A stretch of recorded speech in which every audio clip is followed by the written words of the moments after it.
welcome to Dubai, tiny fishing enclave turned billion-dollar business, and for over 40 years now a home to the sport of rugby sevens.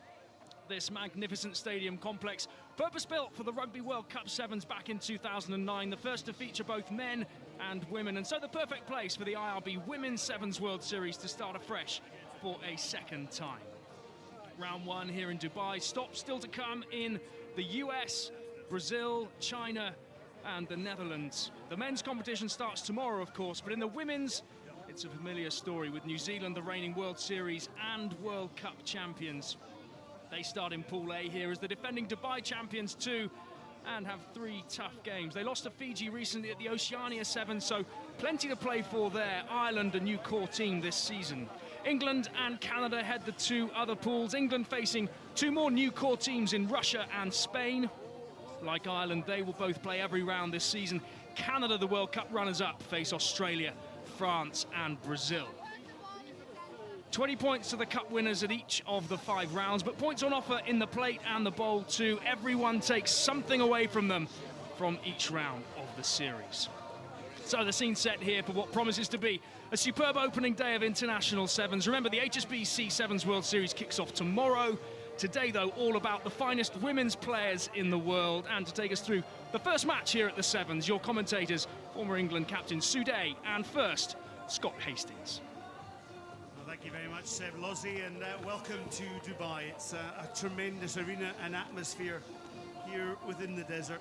And, of course, great delight that the city of Dubai has been awarded the World Expo in 2020. And, well, we've been royally entertained down in the city of Dubai, but also we're going to be royally entertained here. And alongside me, Sue Day, the former captain of the England ladies team. And Sue, you yourself played out here in 2009. Always exciting to come back to play in this arena.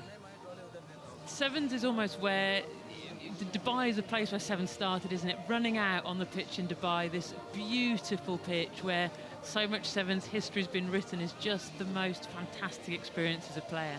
And a lot of teams seem to be trying out new players this tournament. World Cup's just over, you know, and it's just going to be such a big test for those 18, 19, 20-odd new players running out of a big stadium like this.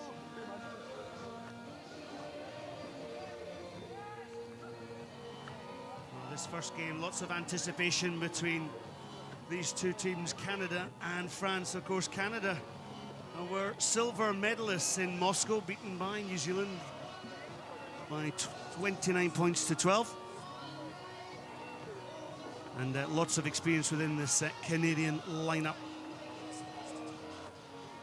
But the atmosphere, of course, out in here, you'll see on the far pitch, you know, an empty stand, and on the back pitches around here, another 6 pitches. There's an international vets tournament. There's also men's invitational and women's matches. There's social sevens. There's tennis-sides. It's a real feast of entertainment on the back pitches. It's one of the fantastic things about the Dubai Sevens is there's so much else going on, but again, as a player, that is such a challenge. There's so much happening all over the place that you've just got to keep concentrated on your job in hand, getting on with what's going on the pitch. Well, the team's just running out here for this opening tie. This, of course, the second year of the IRB Women's Sevens World Series, and the Pool C between Canada and France. Quick look there of Ghislaine Landry. And the referee in the middle here, Jessica Beard from New Zealand. Such an international gathering here in Dubai. All these referees very experienced within this abbreviated game. The game that was evented away down in the Scottish borders in Melrose, and now about to be an Olympic sport. So Stacey with the Ghislaine Landry with the kick-off. Chased on the far side. France will want to gain possession. They lost to England in the bowl semi-final, and to Fiji in the Rugby World Cup in Moscow 2013 earlier on. So good break earlier on from, this is Bianca Farella, on to the Landry, Ghislaine Landry. Stacey then cuts the play back. There's plenty of bodies on the far side of Bianca Farella, can get the ball away. Farella goes down the deck, but turnover ball for France, and illegally, says referee Beard. again, you'll notice all the how quick the play is then restarted. France then hands on the ball there. Shannon Izar. Look at Camille Gracineau. Gracineau, switch play down this blind side. Shannon Izar once again gets the loop pass onto the supporting player, but adjudged to be knocked on. It's been all action so far, hasn't it? It looked like Canada were going to be in then. Giselle Landry, when she gets through the first line defence, very, very hard to stop. So really good cover defence from France then. And Canada had all sorts of players over on the far side of the pitch, came the wrong way. Put in for Canada, Ashley Stacey then. And just a messy scrum, but play allowed to go on. Landry. Well, the ball pinched illegally once again from Marjorie Mayans. Mayans has scored a try in Moscow. And is that plays for the Saint-Laurens club, 23-year-old. Ball then back on the Canadian side. Kelly Russell playing scrum half. Now out to the far side. Dynamic running here through Karen Paquin, and Paquin has all the pace to go round the outside. So the first try of the RB Women's Sevens World Series here in Dubai goes to Canada. Yeah, lovely finish in the end, wasn't it, from Paquin? But it was the pass, I think, from Molesky that made it. Beautifully weighted pass that lands just in front of Karen Paquin there, and just allowed her to really come onto the ball at pace and straight through the gap. Lovely finish. We'll see plenty of pace over the next 3 days of competition, 2 days in the ladies, then the final day of the men's. Conversion is good though. Canada out to 7-0 to lead.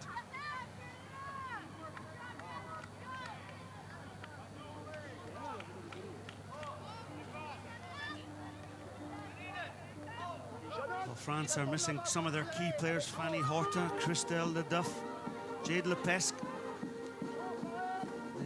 6,000 registered players in France. They were 8th in the Amsterdam tournament back in May, and indeed 8th in the Dubai tournament this time last year. So they're looking for improvement. Kickoff hasn't gone 10 meters, so it'll be a tap restart here for Jennifer Troncey. Troncey switches it down this near side. Now, where have France got in the attack? Mayans kick ball through Grasno, but that's straight out of play. And really, you want to hold on to possession in this game. Yeah, that has to be the wrong decision. You need to build up pressure on the defensive team. You need to pull the play one way, pull the play another, and kicking the ball away before you've got any pressure going. Not the right idea. Well, split ball on the far side by Molesky, but an offside decision spotted by Jessica Beard, the referee. So once again, just this tap and re-go. Wasn't knocked on, so play allowed to continue. All these players, the starting lineup from Canada, all played in that final out in Moscow. Quick tap and go then by Ashley Stacey. Stacey well tackled. Marjorie Mayans was up there with pressure on, but another penalty conceded by France. Yeah, and Canada keep picking the pressure up. They keep taking the quick taps, and it gets so hard to defend in sevens, constantly on the back foot. So a lot of pressure for France to try and... Well, first look here at Bianca Farella, and Farella has got bags of pace. Second try then for Canada. Good try, but it was all about just getting the extra man and keeping France absolutely on the hop. Yeah, there's no surprise there. There was quick tap after quick tap after quick tap. Really hard for France backpedaling. They couldn't get back quickly enough, and Canada just organised themselves well. They had their players stretched out across the pitch, and in the end, Bianca Farella's in space on the outside, and in that much space, she's always going to finish. Well, Farella scored 11 tries in Moscow in the summer, and actually played for Canada in the 15s international against France earlier on this season as well. Yeah, they need a good showing from Bianca Farella. Without Mandy Marchak, who's been one of their top finishers over the last 3 or 4 years, they'll really need to put a lot on her shoulders, that she needs to be getting the points on the board for Canada. Ball then collected by Grasino. Grasino up to the halfway line. France on the attack. Pass was a little bit loose there. Jonas Senlo. in the hands of Izar. So Izar up and over the halfway line. Now France really, they haven't really penetrated this Canadian half. Possible offside there against Canada, but play on. And France playing it tight down this near side. Izar takes the ball into the contact. Now a little bit of room there for Troncy. Troncy up to that 10-meter line. France playing very much a tighter game rather than the wide game that Canada have been playing.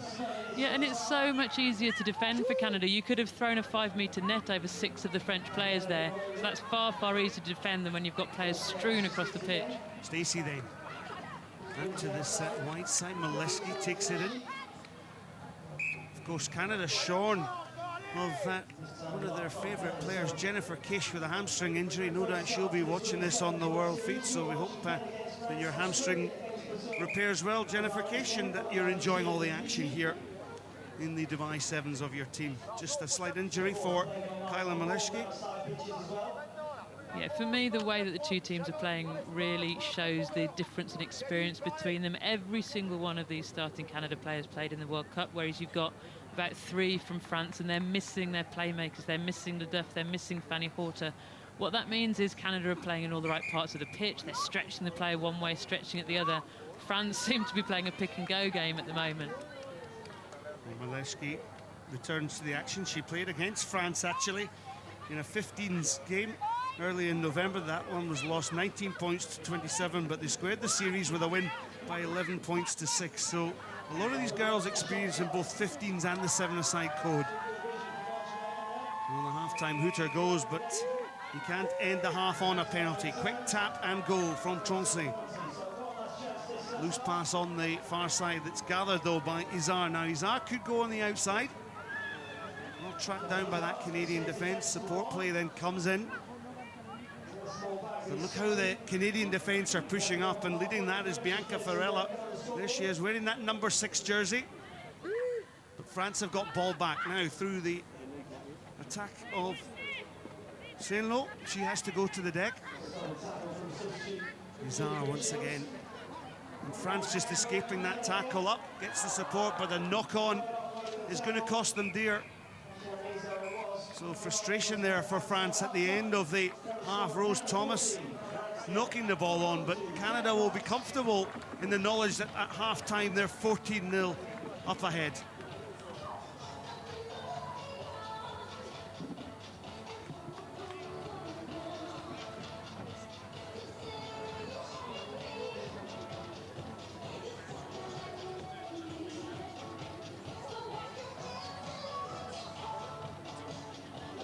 So today, alongside me, John Tate there, imparting some of his knowledge, and he's been a great ambassador for Canadian women's rugby, and he really has these girls operating at a lot of development work, of course, going on in Canada with the advent of the Rio Olympic Games, but he's been a marvellous sort of leader in that camp. Yeah, they spend a lot of time together now, the Canada squad, in camp for about 10 months of the year, a centralised programme, and that has made a huge difference to these players. A few years ago, you know, they were a good, fit bunch of players but hadn't played much sevens. Now watching them play, they're playing some lovely sevens, getting the ball wide, the skill set. So the pass for that first try, the pass that went into Karen Paquin's hands was pinpoint perfect, and if you're going to make a difference at the top level of sevens, it's got to be that way, and so he's done a really good job with them. And on the other side, we've got the Frenchman David Gauthier, and it's interesting because you really think that France have got the potential to develop in this game, and we've talked about their experience, and again they've been playing 15s in November as well, and it's you know, it's quite important that they make a good showing here in Dubai. Yes, it is, and so far this game they've not played with much structure. It's been one of those stereotypical, I suppose, French performances, little flashes of brilliance, but no real structure to the game. And in sevens, you want those flashes of brilliance, but you've got to have the basic structure in defence, especially if you're going to keep teams out in this much space and only 7 players on the pitch. So 2 minutes at half-time in the 7-side code. So an opportunity for the restart. Shannon Izar, part of the Lille MRCV club, 20 years of age. Also a 15s player. So Canada all about possession. Oh, good pressure that came on there from Grasnell. Spilt the ball. Canada under a little bit of pressure in their own 22, and the first time that the French have actually penetrated this 22. Well, it was a dipping pass for Camille Gracineau. She couldn't quite hang on to the ball from Bordeaux, the 23-year-old.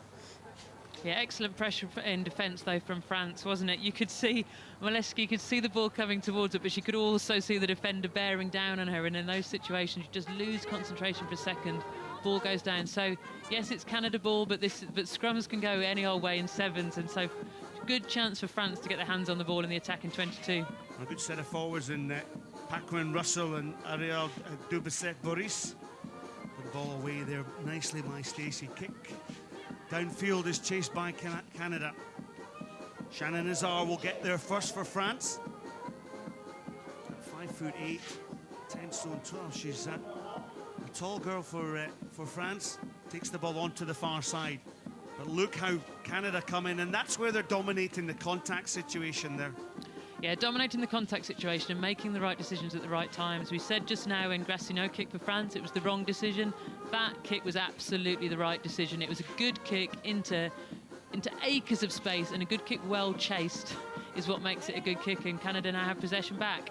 Kelly Russell in the middle of this line out. Watch Russell, she's wearing the number 4 jersey. Up she goes.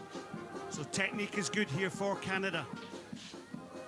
Now there is the pace on the wing from the try scorer. This is Farrell. They're looking for the speedster to go again. Can she get over the 22? Yes, she does. She's chased, but in for her second try. And Bianca Farrella, well, we identified her as the speed merchant, and this is her second try for Canada.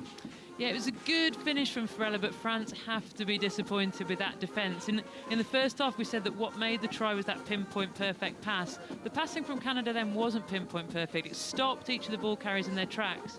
And so, you know, the tackle wasn't too difficult to make, but Farrella just went for it, and the French players dropped off the tackle, unfortunately.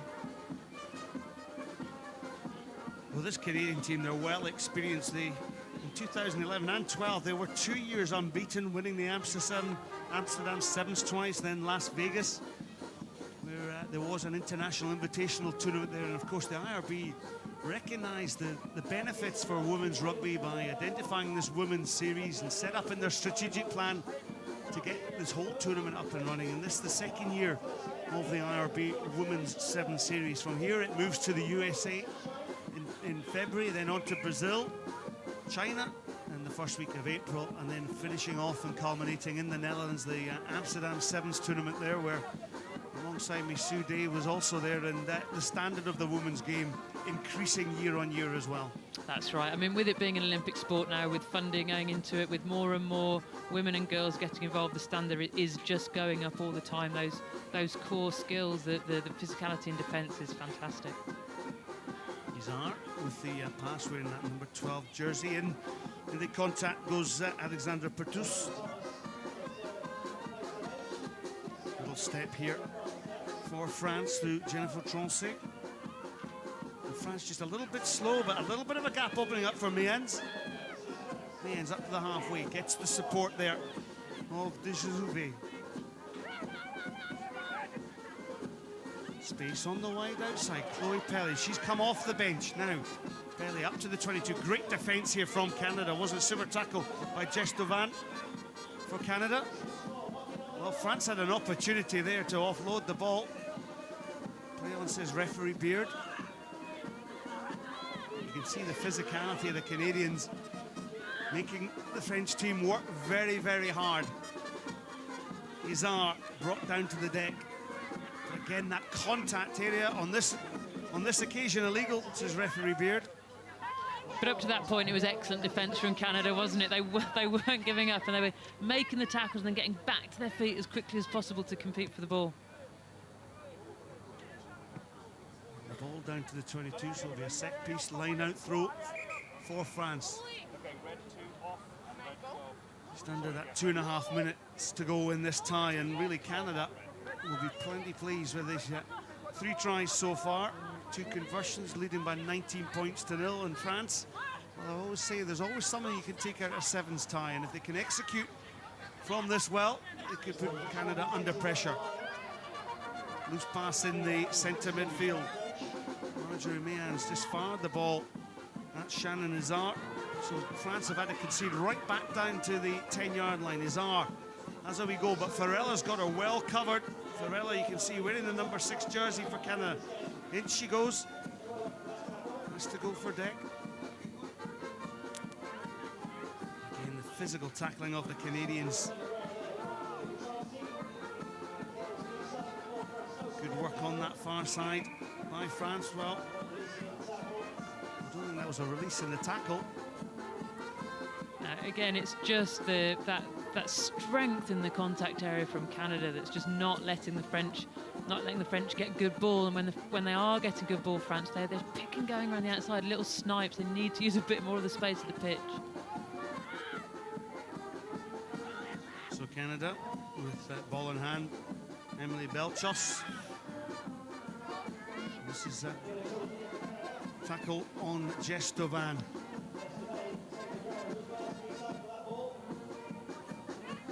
France's turn to put Canada under pressure in the 22, but the breakout play here from Canada is strong, and this is just one-way traffic here for Canada, so a nice easy run in for the Giselle Landry. Really epitomises for me the difference between the two teams. France have been trying that little snipe around the fringes all game. Giselle Landry, very, very experienced sevens player, playing with her head up, realises the right moment when that snipe's on, and for her sins has to run the length of the pitch, having spotted the gap. Well, you can see her sucking in the oxygen, hot conditions here in Dubai. But it was all about the extra man, but the way she saw the space out there, and it was a long run-in. Yeah, any good playmaker would have been looking over their shoulder for a finisher to pass that ball off to, but there was no one there for her.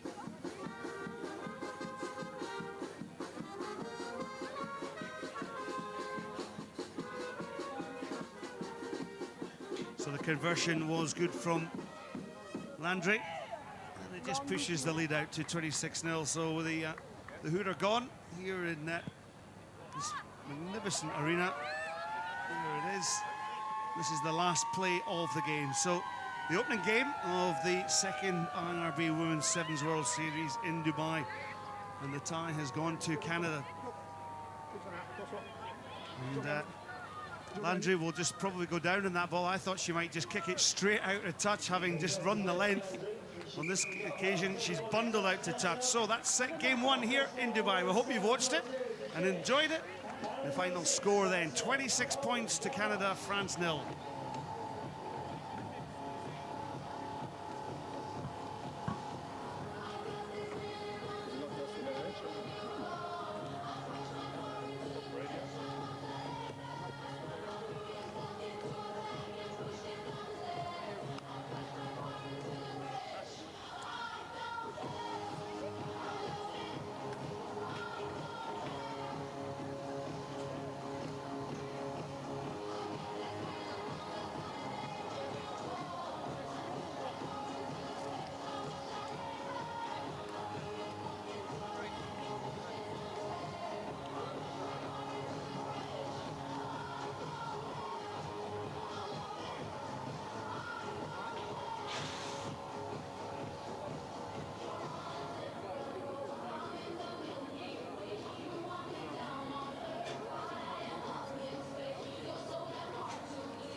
These are the teams for the second game in the IRB Women's Series Australia against Brazil. Australia semi-finalists here 12 months ago, conceding just 3 tries in the pool phase. They beat the Netherlands, France and the United States. Up against Brazil. Brazil will want to improve on their performance here last season. They lost all 3 pool matches, failing to score against either Spain or England, and then lost 19-5 to South Africa.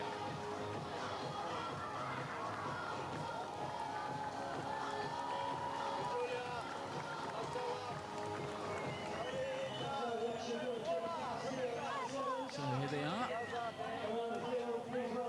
Brazil up against Australia. Well, Sue, we've got the Australians have got some good youngsters there, haven't they? We're looking particularly at the likes of Charlotte Caslick, who's starting. Yeah, Charlotte Caslick starting. The rest of their really young players they've got on the bench at the moment, giving themselves a really quite an experienced starting lineup. What's interesting for me is that they've picked Parry, Williams and Sayomo, so a very, very physical forward pack. So I'm sure we'll see quite a bit of ball carrying from those 3 at the start of this game.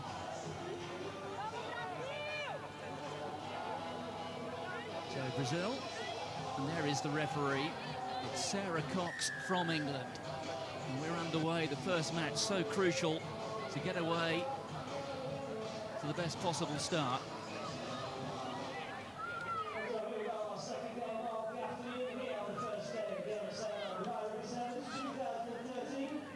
And the Australians have already worked themselves a bit of a gap. Stepping inside there was Shannon Parry. From Sayomo. They're a real blend, aren't they, of youth and experience, the Australians. Yeah, that's right. They've taken the opportunity to bring in some good young players, but they're not short of experience from the World Cup, which is perfect for the young players coming in. The ball just going forward. So we saw Australia at the World Cup. They have a tendency to take the contact, a tendency not to spread the ball wide. First couple of plays of the game, we've seen Brazil really try and come up fast in defence, so that's almost encouraging Australia to take the contact. But they've got some real pace that wide. It'd be nice to see them get the ball out there a little bit sooner.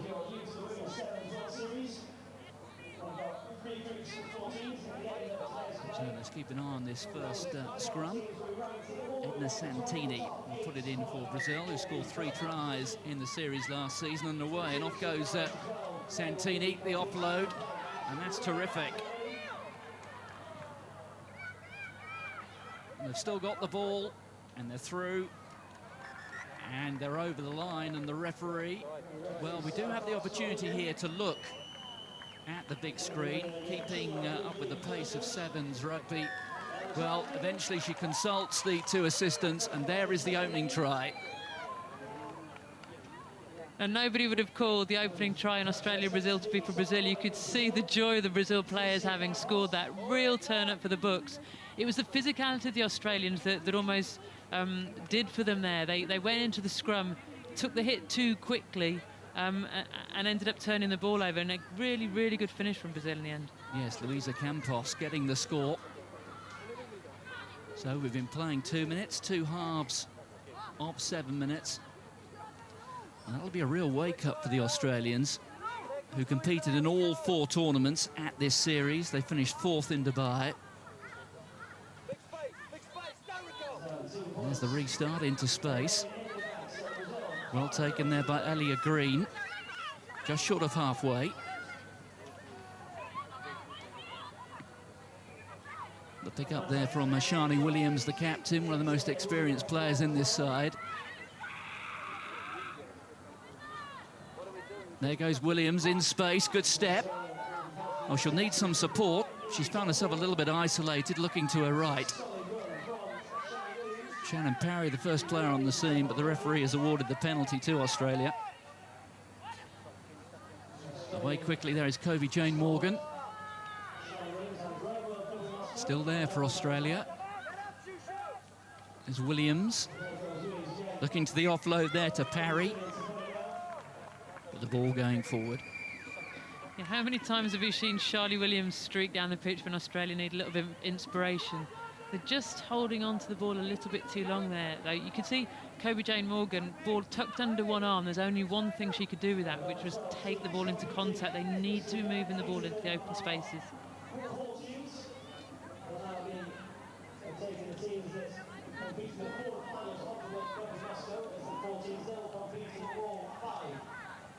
the put in from Santini. 6 players in this Brazil starting lineup, played at the World Cup in Moscow.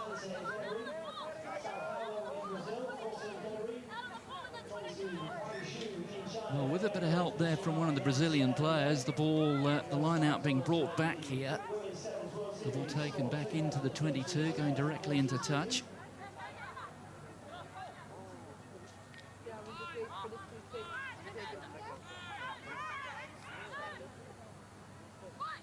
Ishibashi. And there's the support out to Cherry. Cherry has gone through the gap. Terrific break there from the Australian, and they're back in it. 2.5 minutes or so to go in this first period. Yeah, very well worked line-out move, wasn't it? Get the ball into the hands of probably the quickest Australian player on the pitch, in a bit of space, running from deep, so the Brazilian players are not quite sure who they're supposed to be covering. There she goes, going round Paula Ishibashi, again, another one of the most experienced players that Brazil have, and a lovely finish in the end.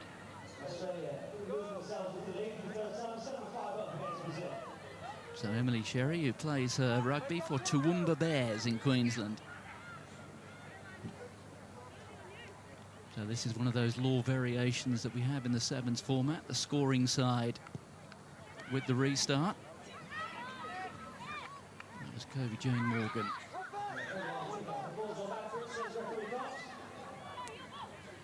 The ball recycled well there by the Brazilians, thrown out by Ishibashi. Good step from Santini. But Brazil getting themselves a little bit isolated over there on the far side. Shani Williams with a pick-up, but the ball has gone forward.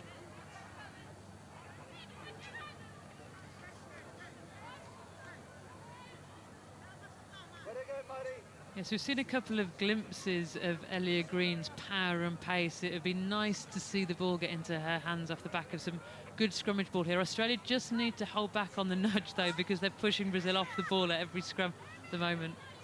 Beautifully controlled there. Out there to Cherry. Well, it's turned over. Brazil have it. Well, some space here for Australia. Here's Elia Green. Green stepping inside, getting through the tackle, and you miss a tackle in the sevens format, and so often it costs you a try, and that's exactly what happened there. Yeah, Elia Green had so many options there, didn't she? So much space. The defending player just didn't know she was going to go on the outside, little step on the inside. So much power and pace. It was always going to be very, very hard to stop her.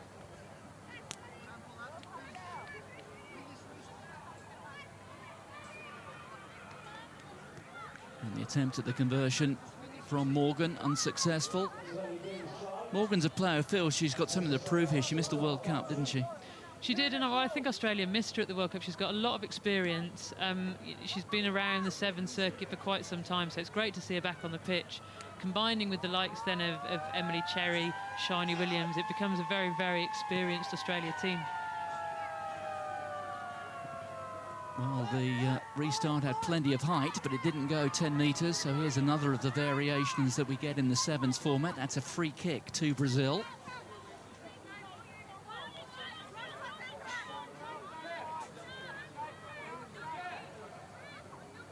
Santini, score of 3 tries in this series last year, on to Ramalho. Tackle miss there by Shannon Parry. An opportunity here. There was the offload from Sada, the captain. And there is the whistle for half-time. And the Australians, well, they conceded the early try after just 2 minutes, but they're now leading by 12 points to 5.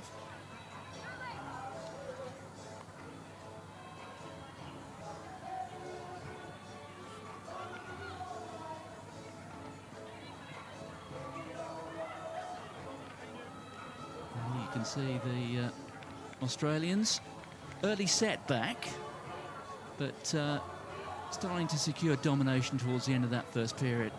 Yeah, this Australia team against this Brazil team, they're always going to dominate the breakdown. They're always going to dominate possession. For me, what they're not doing at the moment is playing smart sevens and organised sevens. So in defence, they're a little bit disorganised. Brazil have made 2 or 3 little little breaks, and they've got some good finishes in that Brazil team, so, you know, can punish Australia.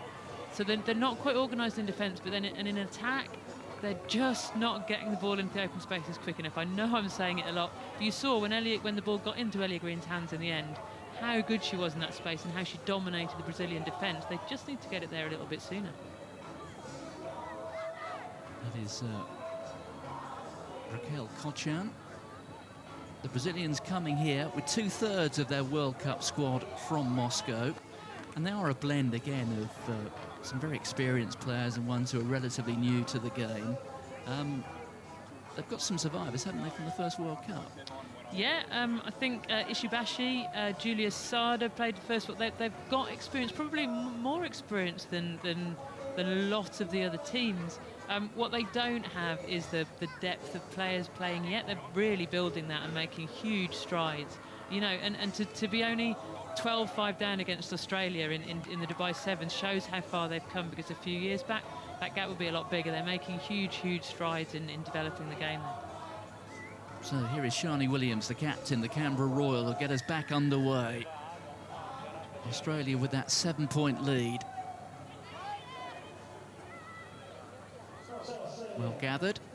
There's the switch move onto Ramalho. Running out of real estate over there on the far side, and I guess that's one of the problems. You've got to work yourself away from the touchline. Don't get yourself isolated, because you're easy prey, aren't you? Yeah, really fine line. You need to be stretching the opposition. You need to be playing the ball. You need to be playing rugby in that last 5 metres, because that's how you really stretch your defence. But you've also got to make the right decision not to get bundled into tuck.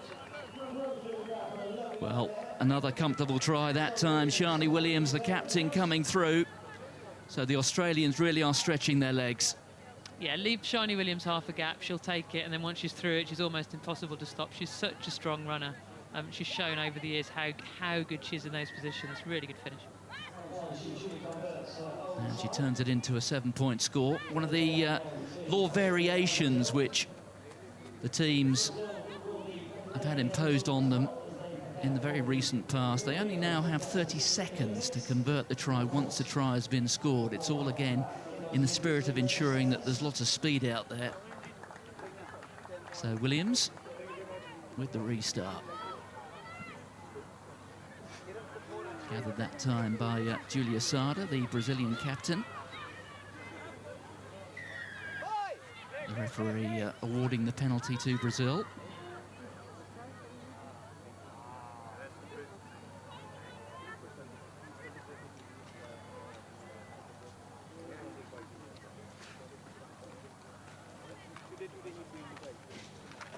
The Brazilian forwards won't thank her for that. If it was an incorrect tap that the referees call back, I can't quite see, but it's awarded a scrummage to this big Australian pack, which the Brazilian forwards won't be too pleased about.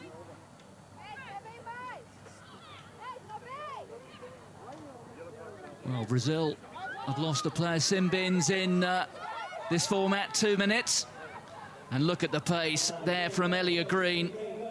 Green, who picked up 6 tries in last year's series. And she adds another one for Australia. And last year's semi-finalist, despite a very early wobble, now looking very effective indeed. Yeah, and they're getting the ball into those spaces, getting the ball into the hands of Elia Green, and she's shown what a class finisher she is. Of course, it's always hard when you're playing with 6 as a defensive team, but you know, just getting the ball into those wide open spaces is what counts in sevens.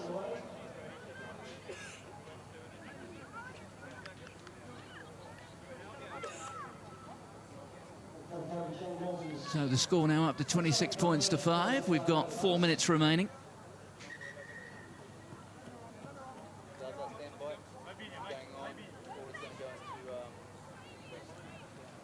And here returns Angelica Gaved.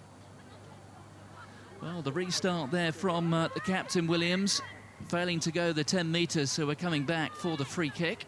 Yeah, it's interesting and quite unusual to have one of your forward pack, if you like, doing the restarts in sevens, but it actually works really well, because once she's taken the restart, I mean, she's out on this other side of the pitch and you're distributing your big ball carriers across the pitch, giving Australia real options.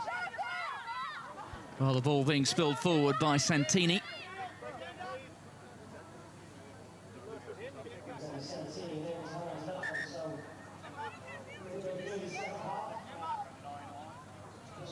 So the change coming from Brazil. Carla Barbosa is on. Australia also making an alteration.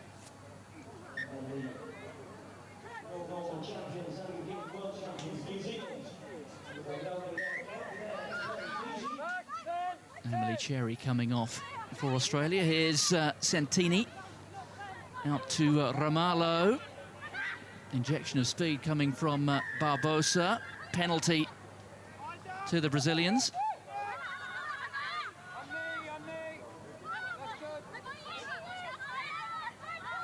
Ishibashi looking in all directions, and the little pop pass coming from Campos. There's Campos again, spreading the ball wide. That was Santini. Big hit there in midfield. Brazil still have it, though. Inside the Australian 22. They've got a 2-on-1 if they can get the ball out wide. And Santini in a little bit of space. Just 3 or 4 metres out. Well, the ball has been grounded. And the referee...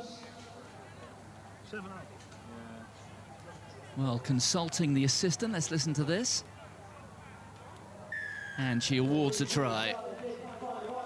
Yeah, great persistence from Brazil, wasn't it? Really kept the ball moving, recycled it at the breakdown, moved it again, challenged the defence, and eventually, in a very typical Sevens move, managed to force the ball just over the line.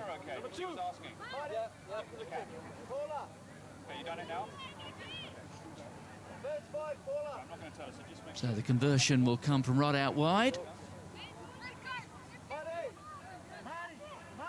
And they failed to make the 5.7. But Brazil scoring their second try. Julia Sada. There she is, the captain of the Brazilian squad. I think there's about 4 18-year-olds on the pitch now. We've got Emma Tonegata, who's come on for Australia, Charlotte Caslick playing for Australia, Dani Teixeira, who's come on for Brazil, Rachel Crothers, who's 19 for Australia. It's great for the future of the game to see these young new players coming on and making an impact. The restart again, failing to go 10 metres. So that immediately hands the ball to the Australians. There is Charlotte Caslick with the customary yellow ribbon in her hair. And it's amazing what an important player she's become for Australia. She's 18 years old. When Shani Williams scored that try a couple of minutes ago, it was her beautifully timed pass that put her into space. She's such an important player and could be, of course, for another decade to come for Australia. And there goes Tonegata, real speed. Through 2 tackles, and then just runs round Santini. Brought to ground, they're looking for a quick ball here, Australia. They've got a 3-on-1 out wide. But stepping inside, she does it all on her own. Shani Williams gets another try for Australia. Not a bad way to make an impact on your debut, is it? Tonegata, their lovely little break. Went through the middle, getting just in front of the post, got stopped, but managed to recycle the ball and gift her captain a try.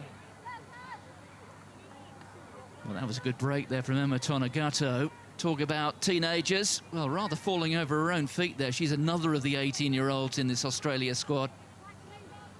But finished off by Shani Williams.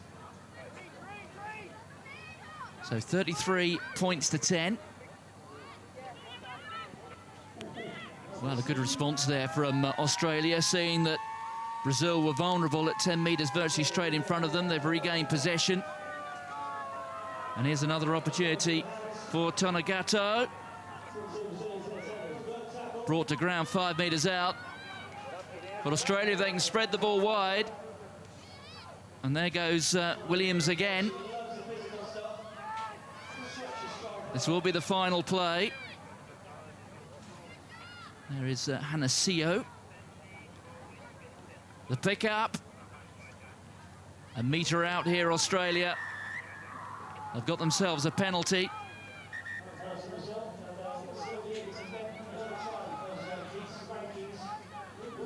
Taken by Quirk.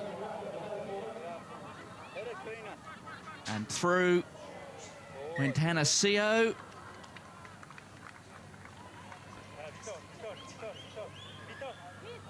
Epitomises the Australian performance for me a little bit. The good handling skills, moving the ball well, but one more pass into the hands of Emma Tonegata and that would have been a try there. They've just got to get the ball into those outside spaces.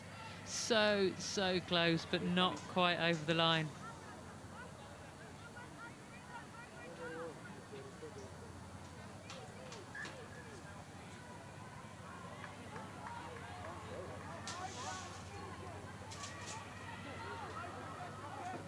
Well, the clock says we're out of time. There comes the hooter. Australia here with the final play.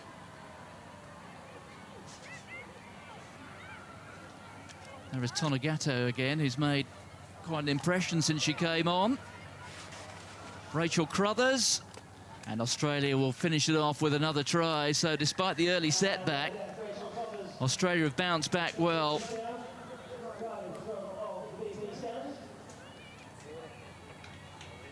So Rachel Crothers gets what will be the closing try in this second match.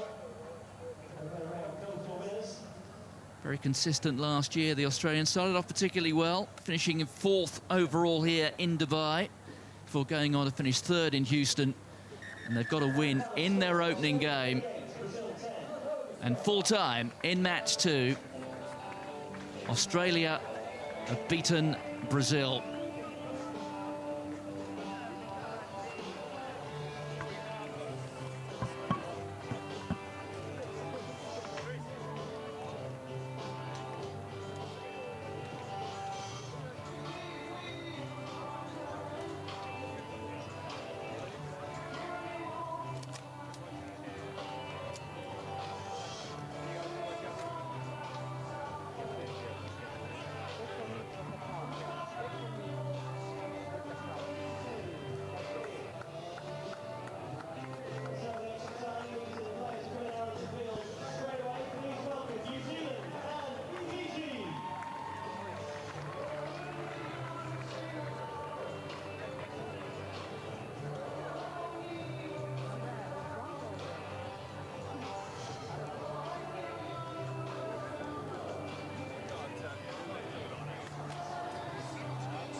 So some really good running here from Fiji, who've started rather well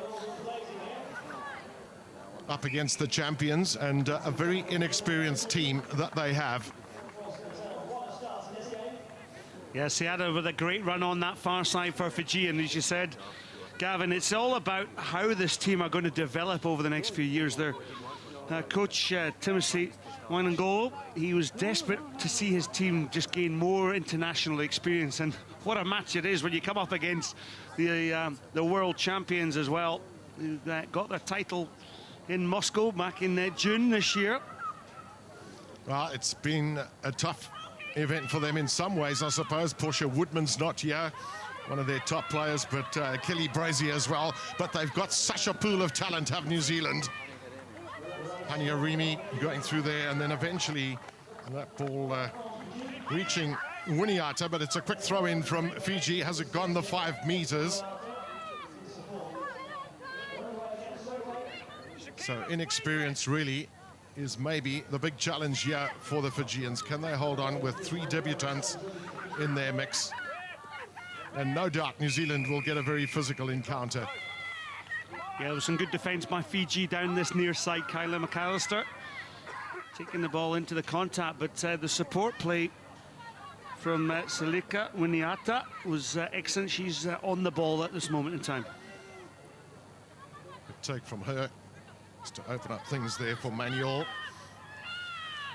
Interesting to see whether New Zealand then use the width of the field. We saw their practice routine beforehand. They really were moving the ball through the hands. It's a team very used to success. So out from Baker, Manuel using the width of the field. And now they'll look for the pace of Haniarimi. She's going to get in the corner, so that's a good start this for New Zealand. Well, it's not going to be the corner. She's just gone in a little bit closer. Goal kicking is such a vital component of sevens rugby in the modern day. So opportunities to get the additional 2 points, absolutely critical. Yeah, Harimi, just the long legs, but also the quality of the pass to put the flying machine out wide, and a little bit of sensible play there, not dotting the ball down straight away, just taking that ball in a little bit closer for Winiata's conversion to be made a little bit easier.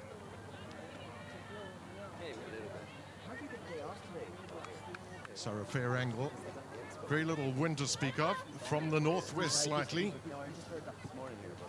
Distance really the difficulty for her. So it is an unconverted try then to New Zealand, drawing first blood against a nation who've been their arch rivals for many years in the men's form of the game, and now very much a developing one in the women's game.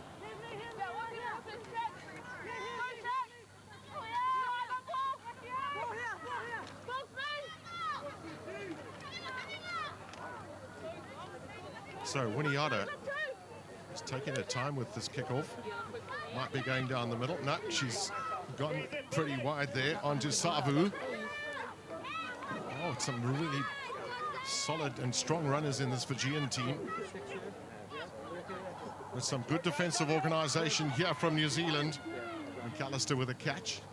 But there'll be a scrum down and a put in to Fiji. I think one of the key things, Scott, too, Fiji want to get out of their half of the field and spending too much time there.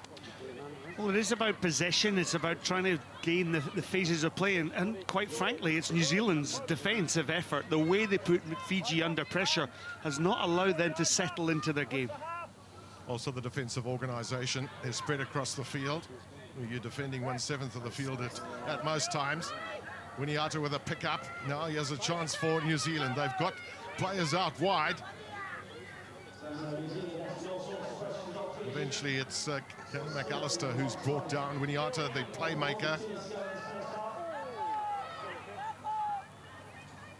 Referee playing advantage here, Leah Berard. So that for a knock-on from Fiji. One of the difficulties, too, for them, I guess, is not getting their hands on the ball, or enough ball, Fiji.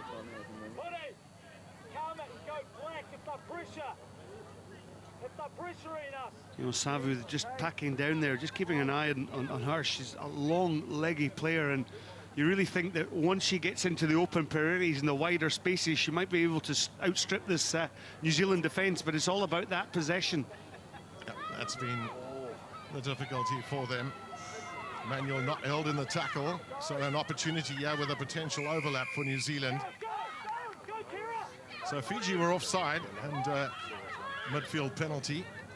Plenty of options on both sides. So New Zealand looking for the overlap and looking for the opportunity, and it is Kayla McAllister who goes flying through, and the touchdown close in. Well, what I liked about that try, Gavin, was just the sheer pace of McAllister. She knew that the minute she got the ball, she had the pace to go out on the outside. And sometimes as a rugby player, you have to back yourself. So watch this, lined up the opposition, bang, round she goes, and Anguissa was left for dead there. And it's all down to that lady there and her extreme pace. Her skills, of course, extend to more than just rugby. A good netball player, and sister of Luke McAllister, the former All Black. So the conversion is good from Winiata, and New Zealand are into double figures.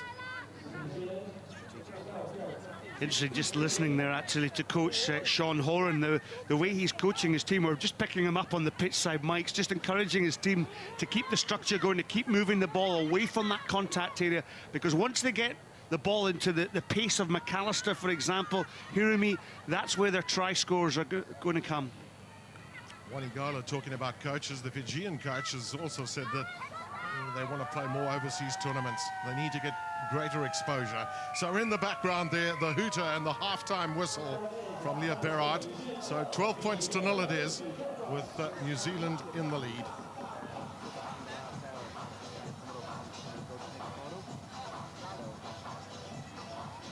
Well, Gavin, it's going to be an interesting pool, this, of course, with USA in there, and also Ireland making their debut on this World Series. And same old story, you want to get that first tie under your belt, you want to get the winning platform to get your tournament off to the success, because, you know, you come into the end of the day, it's a taxing day in these conditions. Yeah, pretty warm, just that light breeze here at the Seven Stadium in Dubai. Certainly New Zealand coming off a fantastic season last year, 2012, where they were, of course, the World Series and World Cup double when they beat Canada 29-12 in Moscow. Yeah, of course, that was the latest form guide we've had there, and it was great to be out in Moscow at the Luzhniki Stadium. Wonderful final that New Zealand beat Canada, and it really was... some of the standard of play kept everybody on their toes, and eventually New Zealand came away winning that particular tie 29 points to 12, and really their skill levels were good. And I was back in the Amsterdam tournament, Gavin, back in May, where really the quality of the rugby on show was quite outstanding. And I'm not saying that because I'm trying to be patronising or nice about it. It really was a wonderful game of sevens rugby in Amsterdam. New Zealand again beat Canada in that final, but it had everything from tries to the physical contact. It just goes to show how far the ladies' game in terms of the skills have come up. And you know, when you consider we're only 2 years out from the Olympic Games, a lot of these players that we're going to be watching over the next couple of days are going to be in Rio, and that is their individual target, and what a brilliant target to have. Well, it's good to know that there are over 200,000, of course, active players in 15s and 7s, and another 800,000 that certainly play the game in some form or another. So the game is one of the fastest growing sports in the world. But in the meanwhile, it's New Zealand with a great start there. Pass to Miniata was just maybe a little bit too high. So Fiji have the opportunity, but it's another turnover. This time to New Zealand with Manuel, looking to use the width of the field. Pass looked like it might have been close to being forward, but it's not, and it's going to be another try this for Kayla McAllister. Yeah, McAllister the beneficiary, and as you said, Gavin, I think that was a forward pass as well, but all the work had come in from Emmanuel. She was quite outstanding, but it just goes to show, if you give this young lady a little bit of space on that far side, then she can cut anybody down. Well, you spoke about it a little bit earlier, Scott, the importance of just finding that width there, the pace. There's no substitute for pace, of course. So important. Winiata's conversion is good. And New Zealand into a very commanding lead at 17 or 19 points to 0.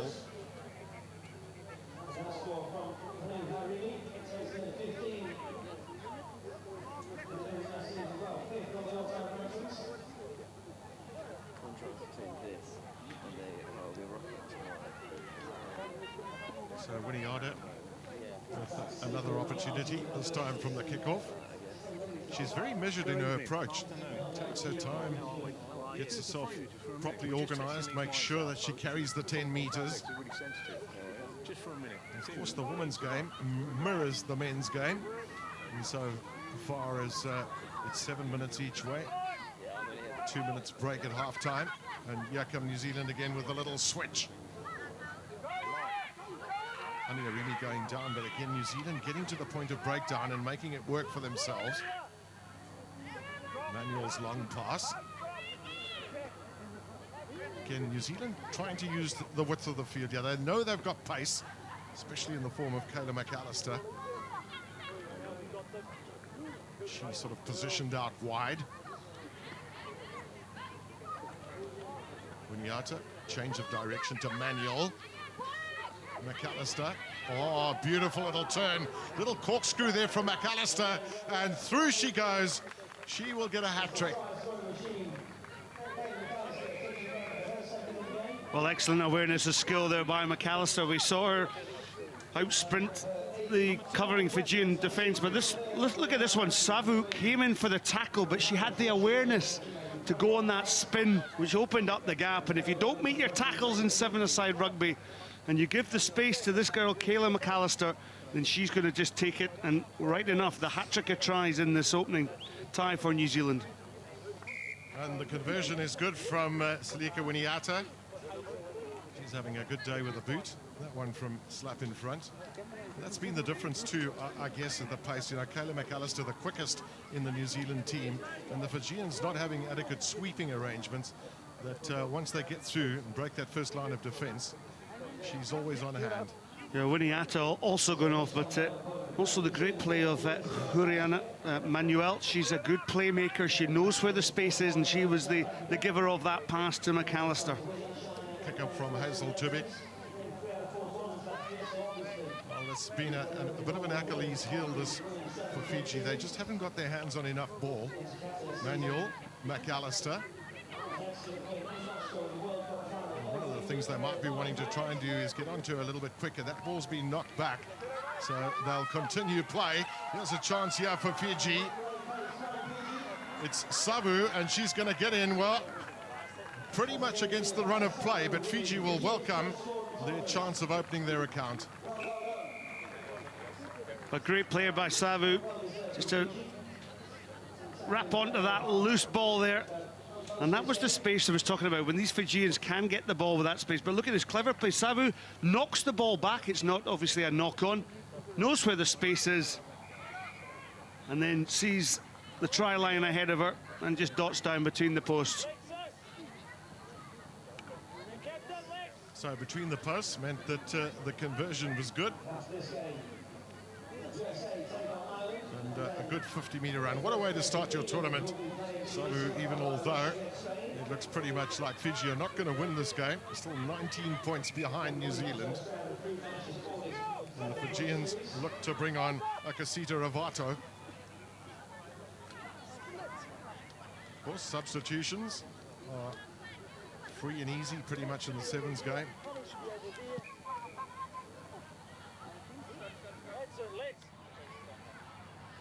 Referee just asking them to take the kickoff again. Just have a look at New Zealand's organisation. Their positioning from the kickoffs, all very, very fine-tuned.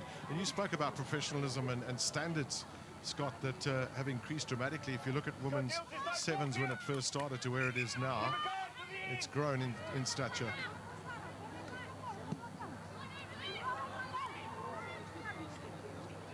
So midfield ball, this New Zealand's opportunity. Once again, good protection of the ball by New Zealand. They've won the penalty as a result of that.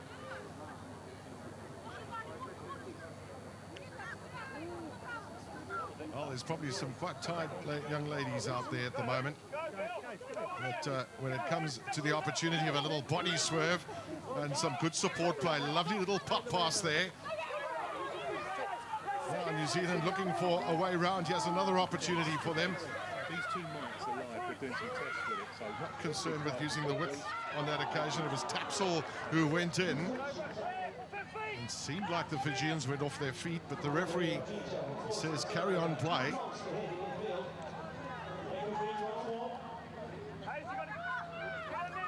The Fijians pretty much locked in their own half of the field for most of this game, so there hasn't been an opportunity of getting out there.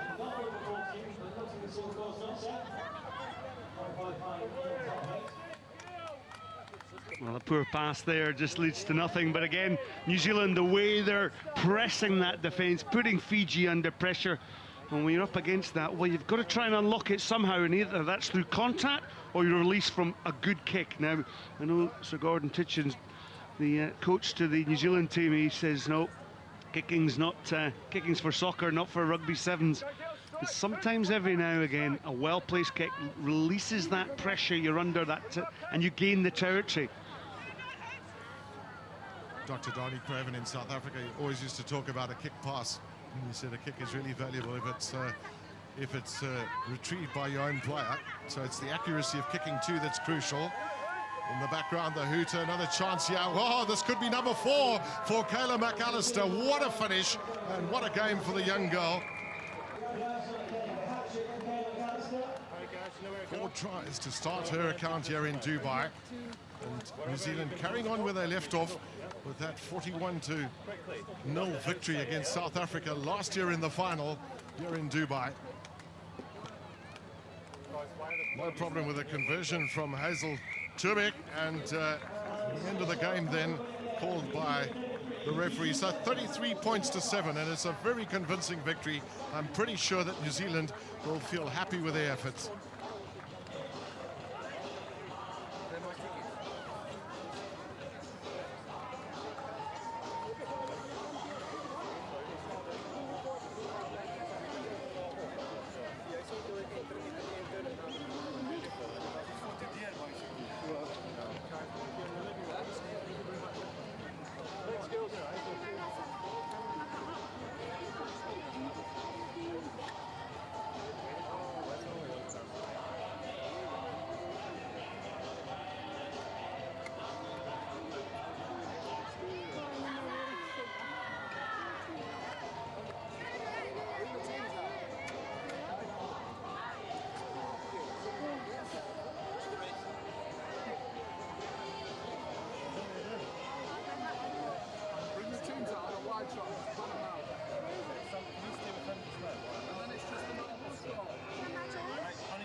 His mates are on, so I'd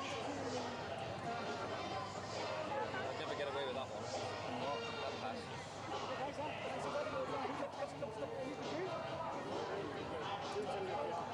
Right, got the proper guy on now. Don't mess about with that ball, lad. We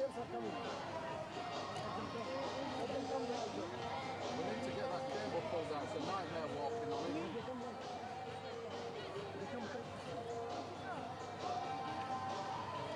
This. Oh, yeah, put it all back.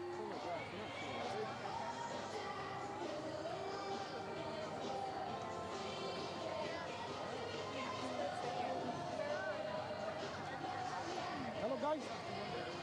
How are you doing? Where is this stuff? Why are we sitting here?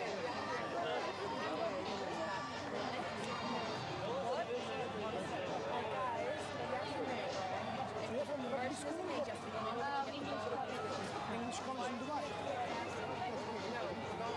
You're going to be the future rugby players. No.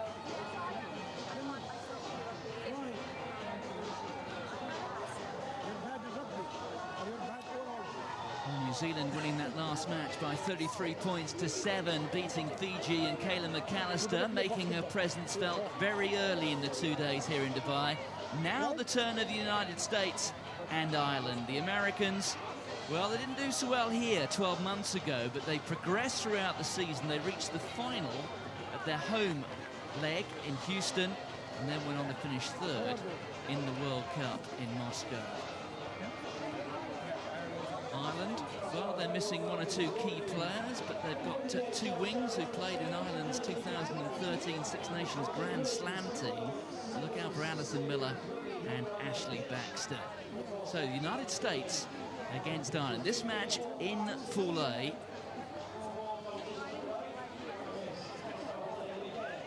The 2 sides, of course, in this pool. We've just seen them.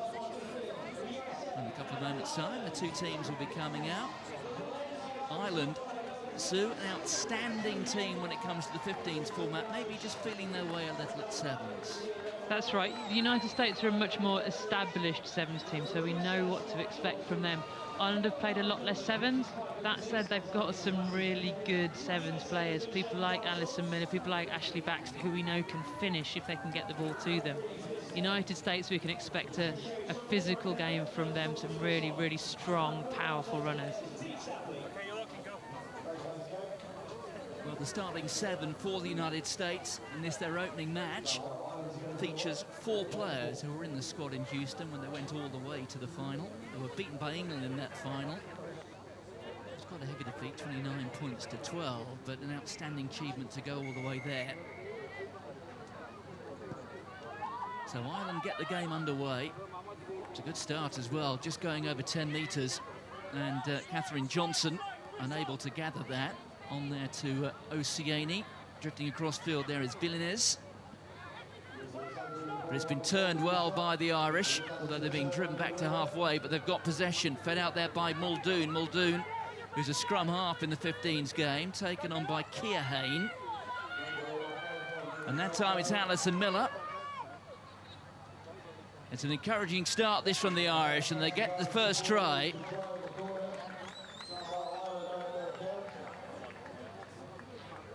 A great start from Ireland, great start, wasn't it? All came from turnover ball, really quick into the breakdown. The US didn't get players there quick enough, so Ireland were able to turn it over, and once you get the ball into Alison Miller's hands, she's going to make a lot of ground for you. So, less than a minute on the clock. Ireland get the first score. They lead by 5 points to 0, and you could see there the speed of Miller and also the quick thinking of Larissa Muldoon, who held the 9 jersey throughout that successful Six Nations campaign.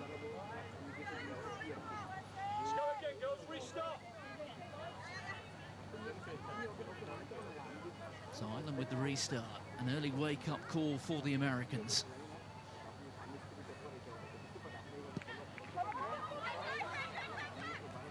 Gathered successfully that time by Johnson, but there's some crossing. It's a penalty to Ireland, so the calls certainly going the way of the players in emerald green.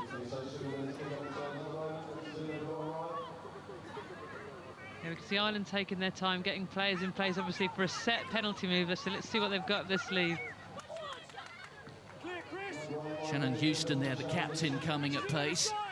Player who plays club rugby for Blackrock College. That was woman and ball, really, for Amy Davis. Catherine Johnson coming through. So the knock-on, and it will be an American ball. Yeah, they've got a very big, tall front row, the US front row here. They've got to get nice and low to get real purchase in this scrummage. Certainly looking at the Irish girls, rather more reminiscent of a 15s front row. The Americans with tall, rangy athletes scooped up there by Oceani. Drifting across field there is Megan Bonney. Bonney looking for the support inside. It comes from Folleyan. Folleyan strong in the tackle.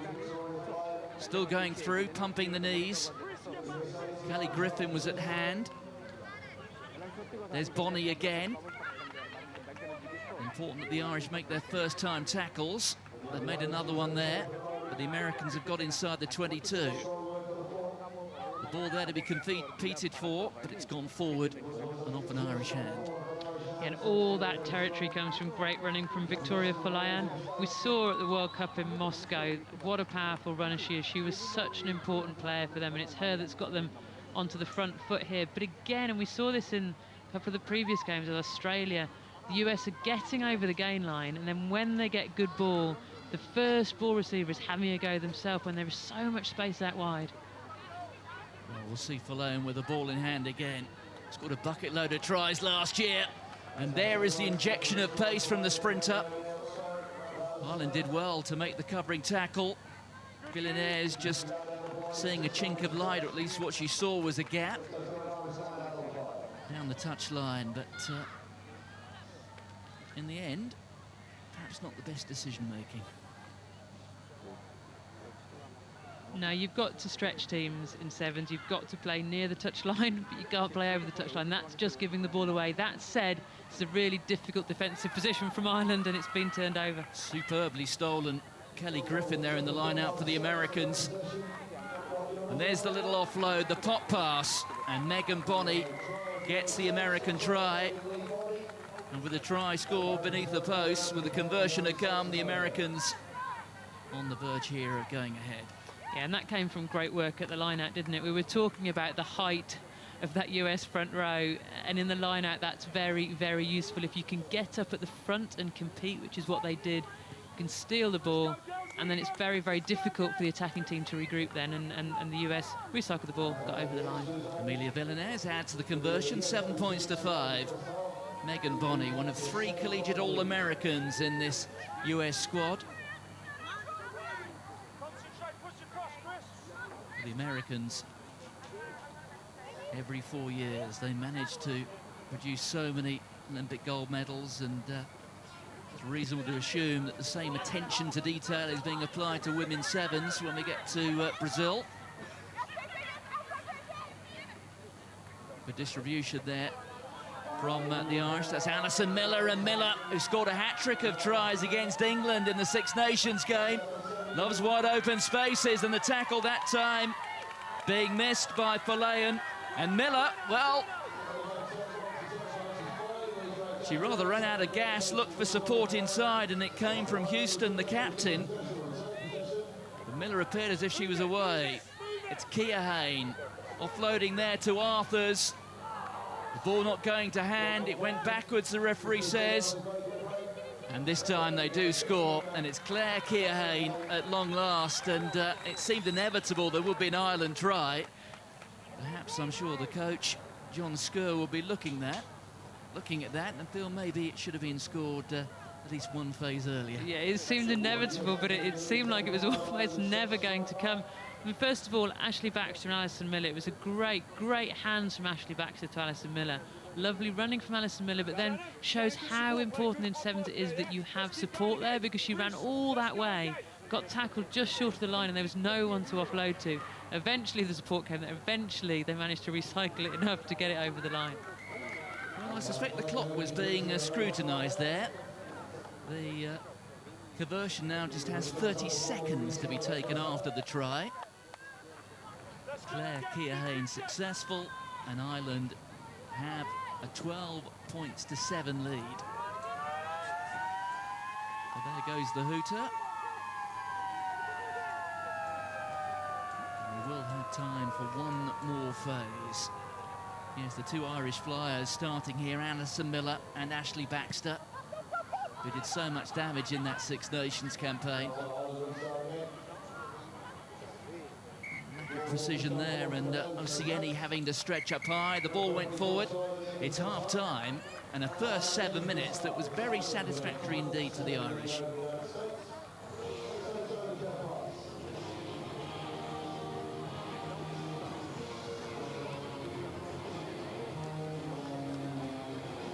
Game, by the way, England against Tunisia, then in Pool B, but we've still got another 7 minutes of this match to go. And the Americans, well, they come here, the most recent tournament, finishing 3rd at the World Cup there in the Luzhniki Stadium in Moscow. They must be very disappointed with that start. This was always going to be a tight game. They're 2 teams that have performed well in Moscow and have both been building. That said, the US with the greater sevens experience, you'd probably put your money on them. What Ireland have done very, very well is get the ball into the spaces and really have a go around the outside. And I think US probably need to take a leaf out of that book, because they've got their runners like Verleyen, you know, that enable them to do that. They've got the physicality to win the ball in the first place. Yes, Ireland making their debut in the Dubai Sevens. They're involved in just one event in last year's series, with the side which again was made up largely of players coming off the back of that Six Nations victory. They finished 5th in the China tournament in Guangzhou. They won the plate there, beating, among others on the way, Australia. So, relatively lacking experience in this form of the game. Yeah, lacking experience, and also the US will have done a lot more of sevens strength and conditioning training, so you'd expect them to come to the fore in the latter parts of the game. As you say, Ireland have drawn more from 15s players, although that's changing with their Olympic programme, and so you know, you'd expect the US fitness to win out. Amy Davis rather setting up a teammate well there, but they managed to recycle it. Oh, and it's been turned over, and the ball in the possession there of Kelly Griffin, but it was a knock-on in the tackle. But it will be a put-in to the Americans. Yeah, it was an excellent decision, I think, from Catherine Johnson. She could see about 3 Irish players outside her, chose to come in and make the hit, and managed to get the Ireland ball carrier to spill the ball. Really good decision. There is an Ireland player down, just getting a bit of treatment. They're wearing 4 for Ireland. That is Shannon Houston, the captain. A member of the over-30s club here in Dubai. And there is quite a spread. We've got the Australians with a handful of teenagers. And almost all the sides have one player with an awful lot of experience. And I think if we're looking at the Irish, Shannon Houston ticks that particular box. Yeah, there's very, very few over 30s left in these women's squad. I played all my international sevens over 30, and I can tell you it's not a very good idea. It's a game best left to the teenagers in the early 20s. Yes, I suppose you could describe it on occasions as a game of chess played at high speed, though. There is Megan Bonney, score of that try in the first half. The Americans still trailing by 5 points. Villeneuve just drifting across there onto Verleyen. Verleyen 15 tries in last year's series, taken on by Bonney again. Relentless progress here being made by the Americans until they're penalised, just going off their feet. And I think taking it one too many times into that contact situation, that was almost a 15s pick and go there, when they've got 4 players, the US, waiting outside there, queuing up to run at pace, take the ball over the try line. They really need to think about moving that ball a little bit quicker. The Americans are preparing to make a couple of changes. Dana Miskiski and Lauren Doyle just waiting to come on. In fact, Liz Sowers, I think, is also stripped off, but it's going to be Miskiski coming on wearing 9, and Lauren Doyle. Doyle, who missed the Moscow World Cup. So those are the changes that have been made. But tellingly, they've taken off 2 of the forwards, but left Gillian Potter on the pitch. She was an outstanding player for the US at the World Cup. She gets through so much hard work, and the sort of player that you need on the pitch in a tight game like this. The Irish bringing on Niamh Ní Dhromha. Interesting background, Niamh Ní Dhromha. Came to rugby sevens via the game of camogie, which, in very simple terms, is hurling for women. Used to the physical side of the game, I think, then.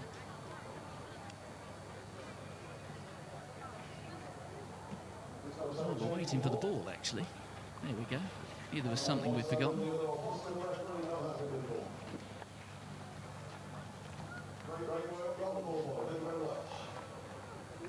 So, A.B. Davis. Another Grand Slam winner from the Northern Hemisphere winter. That time the Irish line does work rather more effectively. Ball quickly through the hands, although that was a little bit clumsy. Out there to Miller, but you can see the real pace here of the sprinter, Alison Miller. She was a sprinter on the athletics track before turning to rugby. They get themselves a penalty to the Irish. Yeah, and it's a good decision from Ireland. The US are defending with 1 player with a winger back to watch for the kick, which means that they can get the ball quickly into the hands of the winger. Then there's a lot of space. The handling wasn't quite up to scratch there, but she still made ground. It's 2 minutes in the sin bin, I beg your pardon, Sue. And it's been shown to Victoria Verleyen. Yeah, throwing the ball away, I think, when the penalty was called there. Yes, Paddy O'Brien had a bit of a chat with us on the eve of the tournament and said that special emphasis is being placed on that. Any hint of the ball being thrown away, and you're running the risk of being shown the card. And 2 minutes in sevens is a devil of a long time to be 1 woman down. Yeah, and really, really hard work for the 6 left on the pitch. But you know, the players have no excuse. They're told that that's the law. They're told how well it's going to be enforced. Well, the Americans have it.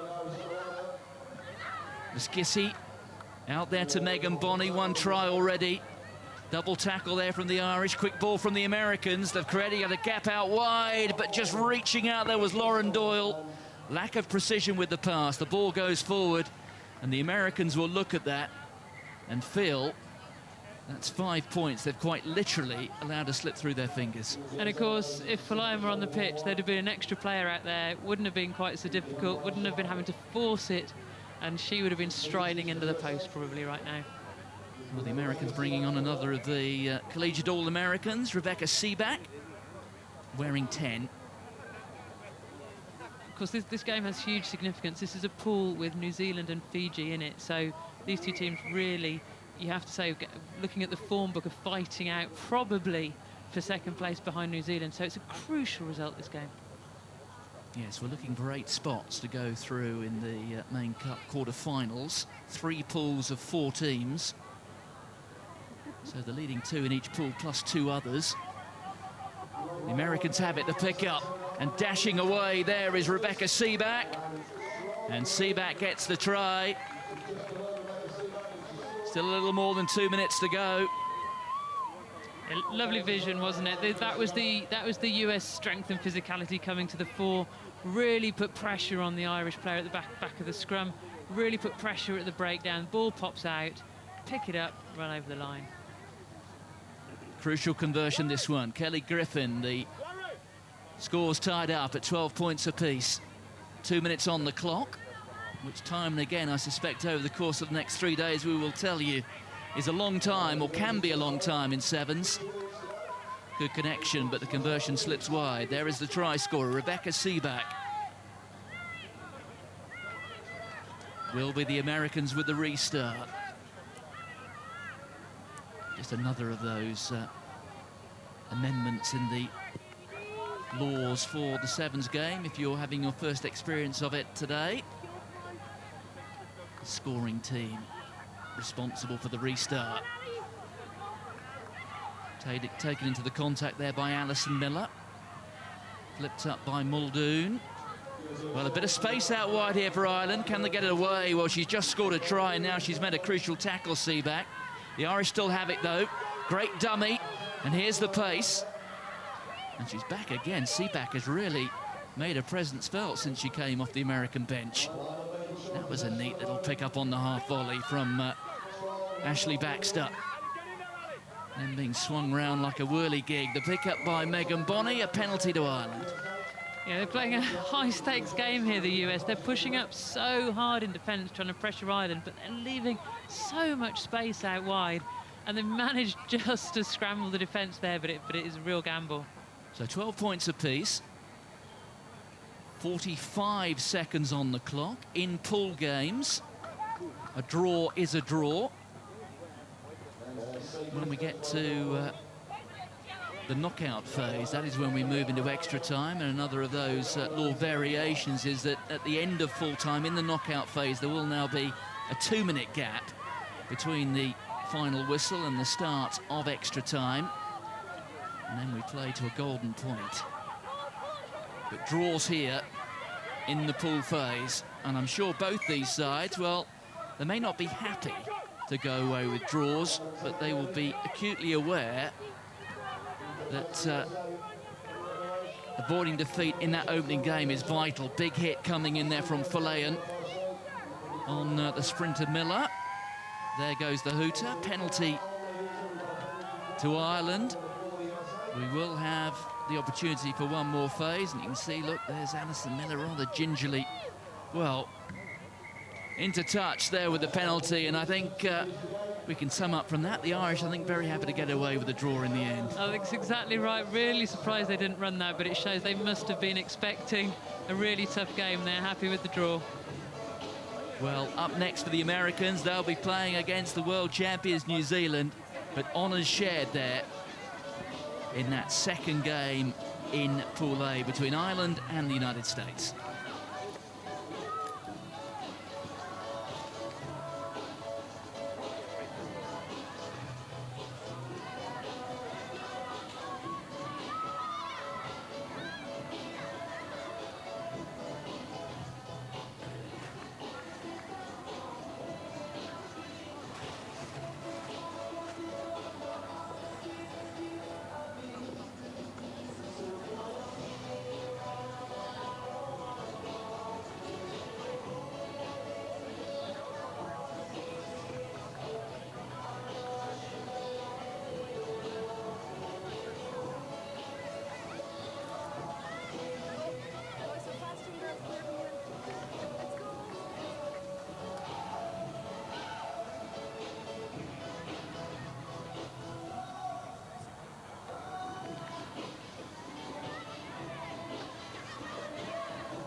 So the action rolls on here at the IRB Women's Sevens World Series here in Dubai. This is a Pool B game between England and Tunisia.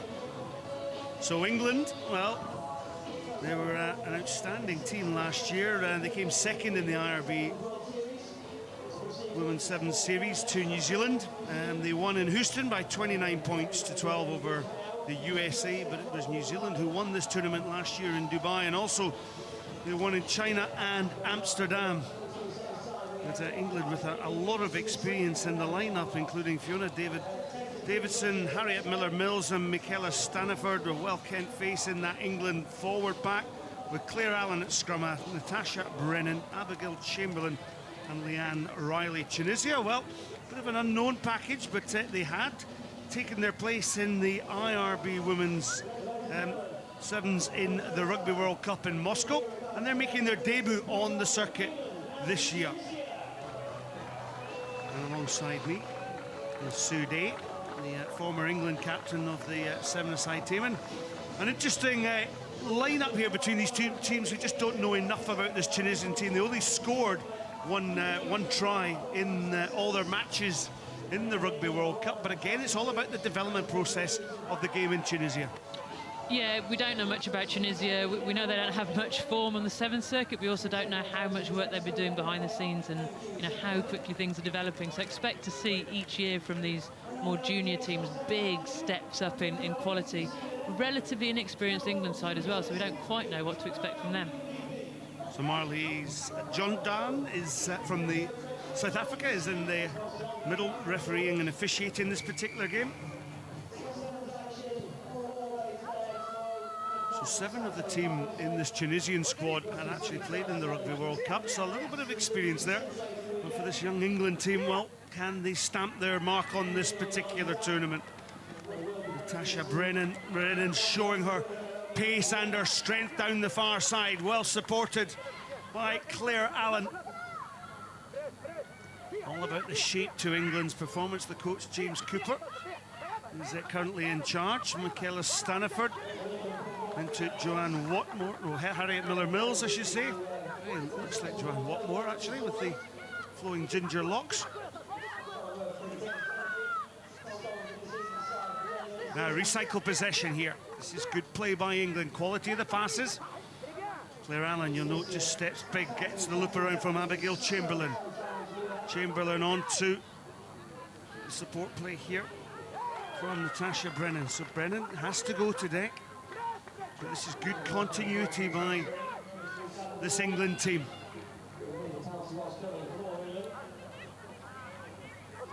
Well, you can see that Tunisia's defence has not actually been set.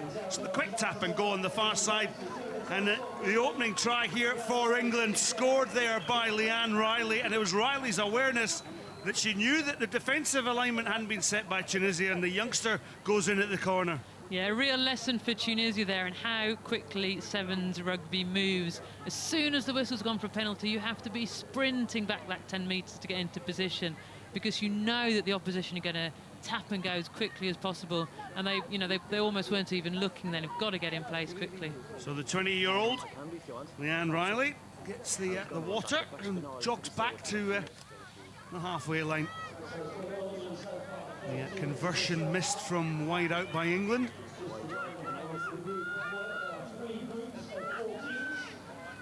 So all about for England just developing these young players. Leanne Riley there. She's from Southern College Sport and Science. She's doing a sport and science course. And some of her favourite players include Mike Phillips and Lee Halfpenny. So some of the players she's looking up to, standing her in good stead. Error there from England from the kickoff.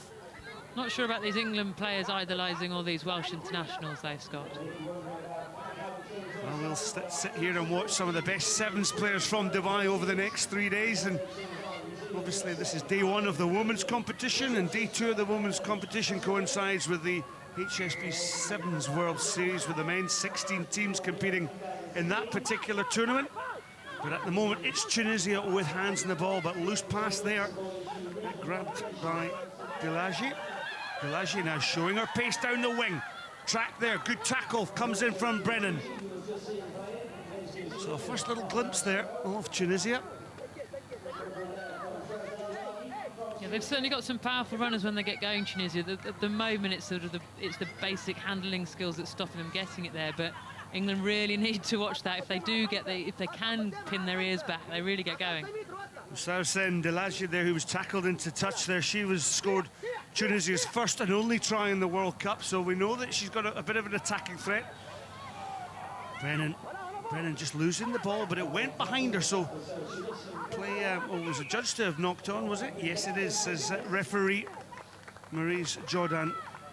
Yeah, you could see England there had a sort of a switch back in move call, but it was a little bit telegraphed. You could see it coming. Those moves need to be the ball carrier really stretching the defence and the next player coming in at the very last second. Otherwise, it just comes too easy for the defence to see. One player's just down injured at the moment.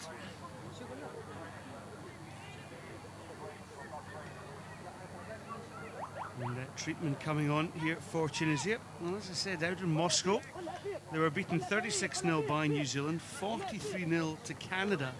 Then they got a solitary point. Well, I should say they got 3 points against Netherlands, losing that particular tie 26 points to 3, and then beaten finally by France by 40 points to 7. But it was all about just exposing themselves to the international levels of the game.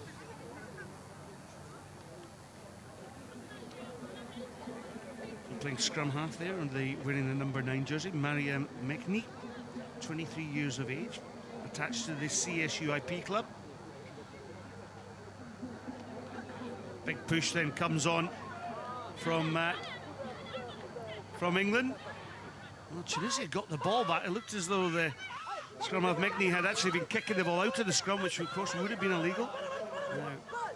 Flying winger here on the far side. Laji just brought down in the tackle, so good defensive play from England through Natasha Brennan. Now a quick one, back to Brennan. Don't know if she was really expecting that ball. Perhaps deemed a high tackle there. And England just got a little bit cramped in their play there. Yeah, it was the right call to take the quick throw in, but and a lesson now for the young England team. You've got to be aware that's going to happen. You've got to be lining up out wide waiting for it, and they weren't. So Tunisia out the far side to Jamir. Jamir looks to get the ball back, but it's a little bit loose. As you can see, just the lack of sort of structure within the sort of set play at the moment. But England, well, they're going to have to put this Tunisian side under pressure. 5-0, minute and a half to go. It's not all been England's way. I mean, the amount of possession has probably been quite well balanced, or if anything, Tunisia have had a little bit more. They've just not been able to do very much with it. England players will be getting a little bit frustrated, not getting their hands on the ball, not making the most of it when they do.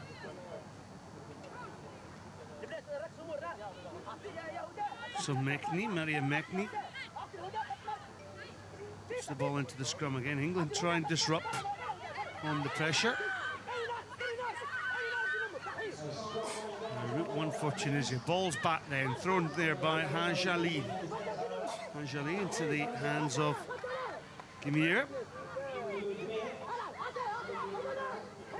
Tunisia got the ball, but they can't get the width in it. This time they get the ball out wide. Wearing the scrum cap there is Garby. Garby looks to take on Michaela Staniford, and Staniford, well, absolutely skinned on the outside. That's complete and utter delight from the bench from Tunisia, and a real shock to England. Yeah, England have to be disappointed with that. Tunisia weren't carrying the ball at pace. They weren't moving it at pace. They just got it into the wide channels, and it was a simple missed tackle. England need to be getting up in the faces of the Tunisians much more quickly, because their ball handling skills aren't yet up to scratch. Well, Garby showed her pace on the outside there. 19-year-old. Yeah, it was a lovely finish, wasn't it? Against opposite her is one of the most experienced finishers, one of the most experienced wingers in the world game, and to finish like that against Michaela Staniford is a very, very impressive performance.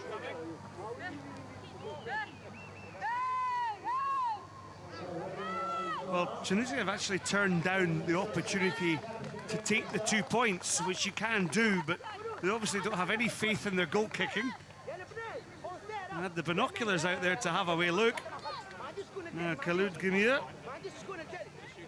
She'll take the dropout restart. The hooter's gone for half-time, incidentally. Here she is, lining up for the kick. Off it goes now. Can England respond? What is it going to be? Miller Mills up to the 10-metre line. She starts to go. Michaela Staniford. Now that's better shape for England. Stretching that width on the far side. Brennan. We know she's got pace. And Brennan will go in and extend England's lead, although the cover's coming across from Tunisia. Keeps the English girl out on the wide side. Natasha Brennan then brings England much relief there, right with the last play at half-time to extend the lead. 10 points to 5 in England's favour over Tunisia.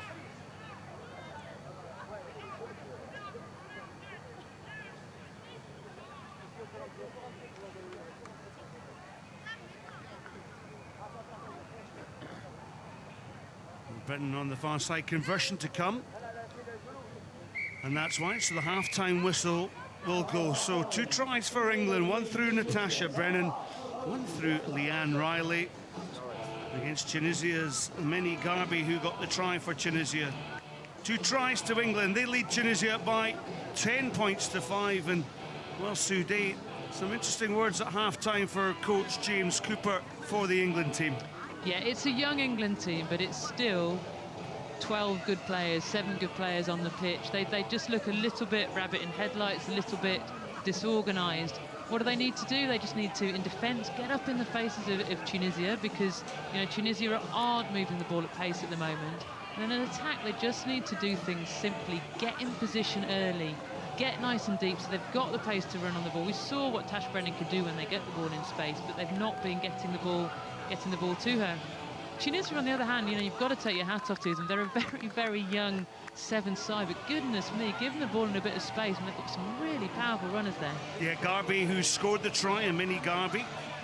And also out on the wing, Delaji, who seems to be their strike runner.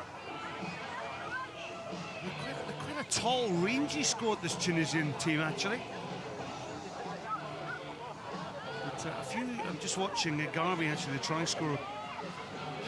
She's come off at half-time, so no action for her. And England have brought on a few reinforcements in the shape of Sarah McKenna at first receiver, probably. Rachel Burford at scrum half, probably. So, you know, they've thrown a few reinforcements on England.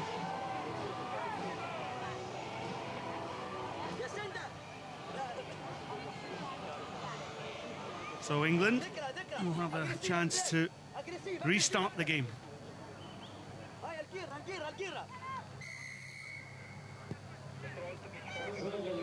This is Gamir, but the ball bounces into the hands of England, so England have the possession. Amy Wilson-Hardy. Good hands by Claire Allen, out wide. That was sharp there by Sarah McKenna, and out wide once again. The try scorer from the first half, Brennan, brought down 5 metres short of the line. So England desperate to recycle the ball, but Tunisia coming in from an offside position. Quick tap and go, though, for England. Well, it was nice and easy for Rachel Burford, and Burford, just the awareness just to tap and go. And again, Sue, that's the second time that England have been able to tap and go from a penalty restart because Tunisia's fence has not been set. Yeah, that's right. It's all about speed at sevens. What I liked about what Rachel Burford did there is she had her head up, she tapped, and she was looking for the pass still. So you've got the Tunisian players are in 2 minds. And then she saw a big gaping hole in front of her, and she's not going to say no to that. No, she's not. Vastly experienced, 47 caps, and is a rugby community coach for the RFU. Going out and around the clubs of schools of Kent. So the additional 2 points on offer. Well, that's a good kick for England. So England out into a commanding lead now by 17 points to 5, and it was just the start that coach James Cooper was looking for his team at half-time. Yeah, and just what he wanted from Rachel Burford. Bring her on, bring on the cavalry at half-time, and she's done the job for him.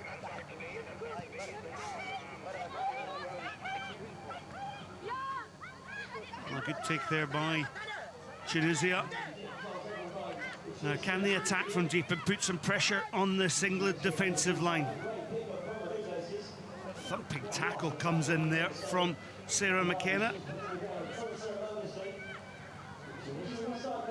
On the far side, Delage taken in by Tunisia.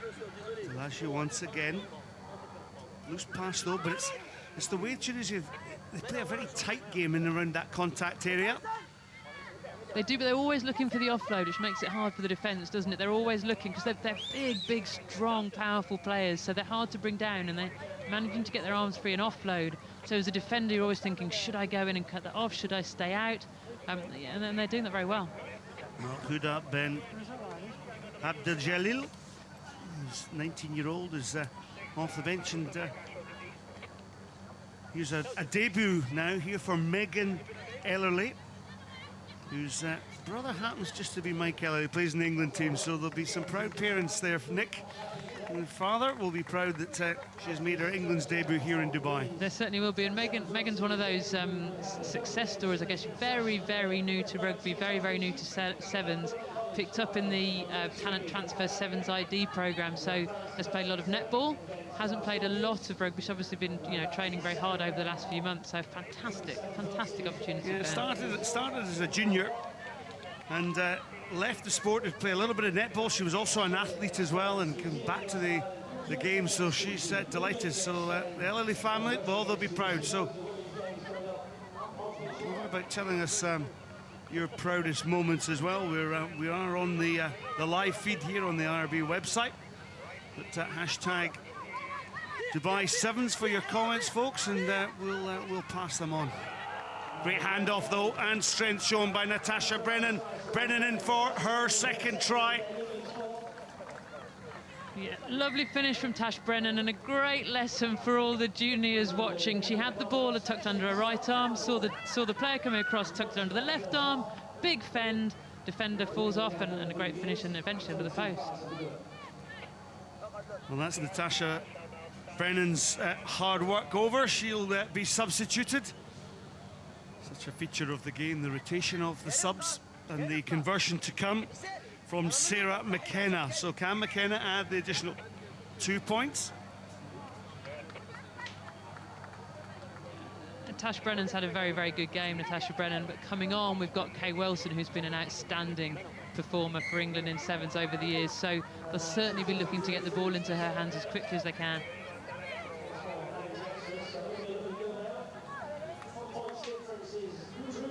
So Sarah McKenna showing her footballing skills and slotting that conversion of the second try of Natasha Brennan. So England out to a 24 points to 5 lead here in this Pool B match between England and Tunisia. Quick tap and go then by Burford. So for England, piling on the pressure now is Kay Wilson. Kay Wilson round the outside she goes, and Wilson slides in at the corner to extend England's lead in even more. Just checking with the referee, Marlies Jordan, if it's actually a try. Looked pretty good from up here in the commentary box, Sude. It did, and Kay Wilson doesn't need asking twice in those positions. A very good finisher. Even if there's only a centimetre, she'll manage to find it. And again, a lovely show of a handoff and round the outside. So England just finding their form here with that 5th try of the tie. 2 minutes still on the clock. Well, they were runners-up last year to New Zealand in the IRB series, and as I mentioned, they did win the tournament by 29 points to 12 over the USA in Houston. And now starting to show their dominance over this young Tunisian side.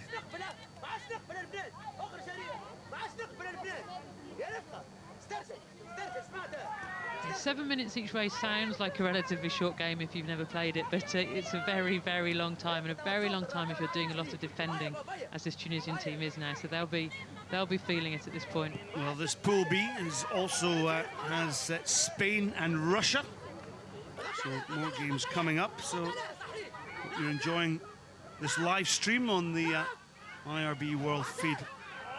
Sloppy passing by Tunisia. Pressure on from England.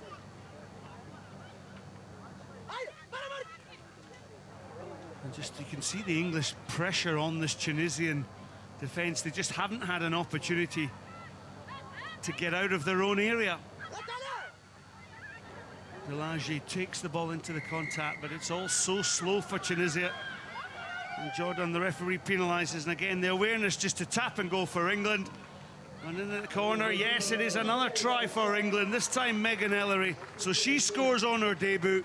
So delight for Megan Ellery, who wins her first England Sevens cap today. No better feeling than scoring a try on your debut, but then doing it in an iconic stadium like the Dubai Sevens Stadium. What a fantastic way to start your international career.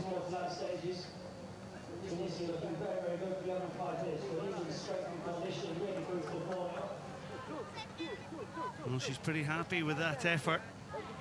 Sarah McKenna with the conversion from wide out. So McKenna, oh, it's a super kick, isn't it? What about that for the skill? Touchline conversion from Sarah McKenna over Megan Ellery's try. And the final score quite convincing here. At the end of the day, from between England and Tunisia, 36 points to 5, the final score. And England looking good in that second half.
Well, it's the sixth and final match in the first round of games. Russia against Spain. Pool B, England having beaten Tunisia by 36 points to 5. 6 tries for England, so laying down a marker very early in Pool B. Russia against Spain, I think it's fair to say two sides from the second tier of international rugby, certainly at 15s, but they're two sides with very proud and rich Olympic heritages, and they are certainly grasping the sevens nettle and showing what they can do at the sevens form of the game. And Russia, they lost a nail-biting quarter-final at the World Cup to the eventual runners-up Canada, just 15 points to 12. So you can see there just how close Russia came to getting to the final at the World Cup. As for Spain, well, World Cup semi-finalists losing to Canada. So we're dealing here, Gavin, with two of the top-tier sides in women's sevens. Yeah, we absolutely are. And in fact, Spain, I mean, they're missing key player Maria Ribeiro, but they've shown in the last 12 months that they are a growing sevens nation and played some terrific rugby. This really is a mouth-watering prospect in many ways, with the Russians then making the start there with Mukaryova with the kick-in. Into our sixth fixture then of the IRB Women's Sevens World Series here in Dubai, the first of 5 legs around the world, which will take us to the United States, to Brazil, of course, and China, and then the Netherlands. Martin, for you as a former Olympic athlete, just brilliant too that, well, sevens rugby wasn't around when you were running. Well, that's right. I perhaps wasn't really quick enough, Gavin, in all honesty, but certainly wide open spaces, and it is a way that nations like this, particularly those with rich Olympic heritages, can go out, they can source outstanding sprinters, and there is an opportunity here. We saw the Ireland team have done that quite well, and I suspect the Russians as well. Well, no question about pace too. We've spoken about it in the lead-up games, into Game 6 then, and the importance of finding width on the field and the pacey young ladies. But certainly the standard has improved greatly, and the Spanish really are a nation who feel that they can really take things. They had a very good tournament here in Dubai last year. They finished up in 3rd spot. So this is a good hunting ground for them. And straight into the action then, looking to use the width of the field. They are Spain. And Elizabeth Martinez has kept it back in field.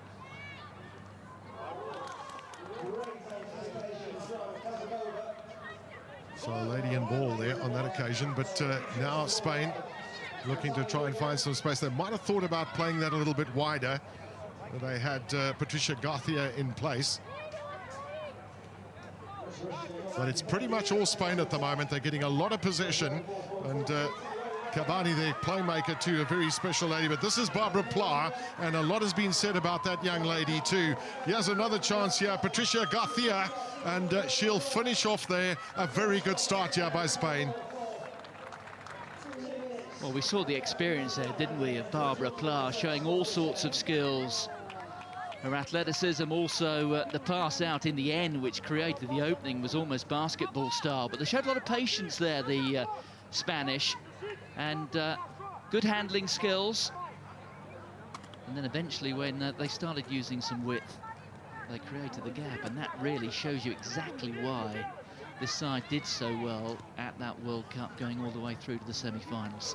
Well, Patricia Garcia not just making that conversion, but she's done pretty well in the past. Certainly she'll remember that vital conversion last year in the quarterfinals when she kicked the conversion for that 7-5 win against Russia. So both teams pretty much have put in their most experienced combination, although there are 3 debutants on the field. And we saw Barbara Pla, she certainly is one of them.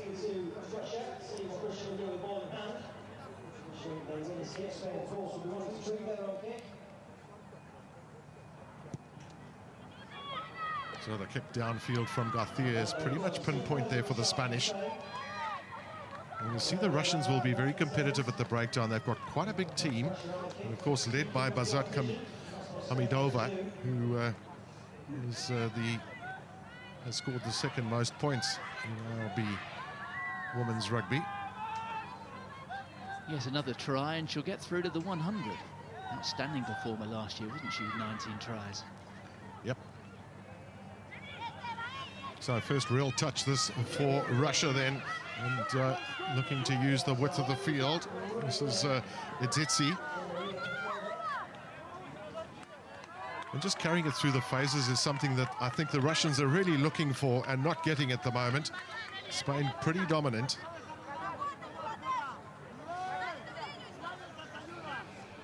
Certainly a very evenly matched pool, isn't it? If we perhaps put Tunisia to one side, but the English, we saw them in good form a couple of moments ago, scoring half a dozen tries. But England, Spain, this match, of course, as well, with the Russians.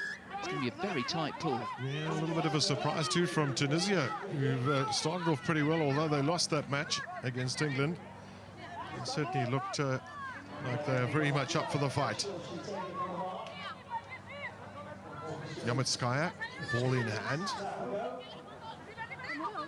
And through there from Karyova.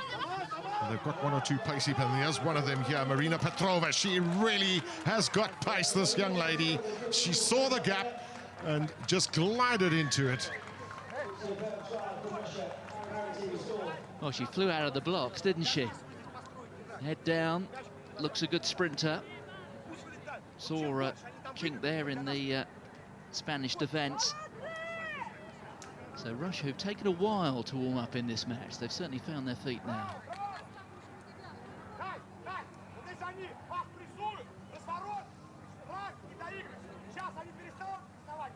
Well, there certainly is a lot of shouting from the benches of the respective sides. I think they both know that this could be a very tight contest. Attempted conversion from Yamitskaya unfortunately didn't make it, so they locked at 5 points all as we move closer to half-time in this Pool B encounter.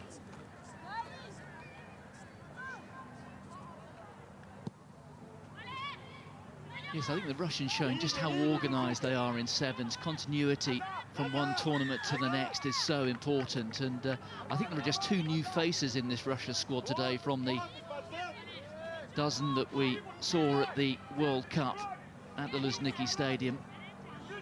So showing all the organisation, which really has been a hallmark of Russian Olympic sport for so long. Yeah, well, a blend of youth and experience. You spoke about that earlier in the tournament too. Stain Barbara Pla, she's also one of the debutants on field today.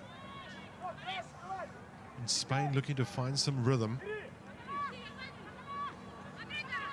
Some good strong passing from them too, very accurate passing. That's opened up space now. If they can also find someone that can get through. This is Berta Garcia.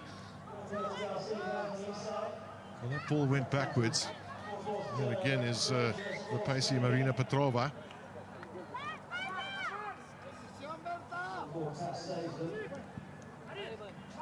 It's very intelligent rugby, isn't it, from the Spanish, mixing up not only some very good handling skills. I think maybe there was an opportunity missed there by Russia, albeit in their own 22.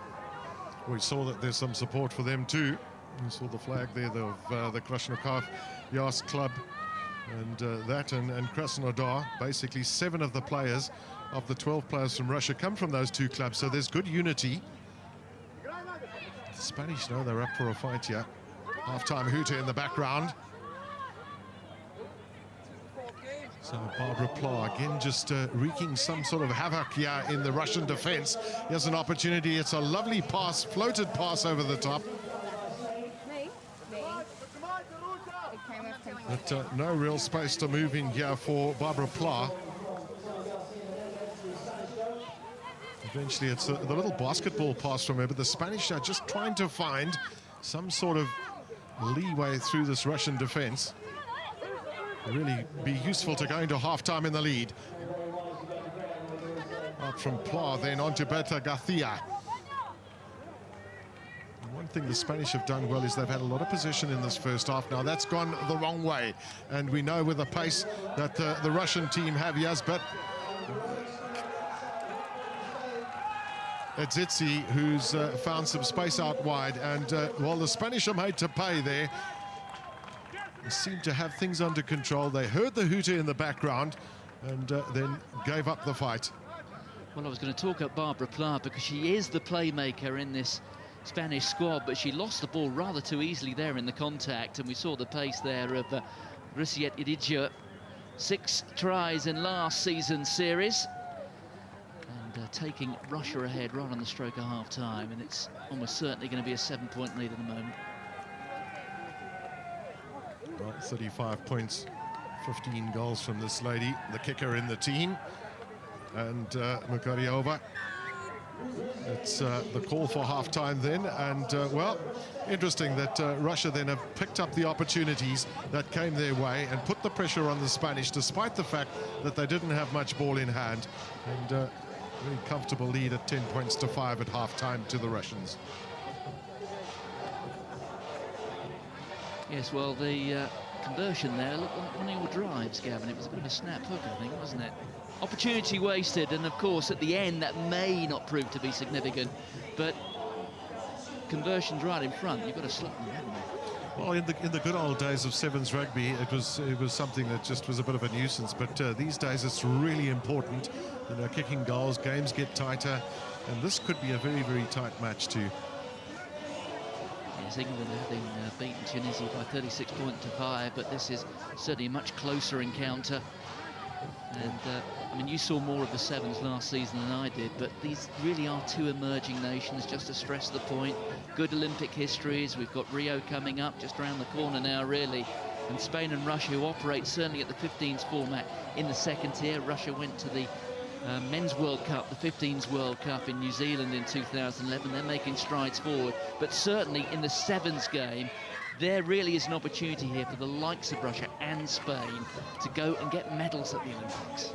We saw the 2 coaches there, Pavel Baranovsky for Russia, quite elated, and a rather quiet approach of Tommy Garcia Menendez, who's the coach of the Spanish team, just doing there. But one of the things for the Russians here too is a lot of their girls debuted here last year, so a nice opportunity for them just to carry on some of the excellent work that they did last year.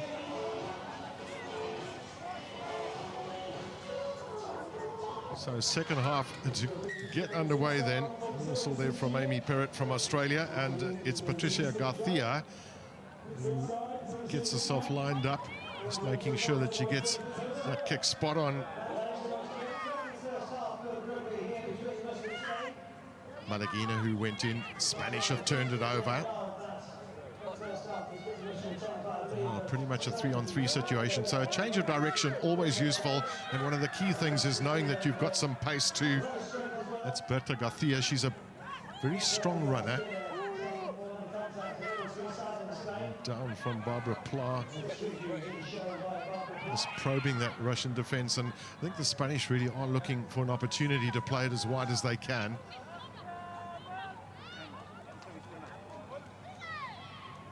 Taken on by Martinez.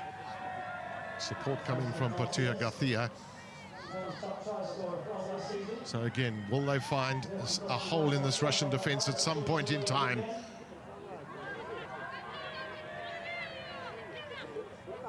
Russians just making sure that they're well spread across the field. Their defensive organization has been pretty good, but here is an opportunity now for Spain.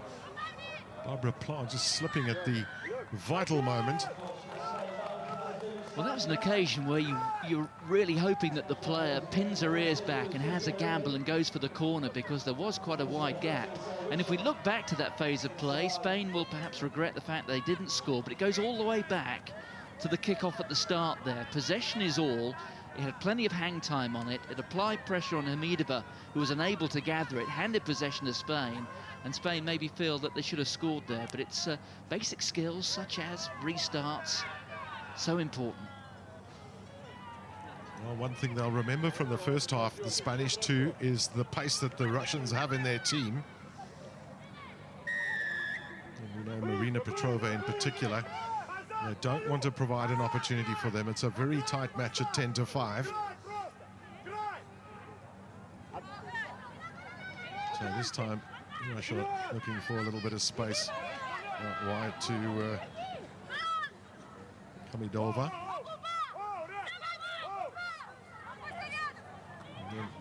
From Malingia. Another opportunity for them, Yamatskaya. Yamatskaya into a little bit of space. She's got the pop pass. Now it's a 2-on-1 situation. Oh, that's a fantastic tackle that from the Spanish. Marta Cabani absolutely just saved her side with a brilliant tackle. Well, it was a try-saving tackle, wasn't it? Worth just as much as any try that scored in a match. The support play was good from the Russians. And that was a tackle which had to be made, and was.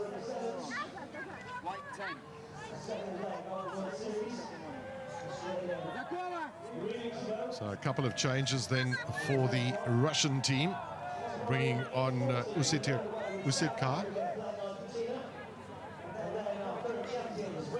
Of course, replacements are brought on liberally by the coaches. All players are ready to rock and roll. Get onto the park at the earliest call. It's been a very competitive first round of matches, hasn't it? That draw between USA and Ireland. Here we have Russia and Spain, and we're still in the first period of play in the sevens over the course of 2 days, and the outcome of the next 4 minutes or so will have a huge bearing on the fortunes of these two sides come tomorrow evening. Yeah, well, the Spanish are just unable to find a way through close in, so hence perhaps the opportunity of trying to play wider if they can. Sometimes it's easier just to take it through the hands. But Barbara Pla, she's had a good match. She's been very, very much part of the game. It's perhaps what we might call a typical Spanish pass, just out of the back of the hand there. Sunnyball Williams. And Berta Garcia not able to take that pass. So the finishing touch is not there for the Spanish. Yes, you can certainly see how influential the captain Marina Bravo and Barbara Pla are. Great skills. You can see the good thinking sevens players. Maybe a suggestion that one or two of their teammates not quite operating on the same wavelength on occasions, but the basic skills very good from both sides. It has been pretty much in the tournament today. This is the 6th match, and we've seen some really good skill. It seems as well as if the coach of the Spanish team, Menendez, has got feeling a little bit of frustration right now. His team's trailing by 5 points, so he's made a couple of changes.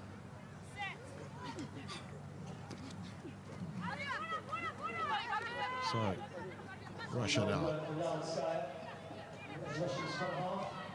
Setka just holding on to that and doing rather well, just going out wide, but the Spanish holding on. It's hard to win a rugby match without the ball in any form of the game, and for the Spanish, really, the important thing is for them to lay their hands on the ball. This is Petrova. And was that a knock-on? All picked up there by Amy Perrott. Beg your pardon, Gavin. It was all getting a little lateral there, wasn't it, from the Russians at one point, really drifting backwards, and so easy to defend for the Spaniards. Well, we've seen from a couple of the teams too how well they've operated with the switch pass. And in sevens rugby, that can be really effective if you channel running and you're able to run into space and change direction with less players on the field. So predictability might be a little bit of an enemy of these two teams. And another change here for Russia with Anna Prieb coming on. She'll go into the front row. She made her debut in Houston last year. Just the one event for the 21-year-old. Again, Barbara Pla asked to perform some of her magic. See how well the Russians are organized. The Spanish team are not always sure where the gaps where they might find some gaps. And it's just so important as well for your playmaker to be probing for the space, organizing your team. But that's the second time that the Spanish team has been penalized, and they've been in a pretty good position.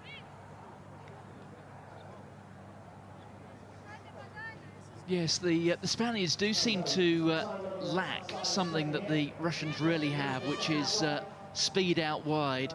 We've seen the tries scored from Russia created by real sprinters, which is perhaps one aspect of the Spanish game at the moment which maybe is a little bit lacking. And the Russians doing whatever they can to create some space for their fast women out wide. Yeah, the Spanish don't have out-and-out sprinters in their team, far more ball players. At the moment, just over a minute of playing time then in this encounter between Russia and Spain. And is that the last opportunity then for Spain? They'll have the put in at the scrum. Well, what a climax. We're going to have 45 seconds. We're going to have one phase of play. Spain have possession, 55 metres out. It's almost down to sudden death. Get the score, they could well win the match.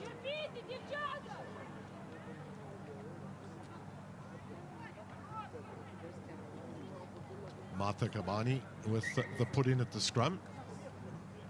It was also just a little bit messy, so they'll have a reset.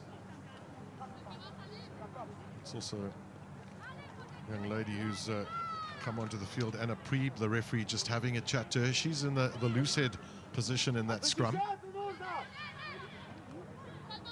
So Kabani then trying to find her way. And really, the Russians are very much up to this defensively, although they've conceded a penalty. So we'll hear the hoot of pretty soon, I think, and now Spain's perhaps their last chance. Hooter in the background, and again, there doesn't seem to be a way through. Yes, Barbara Pla, somehow she's weaved her way through. And we've had one draw already, 12 points all. Are we going to see another one? Is there an opportunity? Yeah, for Spain out wide. And as they go flying for the corner, well, Castillon, the try has been awarded by the looks of things.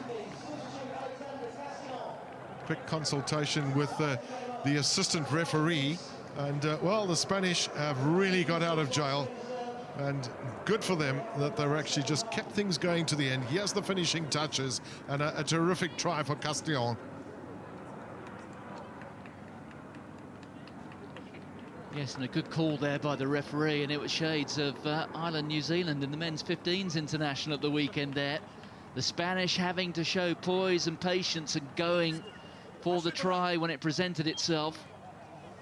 Well, the conversion was right from the touchline, so unfortunately no good. But, well, what another wonderful game this in the RB Women's Sevens World Series.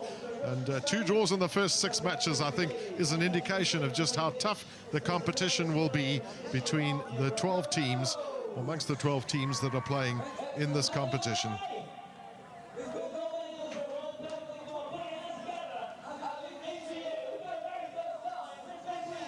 So we'll have we're going to have about a 40-minute break here in Dubai after the first 6 matches before we continue with the RB Women's Sevens World Series, brought to you here from Dubai.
sometimes saying, ayo, gotta let go.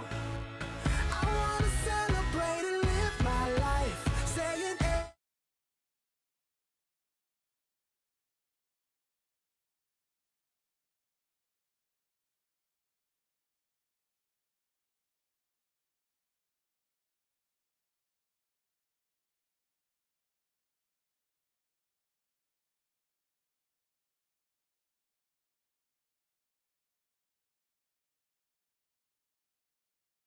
I'm in the club, so I'm gonna do.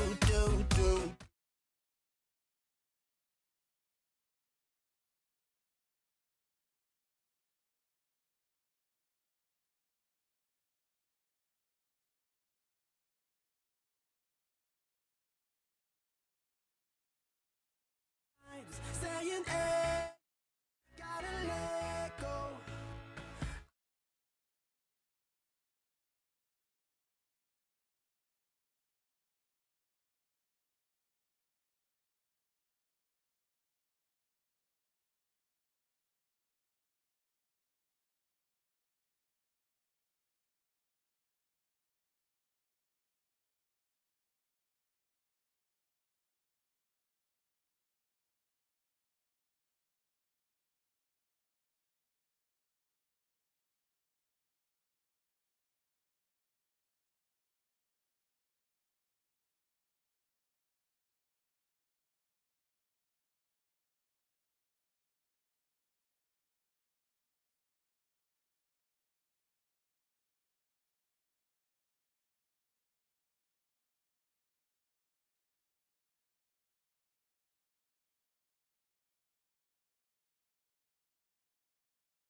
Well, welcome back to this wonderful arena here in Dubai for the IRB Women's Sevens World Series. This is round one of Series 2, and we've been royally entertained with the opening 6 games.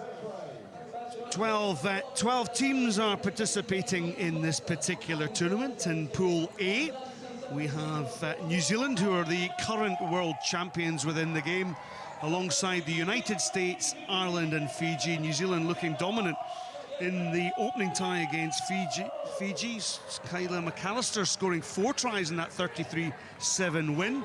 United States had a really tight game against Ireland. Ireland, who are competing on this series for the first time, drawing 12 points each. In Pool B, we have England, Russia, Spain and Tunisia. Well, England were made to work hard, but eventually came out winners 36 points to 5 over Tunisia. And then Russia pushed all the way by Spain, drawing 10-all. So that is Pool B, England topping that particular pool. In Pool B, we have Australia, Canada, France and Brazil. Canada, of course, beaten in that Rugby World Cup final by New Zealand. And Australia looking very, very strong against Brazil, winning that one 30 points to 10. And Canada, again, looking particularly strong against France, winning by 26 points to 0. So always a good atmosphere in the stadium. And you'll probably note on this IRB Sevens World 7 Series feed, it's coming and streaming to you live to your laptops or computers from wherever you are around the world. Welcome. And yes, the stands are absolutely on the far side are probably empty because there's so much action on the other tournaments that are happening. There's an international veterans tournament, there's schools tournaments, there's a tens tournament, and there's all the action on 6 pitches out the back. And well, local time here is 4 o'clock here in the afternoon in Dubai. So as part of this IRB Sevens World Series, we have 5 cities hosting, and for the cup winners there are 20 points on offer, the runners-up 18, all the way down to 12th place and 1 point there. Last season it was New Zealand who came away with winning the title. England were runners-up. And the game that we've got coming up for you now is between Canada and Brazil, Pool C. And these teams once met in Guangzhou earlier on this year, I should say, with Canada coming out winning occasion. So up front, Karen Paquin, Kelly Russell, Jess Dovan. They are the forwards there, wearing the jerseys 3, 4 and 9. Keep an eye out for Ashley Stacey, who's the playmaker, winning number 5 for Canada. And then in Brazil, number 4, Santini. She's a little pocket battleship, 5 foot nothing, but absolutely steers the ship brilliantly. Brazil opened up with that loss against Australia by 37 points to 10. So they'll be looking to have an impact in this game against Canada. But Canada, well, they've got loads of experience.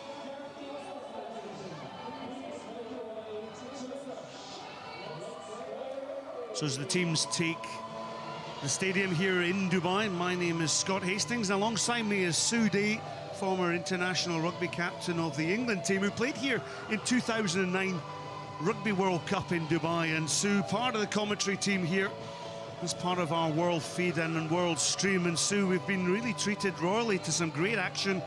New Zealand looked particularly impressive with their win over Fiji by 33-7, but newcomers Ireland drawing with the USA 12-all, and also Russia-Spain drawing 10-all. Just goes to show that I think this level of competition has stepped up to another level. That's right. Ireland have not been in the Sevens series for very long and gave the USA a really good run for their money. 12-all at the end of that one. And Russia-Spain was a real battle. Not quite end-to-end stuff, but just tackle after tackle after tackle. A really, really good game. But you're right, for me, not surprising, I guess New Zealand have been the most impressive side so far. Well, if you're sitting at home, let's get your tweets coming in to hashtag Dubai Sevens or at IRB Women's Sevens. And plenty of messages of support from around the world. And one person watching is Captain Jennifer Kish from the Canadian team. She has a hamstring injury, and Mandy Marchuk has a shoulder injury. We wish them both in terms of getting themselves fit for the remaining matches in the competition. Referee Gabriel Lee from Hong Kong Football Club, or the Hong Kong Rugby Union, I should suggest, is our referee and officiator in the middle. So it'll be Brazil to kick off.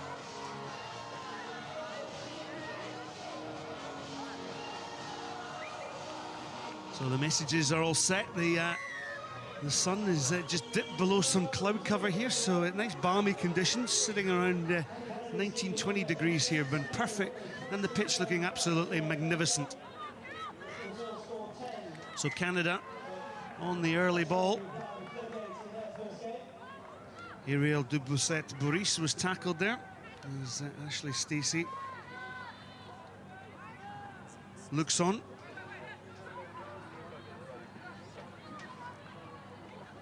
So the forwards, Luisa Campos packs down in the middle. And the feed from the scrum by Edna Santini. Of course, Brazil will be host to the Olympic Games, of course, in 2 years' time, when Rugby Sevens, both in the women's and men's format, will be featuring in that competition. Much excitement. So we're maybe looking at the players of the future here, the players that are going to be playing in the Olympic Games. What a special honour that will be. But at the moment, it's part of the IRB Sevens World Series. Canada then nicked the ball out the back there of the scrum. Julia Sarda there, she's wearing the scrum cap, wearing the number 3 jersey. Ashley Stacey's the scrum half, wearing number 5 for Canada in the red jerseys. Stacey, a prolific point scorer, capped at 15s in 2007, also played in the Rugby World Cup in 2020. Feeds the ball under a little bit of pressure from Santini. Oh, big tackle comes in there from Carla Barbosa. And Brazil right up in the faces of this Canadian team and really trying to turn over ball here. They've got ball. Now, can they get the ball wide out here? Half gap opens up for Luisa Campos. Good tackle that came in there from Ghislaine Landry. Ball back, though. Was that a try? Just held up, I think. Jess Duvan. As the Brazil took it over the line, so great pressure and held up in actual fact, but excellent play there from Brazil, Sue. What a fantastic hit from Barbosa. What a fantastic hit. A little bit of a gamble rushing up in defence, but when you're that far from the try line, not so much. And so close, Brazil, so close to getting the first score there against Canada. Super tackle as well that came in from Emily Belchos for Canada. She graduated from the under-20s programme, her hometown Barrie, Ontario. So if you're watching from there, I hope you're enjoying the action. Brazil then with early pressure. Santini will feed the scrum. Well, the ball bumbles at the background. Well, brave play, wasn't it, by Emily Belchos, who went down on the ball. So Canada under pressure here through the hands of Ariel Dubousset-Boris and held up there. You notice how the Brazilian players are holding her up just to try and retain the possession. And Sue, again, great defence there to hold up the Canadians in the defence, get turnover ball, and Brazil have got the attacking scrum, but there seems to be a positive attitude from this Brazilian team. They're really going for it, physicality-wise, strength-wise. They're going pretty high in the tackle, which can be quite unusual in sevens, and it's really working for them. This Canada team is strong. They won't be used to being held up like that. It's a really good tactic from Brazil. Santini there, look at her being held in the contact situation. Ball in back, Luisa Campos. And Canada now come up on pressure on Brazil. Romalo.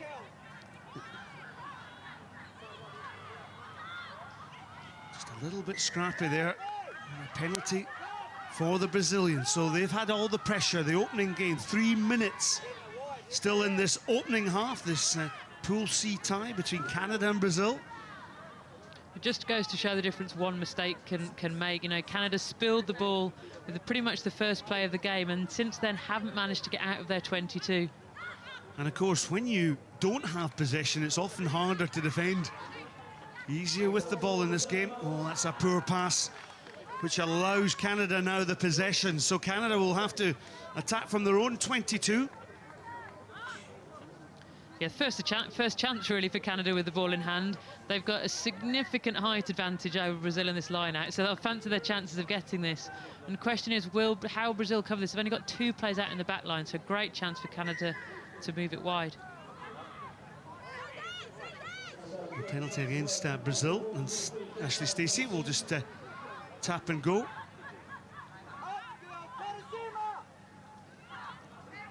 So Stacey just setting the platform here.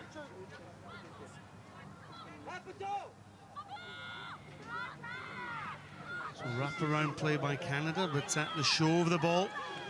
No pass and just a poor execution there. So the turnover ball for Brazil from the error from Canada, the handling error. Well, there's a knock-on there, so referee being played advantage. Too many errors coming in from Canada at the moment, aren't they? You said at the start of the game they're without Jen Kish, they're without Mandy Marchak, so you know, a bit of the experience they would usually look to in those situations, but just one too many spills of the ball at the moment are stopping them getting any kind of pressure. Yeah, last year Mandy Marchak incidentally scored 94 points on this tour, and a very influential player in the Rugby World Cup. As we mentioned earlier, they were Canada beaten by 29 points to 12 against New Zealand. But for a couple of years, Canada they had an incredible 2 years when they were unbeaten, winning the Amsterdam Sevens twice, the Las Vegas Sevens. But there is now a full-time squad, of course, a centralised program in Canada. And they won the NACRA title 2 weeks ago. Ghislaine Landry coming off with a little bit of a cut on her chin. So even in this abbreviated game, she'll quickly get patched up, and we'll be back in the action soon. And again, another leadership figure missing for Canada. Jen Kish and Mandy Marchak, both former captains. The current captain just off the pitch. A lot, you think, rests on the shoulders of Kelly Russell, the 15s captain, who's all sorts of experience. Julia Greenshields is on for Stacey.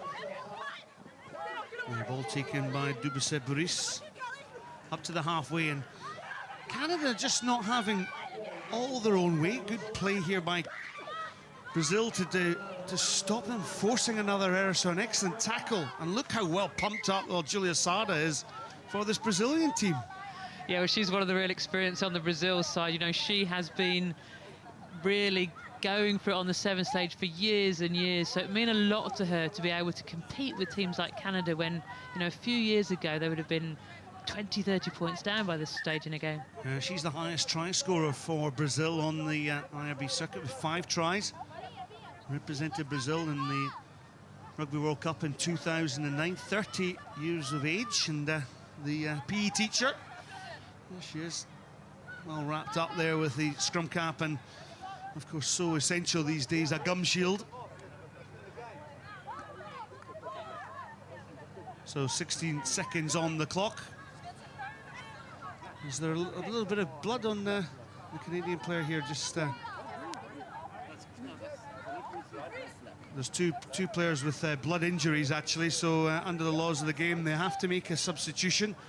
And on comes Sarah Kiljevi. She takes her place in the scrum. So that's 2 Canadian players off now with blood injuries. Just goes to show what a physical game it is. So Jess Dovan is off, as is Ghislaine Landry for Canada. And it can be really disruptive, you know, blood injury after blood injury. Like Canada needs to just calm down and do the simple things well. So the half-time hooter is gone now. Can Canada get points on the board? They attack well and through the hands of Emily Belchers. Belchers goes on the outside. Again, once that door opens, Brazil are very quick to close down the space that Canada have achieved, but a mistake here from Canada turns the tide into the favour of the yellow jerseys of Brazil. Penalty for not releasing in the tackle, so Brazil with the last play of the first half. Raquel Cochan. And on the far side, oh, great pace on that wide outside channel, Ishibashi. And Ishibashi's going to go right under the post here. And this is a killer blow for Canada. Brilliant play by Brazil to take the first try and take Brazil into the lead by 5 points to 0 over Canada. Yeah, it's a real test now, isn't it, for this young Canada team. 2 players off the pitch, their captain off the pitch, their previous captain's not here. 2 or 3 18, 19-year-olds in the squad, but a fantastic test, and this is exactly the sort of situation that the pressure that you need to put under as a young player coming through. Well, Ishibashi is one of the more experienced players in this Brazil team, having competed in the 2009 World Cup, age 28. This is her 3rd event, and there's the half-time whistle. So, in this Pool C game between Canada and Brazil, it's Brazil who are into the lead by 7 points to 0. And Canada, well, their coach John Tate will have words with his team and to see if they can get back in. But it was all about pace here from Ishibashi. Yeah, Brazil just managed to move the ball into space. They got a penalty given to them. Canada didn't quite regroup quickly enough. Probably not quite enough voices out there telling everybody where to go, and Brazil just made the most of it. They got the ball into the space, gave it to Ishibashi, who's got the pace, and fantastic finish. She'll be so pleased with that.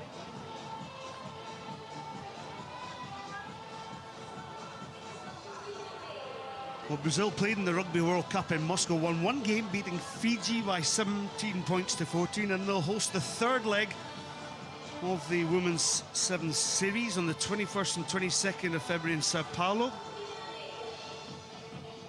So if you fancy a wee trip to Brazil, well, I would fancy that one, Sue, to go down to there and see just how the home support will be at that tournament, and just see the standard and how the game is going to have an influence in that great country in a couple of years' time as we go through to those Rio Olympic Games. Yeah, it's so fascinating to see how the Olympic effect can help to grow the sport in all sorts of different countries, and Brazil being the home nation for the Olympics, they've been putting so much effort into growing the sport. It'd be very, very exciting to see, you know, the impact of that in Rio. Well, for Canada, Ashley Stacey has returned on the pitch, so maybe that will give a little bit more experience to this Canadian side. And also off the bench for Canada, Kayla Moleshki has come on, and lots of also experience as well. And Bianca Farella, and Farella is well, she's a try-scoring machine. Scored 11 tries in Moscow back in June, and scored 2 tries in the opening tie, winning tie against France by 26-0. So a lot of experience now off the bench for Canada. So will there be a reaction here? Yeah, there will be. 7 minutes is a long time in sevens rugby. It only takes a couple of seconds to score a try, to coin a cliche. Canada just need to calm down and do what they do well. Ashley Stacey then with the kick-off. Bounces out of play. Well, it's not the Canadian throw-in, although Karen Paquin thought the opportunity was to take a quick one.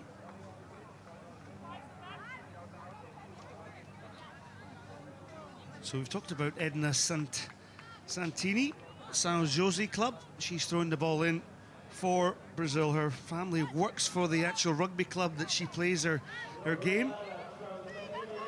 And always played rugby when she was a kid growing up, especially against the boys, I've been told.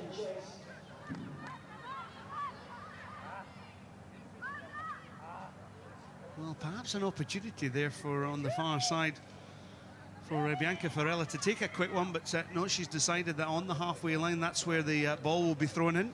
She was looking for it, wasn't she? But the Brazil players were quite cleverly marking the pass as opposed to standing where the line out should be, and they simply couldn't get the pass away. Jess Dovan then comes on. She's had some patch and repairs. Maleshki, she comes off. In actual fact, it's Sarah Kuljuvi. Stacey then back on that far side, and just there seems to be a looseness within the Canadian play at this moment in time, and it's maybe perhaps because Brazil are putting them under a bundle of pressure.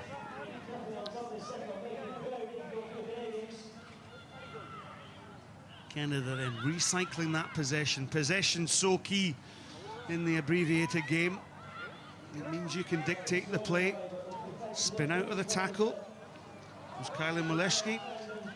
Farella brought to the ground. Super tackle there by Carla Barbosa. And we've seen Barbosa make a couple of brilliant tackles here for Brazil. It's excellent defence from Brazil at the moment. They are sprinting up into the faces of the Canadian players and brings Farella to ground there. And the referee, I think, get a little knock on there, which has given the ball back to Brazil. And it's just those big tackles putting Canada under pressure that's well, keeping Brazil in front in this game at the moment. Just the errors creeping into that Canadian performance. Some of the stats we have up here in our commentary position showing that Brazil have completed 20 passes. Oh, but the mistake that came in there, but it was adjudged to have been knocked on, says referee Gabrielle Lee from Hong Kong.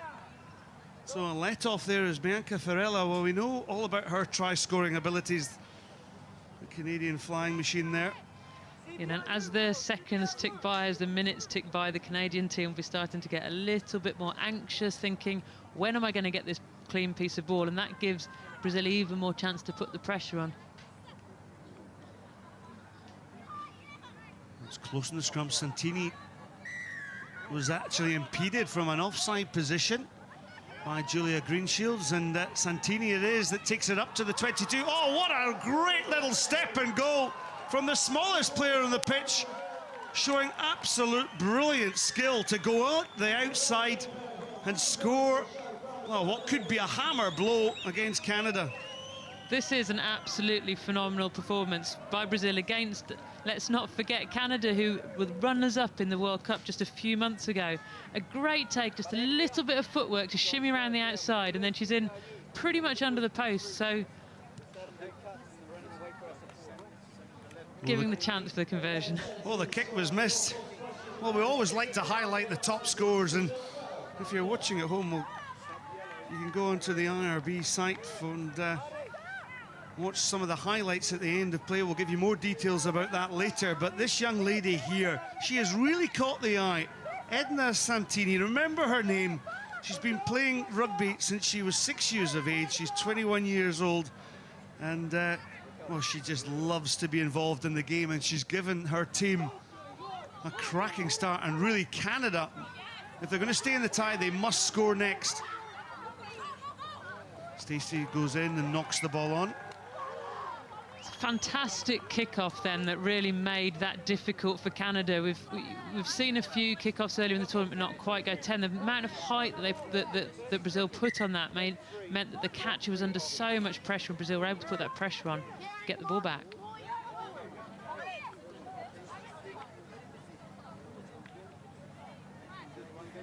So Ghislaine Landry all patched up and back in the action for Canada.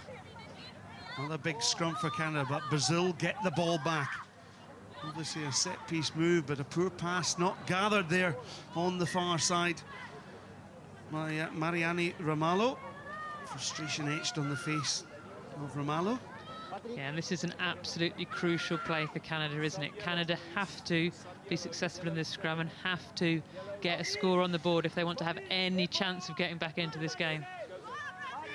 Well, a switch on then from Brazil as Tash Rocha comes on to take her place. And just a quick word there, actually, Sue, about Mariana Ramalho. So sometimes you think of these brilliant Brazilian footballers, and that one rolls off the tongue, and maybe she can stamp her presence on this tournament as well. Ramalho for Brazil. It just sounds so natural, doesn't it? Yeah, proper Brazilian sporting name. Now Canada have to go here. Well, they've got Farella on this far side. Farella just, the space was closed down so well, and Brazil keeping the pressure on this Canadian team. Advantage being played. Men over here, players over there. Jess Dovan then on the wide. She's got support on her inside from Mileski. Oh, a great step on the inside. And Jess Dovan, in actual fact, she was the one, of course, who got patched up. But now keep an eye on the clock, because it's all important. Not only is the conversion important, but the restart as well, because there's only seconds left on the clock. Yeah, it was an excellent finish, but it could have been done with being scored a little bit closer to the post. I think, you know, head up, talking from behind the play. You need to know if there's a player on you, because that needed to go under the post. Oh, Stacey misses the conversion, but superb play by Jess Dovan here. And she did well stepping inside the cover defence.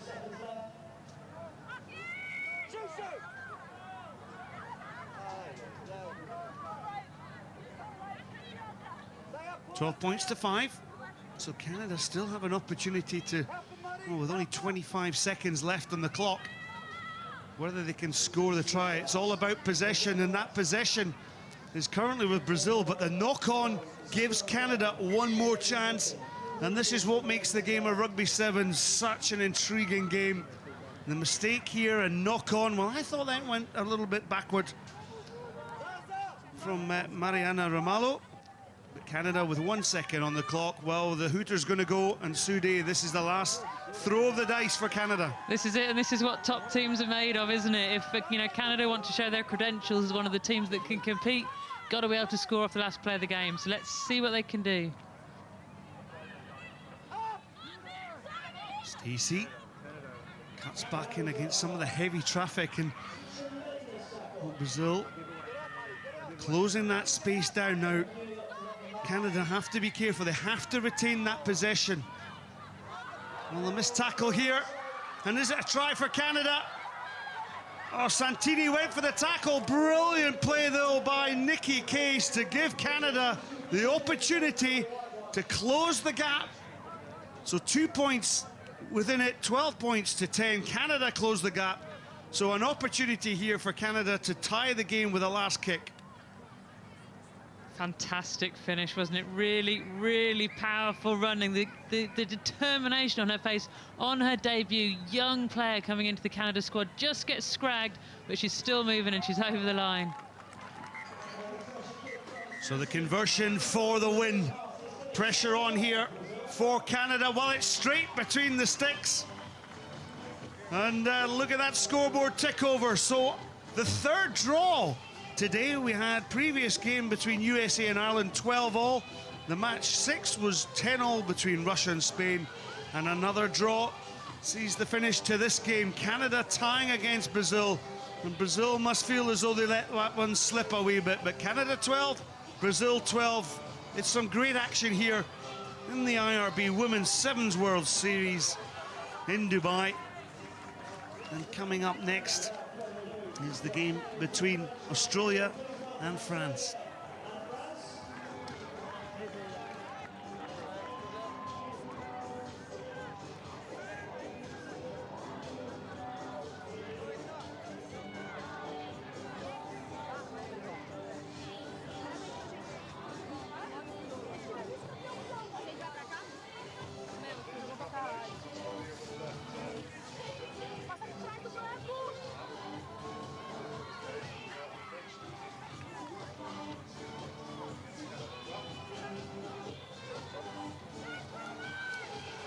So, game 8 it is then here at the Seven Stadium, and it really has been an exceptional start. This in 7 matches, we've had 3 draws, and these two teams then, Australia starting pretty well with that victory against Brazil, and a very good one it was.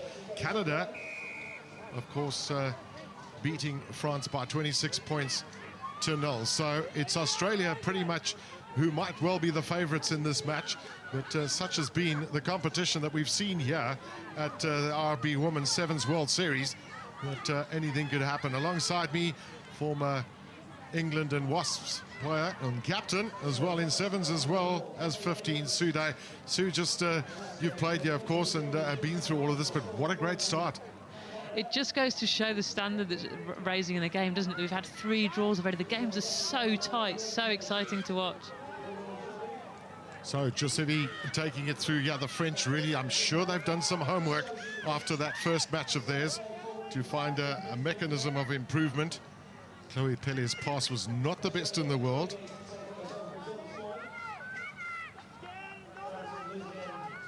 So what can the French do? We know if the French get out of the right side of the bed, they can certainly show all the talent in the world. We've seen that over the years.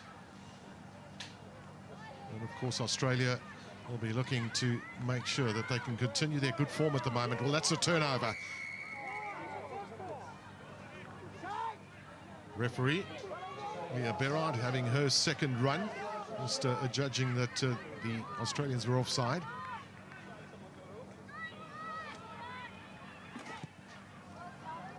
So a kick downfield from Alexander Pertis, and that's bounced rather awkwardly for the Australians, but it is midfield and they have an opportunity here of playing wide.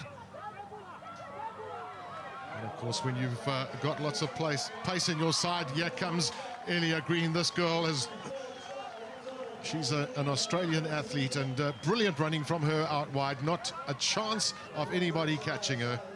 Yeah, the first piece of possession that Australia have had, give Elia Green the ball in a little bit of space and she will punish you. So Charlotte Kaslik fielded the ball, looked up, saw Elia Green outside her, and there was only one decision she was going to make, which was to give the ball to her.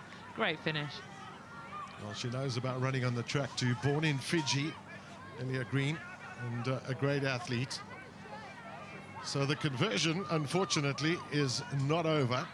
But Australia, as you say, Sue, the first touch for them and an opportunity there. You can see Elia Green, 3 tries in Dubai. And it's another illustration of how important it is to get your kicking game right in sevens. That was a penalty. They chose to go straight down the pitch. Charlotte Kaslik was under no pressure really gathering that ball, and it's just giving the ball away to the opposition and giving them a chance to attack in space. Shani Williams with a pretty good kick, that just low and quite difficult to judge there, but well picked up by Giuseppe.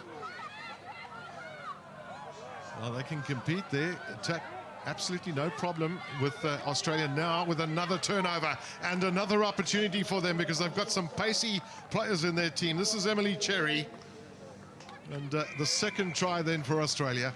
Yeah, for many players that may not have been the right decision. There was a lot of cover defence coming across, but Emily Cherry is quick, really quick off the mark and really quick when she gets going, so no chance of the French cover defence catching up with her.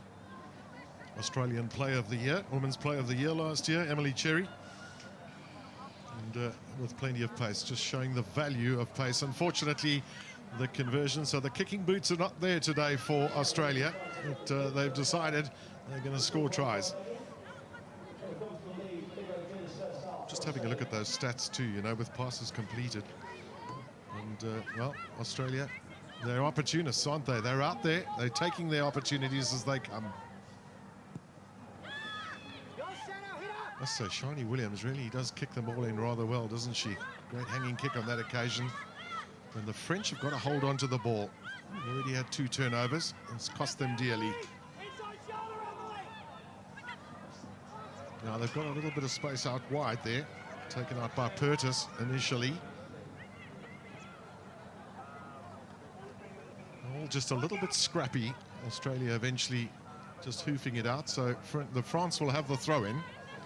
Yeah, good cover defence by Australia in the end, wasn't it? France are playing much like they did in the previous game. They're trying things, but not with very much precision at all. The ball's not going to hand. It's a little bit scrappy. You just need to get the basics right. Well, one of the basics is getting your line out going. Giuseppe there, the jumper.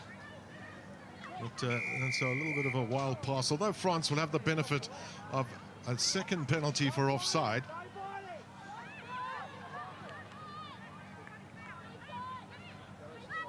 This is Jennifer Troncy. Change of direction Mayans. But they are very lateral at the moment, are the French.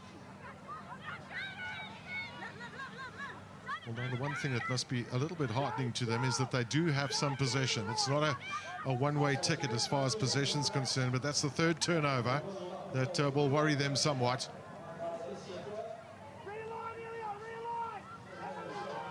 Shannon Parry just having a little look inside. She thought she found some space. Just see the Australian team as well, lined up right across the park with those long passes. And of course, waiting is Elia Green, but she's not going to have to worry though, because it's Emily Cherry who's going to slip through, and it'll be a third try then to Australia. Yeah, that was lovely, Sevens from Australia. Turn the ball over, set it up, and then, as you said, they were stretched out across the pitch, but not just width, depth, so they had the time to make the pass. They could come onto the ball really quickly. And then poor old France look up, and who have they got on the outside? Emily Cherry and Elia Green, two of the fastest players here, and the defenders didn't know who to mark, and in the end left a nice big gap for Emily Cherry to run through. Well, I'm sure that Shani Williams has got a big smile on her face now. She's managed to get the conversion over.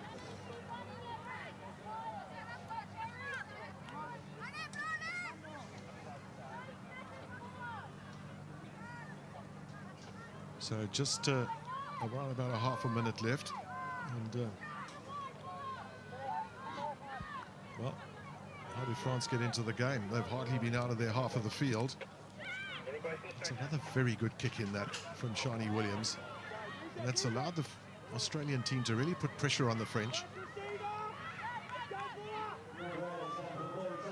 Big competition at the breakdown too from Alicia Quirk. Now Shani Williams almost got through the first tackle. Good protection of the ball. And, the hoot in the background. Well, there was a knock-on from Australia, so that'll be half-time then, and a pretty comfortable first half for Australia, with those three really, really good tries. Excellent half of Sevens from Australia. They didn't actually have the ball very much, but when they got it, they just made it count, didn't they? Well, they must have had some magic water between that first match of theirs here at Dubai, because they really just got things together and showed that they have rare qualities.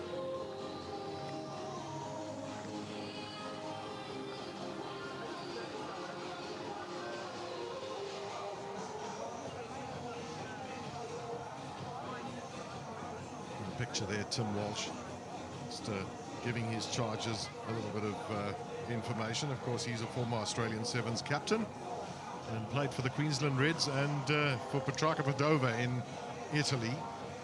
So good that he's continuing the good work in rugby of knowledge transfer, the coaching that he's doing. He's still a young man. And the French, well, David Courtet has also got some work to do in making sure that his team come into it in the second half in some form or another. Yeah, of the two coaches, he's got the much harder job, hasn't he? France can't get their hands on the ball, so you have to think they need to do the simple things very well. They need to get first phase right, and then at the breakdown, they've got to compete with this very, very physical Australian team. You know, with Shannon Parry, Shani Williams, Saemo, Elia Green, you know, they have real physicality, Australia, and they're just getting overrun a little bit, France. So they've got to make sure they're really physical and strong in the breakdown, and then they've got to just get their depth so they've got time coming onto the ball rather than snatching at it. Well, Sue, that's pretty much from a French perspective. What do you see the Australians in the second half? Do you what's key to making sure that they get the success? Well, I've been really pleased with this half of rugby, because my complaint about Australia is always because they've got these big physical players, they over-rely on them, they do a little bit too much around the fringes, and I've been really pleased with the balance in this game, where when there has been space, they've moved it into the wide open spaces. So more of the same, really. Well, I'm pretty sure that was the message from Tim Walsh at half-time. No doubt the French will desperately try to get back in some form or another. Of course, when you've those ladies in picture there lost their first match, and unfortunately just didn't trouble the scorers.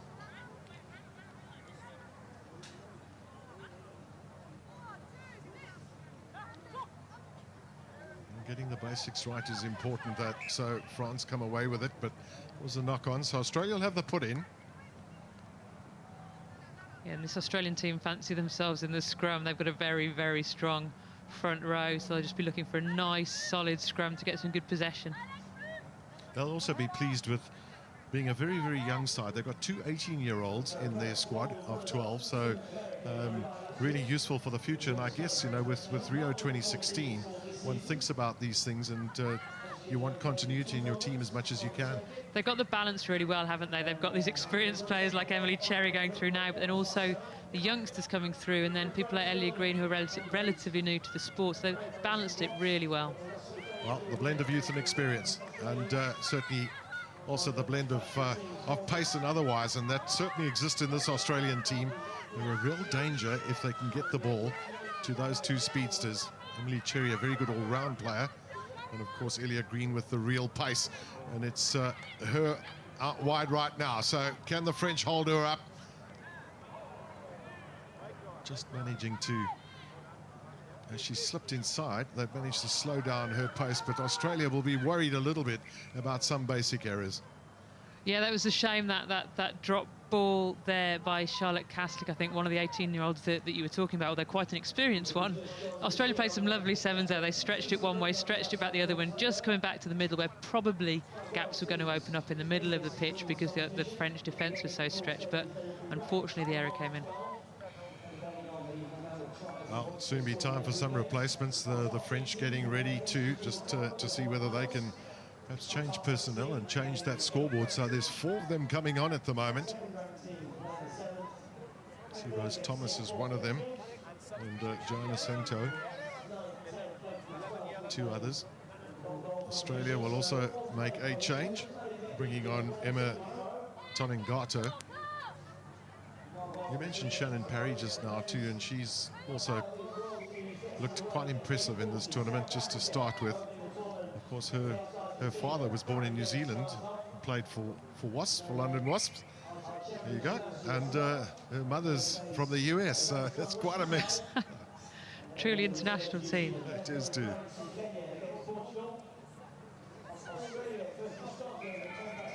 So Rose Thomas, let's see what she can do here for the French. An injection of pace, maybe.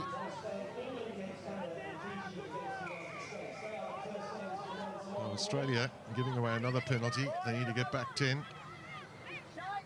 And, well, the French are running out of time. But certainly, if they can get on the scoreboard now, it might just be a real lifter for them.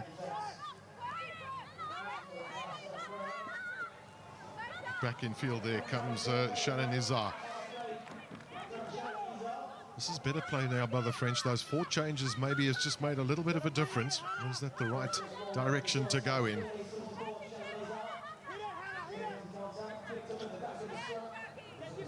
Pretty much on her own on that occasion was Guglio.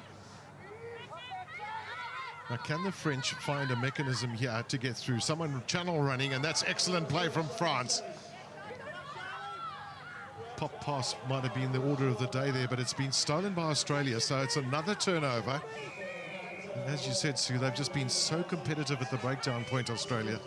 Yeah, and France have played into their hands a little bit. Just now, there was a big space out wide that France could have moved it into, and instead picked the ball up, went blind, picked the ball up, you know, down that short blind side, picked the ball up, did a little pick and go, and that's just playing into the hands of a physical Australia side. They need to be moving them around the pitch.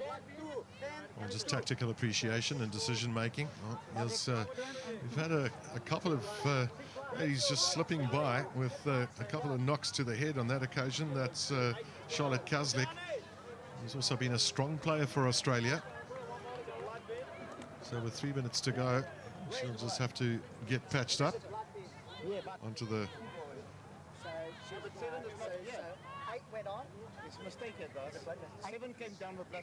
So Rachel Crothers, I think, has come onto the field, and she's also another very pacey young lady. And another of those youngsters that you're talking about, 19, I think Rachel Crothers is really bringing the youth through. Yeah. Also another lady making her debut. So Australia pinned back in their own half of the field at the moment, but showing enough patience just to find a way of getting through. the French up very quickly. But again, here we can see the value of pace. So this is again terrific running from Australia. And Rachel Crothers has just come onto the field. And she's going to go down between the sticks. Fantastic finish, wasn't it? But what made that try was the fantastic pass from Alicia Quirk. Australia chose to run it from their own 22. They moved it out into open spaces, and France thought, right, we're going to get right up in their faces and put them under pressure. But Alicia Quirk was just able to get that last pass away to Rachel Crothers really, really well. So you spoke about it earlier in terms of using the width of the field effectively. And, you know, good sides in sevens are able to do that and able to probe. And on that occasion, as you say, from deep in their own half of the field, they went through because they knew they had the pace to, so open it up. Exactly right, and the secret to that is working really hard off the ball. If you're standing wide but flat, you're never going to be able to get into those open spaces. If you're standing wide and deep, then the players passing the ball have got time to make that pass, and that's what Australia did then. So that's pretty much straight running. I think the one thing that's disappointed me a little bit has been that not enough switch passing. You know, when opportunities do come your way, we've seen some of the players running a little bit too much across the field. But here's another chance here for Australia. Well, here we go. Another one for Rachel Crothers. She certainly has made the difference, hasn't she? She has made an impact. You make a really good point about the switch passing. Often there's a player offering it, and it's the players outside of her that really need to be able to read that, because what the player with the ball in their hands is doing is pulling the defence one way, creating a hole that they're coming from, and you need that player on the outside to recognise that's where the space is, cut back at the last minute and take that gap. And all too often what's happening is that they're just following the same line as the ball carrier and ending up just sort of getting boxed off the pitch. Yeah, I guess if you feel you've got enough pace, just give me the ball and I'll run around people, but it doesn't always work like that, does it? You need a bit of variety. It certainly do. Well, the French are looking for some variety at the moment, and can it come in the form of a score? Because less than a half a minute of play left, and trailing by those 31 points. French are still scoreless here in Dubai.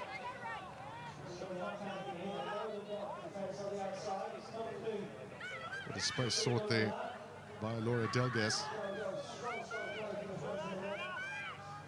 But again, you can see the breakdown point. Although Australia penalised on this occasion, they really have been very competitive there. Rose Thomas driven back in the tackle, and the hooter in the background, and the pass into touch will unfortunately mark a rather sad match this for France. But Australia will be very happy with their second victory here in Dubai. They've stepped up a gear, and they've got themselves in motion. So a very solid victory by those 31 points to 0.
Well, it's been a great start for the Australians. 30 points in their first two matches. New Zealand are on a 13-match winning streak. It goes all the way back to March. Just one poor tournament last year for New Zealand. That was at Houston, where they lost 3 times. But there you can see the teams, and New Zealand have kept faith with the players who scored all 5 tries in that opening win against Fiji. Kayla McAllister picking up a hat-trick. Honey Remia who picked up 2 there, and they are among the starting 7 here. Ireland, well, both their try scorers from that opening draw are also here, Claire Keir-Hain and Ashley Baxter. Well, there is Amy Perrott of Australia. She is the referee here, a 14th match in the series, and it will be New Zealand playing from right to left. Can they maintain that record of invincibility? It's up to 13. I guess the Irish will be hoping there are 1 or 2 superstitious players playing in black today, and they're playing with plenty of ambition, going out there to Alison Miller, who's a real speedster, the sprinter. Cut down there, super tackle, now being caught up there by Hazel Tubik. Chance to go the other way, and look how well organised that black defensive line is. The tackle's fierce as well, in there at the breakdown, and the referee also in there very quickly, and it's New Zealand who are penalised. Yeah, excellent tackle that came in from Huriana Manuel on the initial tack through Ireland's Alison Miller. And on that occasion, it was Kyla McAllister who got penalised there. So Ireland on with some early pressure and possession. Well, there goes Amy Davis. Get into the contact and look at the speed and how well the New Zealanders compete with that. And they force a knock on, so it's a turnover. Just looking at New Zealand, Martin packing down. And you just look at Shakira Baker going in there wearing that number 3 jersey. She's an imposing unit. And this forward pack, the Tuna and Baker as well, alongside Sarah Goss, a formidable front row and scrum. Huriana Manuel just shoveling it out there on the bounce, picked up by Hazel Tubik. There is McAllister. We've mentioned it already before, and I suspect we might again. The younger sister of Luke McAllister, and she really is a chip off the old block. Not only in terms of facial features, but the way she plays the game as well. Taken forward by Baker, and Baker, well, blasting her way through the defence, and the 21-year-old gets the opening try, and the way she brushed off the challenges there of the Irish players, well, it's all rather ominous for the ladies in green. Yeah, the physicality coming in from Shakira Baker. Well, we identified her in the scrum, and from that particular scrum, New Zealand took it wide to the right, and they knew fine well that she just stayed out on her wing, collected the pass, shrugged off the attempted tackles by Ireland, and well, New Zealand into a 5-0 lead. The conversion not successful. Yes, Hazel Tubik not getting that one out of the middle, but it's a good start for New Zealand. They absorbed, not pressure, but certainly they contained Ireland when they were in possession, and when they got the opportunity, the ball in their hands, they scored, and that is what the game of sevens is all about. Let's see here, New Zealand not looking for immediate repossession of the ball, and it's directly into touch, so we're back to the centre, and that's a blemish from New Zealand. That's a free kick to Ireland. And that one of the law variations that we see in sevens. There are not too many. That is one of them. Restart straight into touch, not 10 metres. It's a free kick. Well, New Zealand, who had a pretty tough time in the pool here 12 months ago. They drew 2 of their pool matches. Both were 12 points apiece against Russia and Canada. Impressive win in their opening game against Fiji. And look there at the hit coming in from Linda Atuna. There's Atuna again, getting possession. Scooped up there by Sarah Goss, unable to find McAllister. This is Jeremia. McAllister, look at the speed there and pumping the knees, and the short staccato stride, so reminiscent of her brother. And 3 tries in the opening game. She's added a 4th. That's not too bad. She's been playing 17 minutes at this event in Dubai, and she's already collected 4 tries. Yeah, very impressive running. And the way that New Zealand were able just to open up and carve once again, this Irish defence is of concern.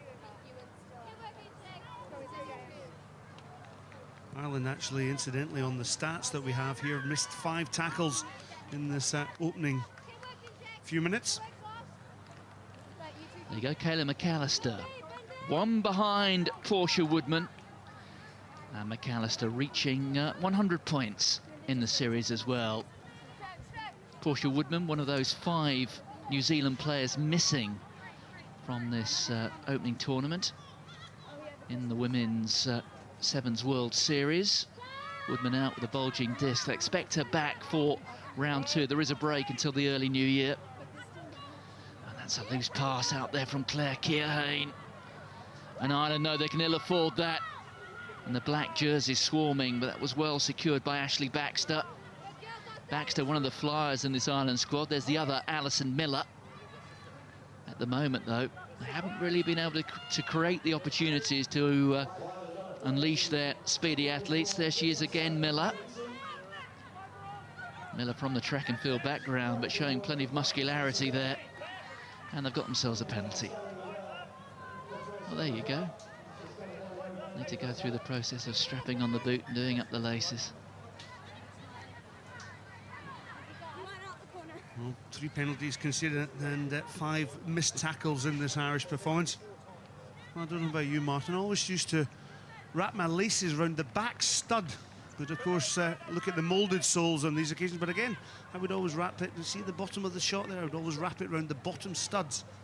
Tricks of the trade, well, Mr. Hastings, it's all a little bit different. But of course, nowadays they're wearing slippers. And in your day, of course, they would have hammered in the nails, did they? Yeah, thanks very much indeed for that, Scott. They were black boots during your days, though, weren't they, Mr. Hastings? Oh, I had a pair of Kevin Keegan Patricks that were luminous green soles. So, but wait till tomorrow's action, because when the Kenyans come on the pitch in the men's competition, the HSBC Sevens World Series, well, don't adjust the colour volume on your sets. They're an amazing collection of rainbow colours. Here's Amy Davis, who was a member of that successful Six Nations squad, but the ball is turned over at the line-out. Here goes Tubik. Double tackle, one high, one low. Good offload, though, to McAllister. Then on to Atuna. Here is Hiramia. Tall, very powerful. Look at that, just fending off the tacklers in the end. The tackle did come in and took her down. Manual. Well, that was an awkward one to pick up for Shakira Baker. Rather took a gamble with that one, but the bounce didn't go her way. But it's a knock-on from New Zealand. Early stages, but I can imagine Sean Horan will look at that and perhaps rue one or two bits of imprecision from the ladies in black. Yeah, a little bit of rustiness there from New Zealand. You don't associate New Zealand. This is, of course, the opening tie in the Women's World Series. Look at the power, though, from that New Zealand pack, and Manuel comes through. And you have to feel some sympathy there for Amy Davis. There is the whistle. It goes for half-time. New Zealand leading by 12 points to 0. Their opening victory against Fiji by 33 points to 7. So far, so good for the women in black. 13 straight matches they've won in the Sevens World Series, going all the way back to March. Remarkable to think that of the World Cups in women's rugby at 15s and 7s, there's only one that New Zealand haven't won. That was in 2009.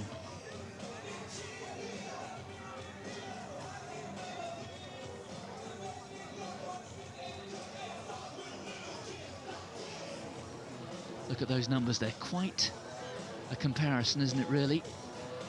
Tackles completed, 2-1 virtually.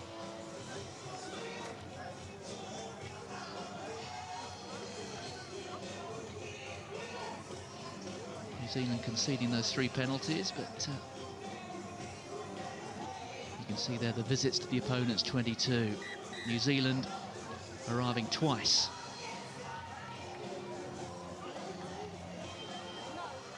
And on both those trips to the Island 22, they came away with a try.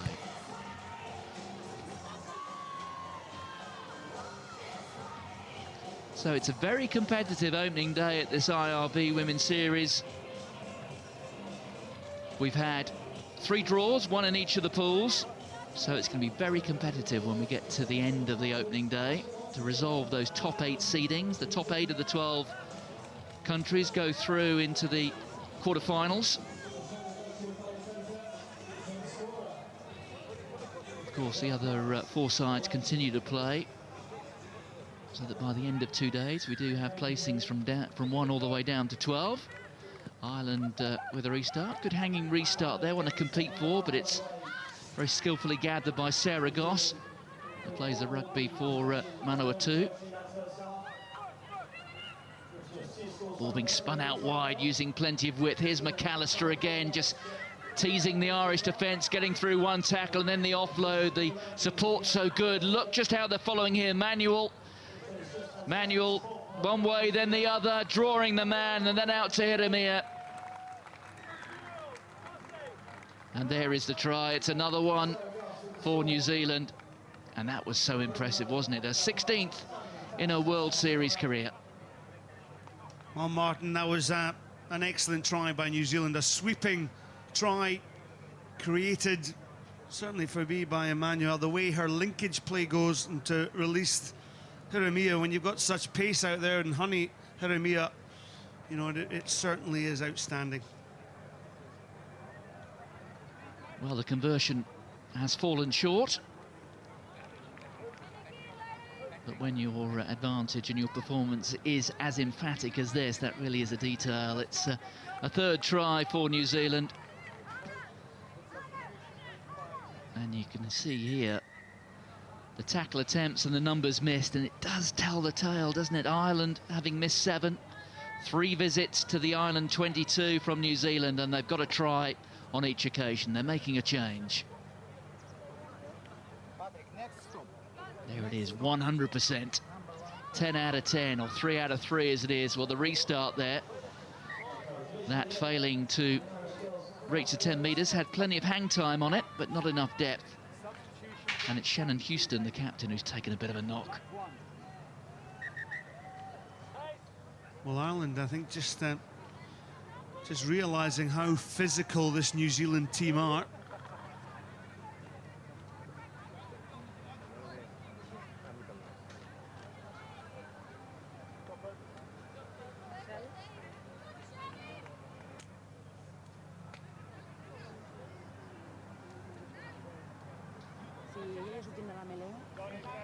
Linda Aituna has gone off for New Zealand, so sensing that this game is all but safe,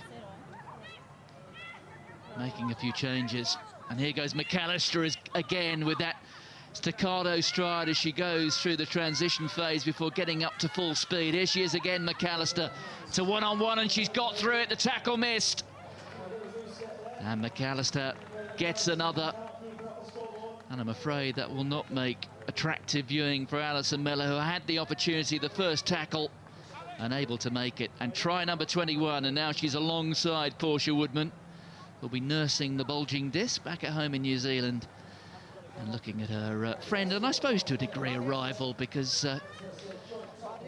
all good scorers and wings, there's an element of competition between the two. It's quite healthy, isn't it, within the team environment? When you've got this level of play and competition.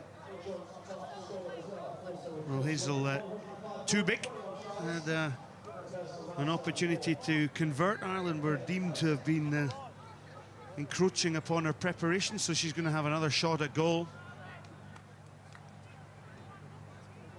I seem to remember a certain New Zealander last Sunday having another opportunity at a kick at goal New as Zealand well. and Ireland as well. New Zealand and Ireland, that's correct.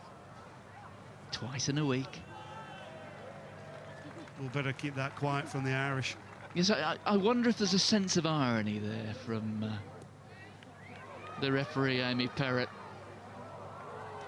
Well, it's not quite Aaron Cruden with the second one, but only just. Well, we mentioned there from Hazel Tubic, I thought the way she played this linkage play, she's one of the new stars of this Sevens team and looks very comfortable in that position. The one thing that's so impressive, or not the one thing, but one of the many things that's so impressive about this New Zealand squad is achieving supremacy in the women's game at 15s and 7s, but they don't stand still. When the prospect of the sport, the 7s sport, being admitted to the Olympics, they immediately launched a recruitment program called Go for Gold. And the 2-star recruits from that, it was set up at the end of 2011, Portia Woodman and Kayla McAllister. So if anything, it's taken New Zealand a little bit further away from the rest of the world at the moment. Yeah, especially when you look at those two at the top of the point scoring charts as well for tries scored.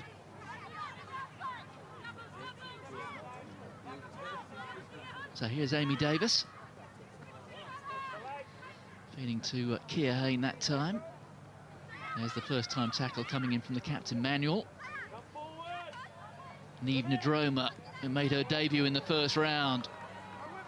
Enjoying herself here, pumping the knees, getting through the tackle. Eventually taken down by Alexis Tapsell. Plays a rugby in the South Island for Canterbury. Real cradle of rugby, isn't it? The Canterbury region down in Christchurch.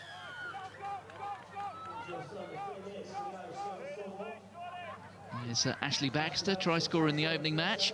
Change of direction. Shakira Baker had eyed up that tackle from a long way out. Laura Omani. Well, it's almost, sorry Martin, it's almost relentless every time New Zealand come up for the tackle. It's quite ominous for Ireland because they're just getting pushed back in terms of territory. Yes, there's a defensive structure from New Zealand, also the muscularity that comes with it, and the organisation. And then when they get the ball, they are deadly. 22 points to 0. It's proving a sobering and humbling experience for the Irish. They did well at the World Cup. They reached the quarterfinals. They lost 14 points to 5 to the United States, having beaten South Africa and China in the pool, although they did lose heavily to Australia. But they're a side, a rugby nation, certainly women's rugby, who are playing a little bit of catch-up with sevens. So successful earlier in the year with the 15s code, completing a Grand Slam. Good running line there from Houston, the captain, to the breakdown. They've recycled it. Kia Hain looked right, and there was nobody there. She had to go in and take the contact. But the defence here for New Zealand is so well organised, and you do get a sense that they're just quite happy here, almost to allow Ireland to have the ball. They have that significant advantage of 22 points. Every player is covered. Now they'll be a little bit isolated, although that was good work there from Claire Kia Hain to ensure the Ireland continuity.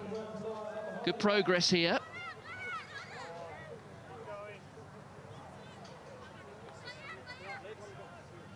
The ball thrown out to Muldoon. Here's Houston again. On the loop around, that was Ashley Baxter. As we're going through these phases of play, Martin, that's Ireland up over 40 passes. And look at the defensive hits just continually coming in, and the turnover ball, quite ominous.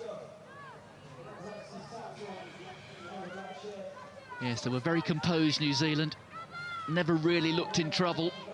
Eventually forcing the Irish back out of their 22. And then they pounced. There's Manuel feeding the ball out.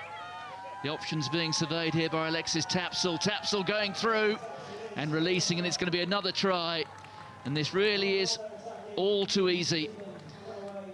And it's Shiritani, the 18-year-old, who comes through, making her series debut. Her first try in the World Series. Special moment for her. Well, there's the wry smile. Eventually it comes from Tani, but it all was the try was set up quite simply by the pressure that New Zealand put on Ireland. The conversion is successful. There is the final whistle. 33 points to 7 against Fiji in the opening game. 29 points to 0 against Ireland in the second match. Can anyone stop this New Zealand machine?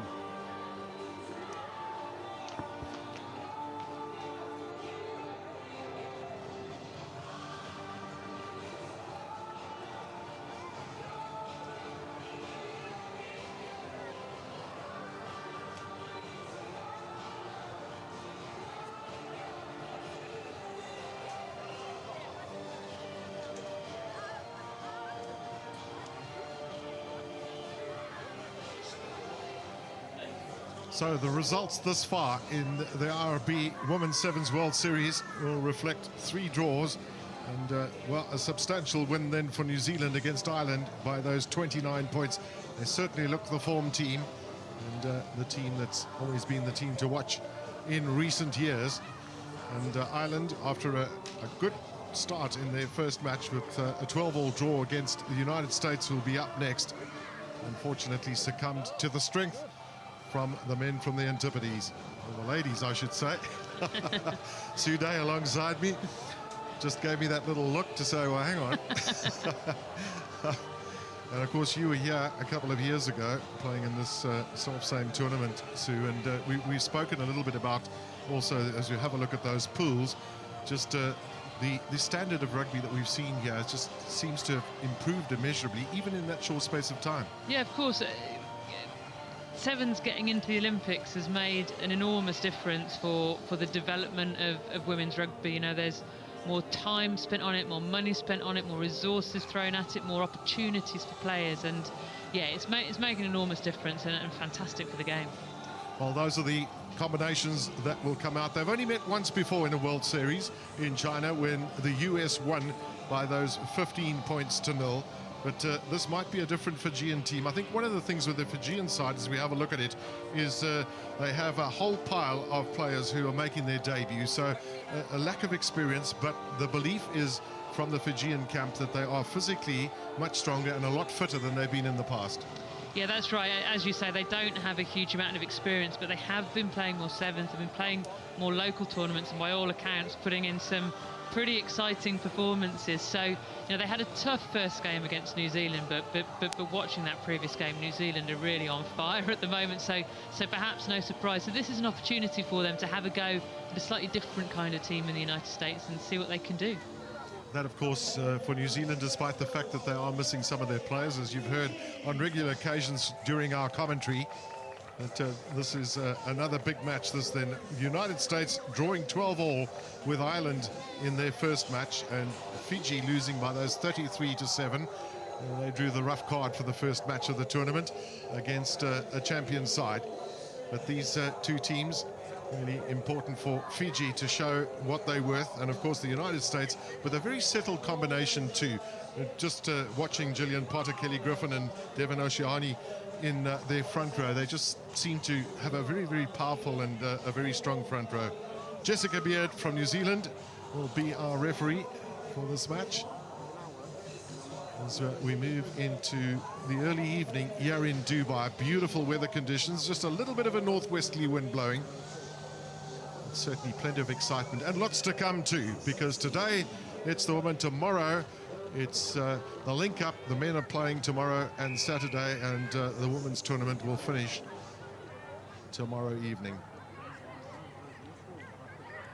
So the US with the first touch of the ball,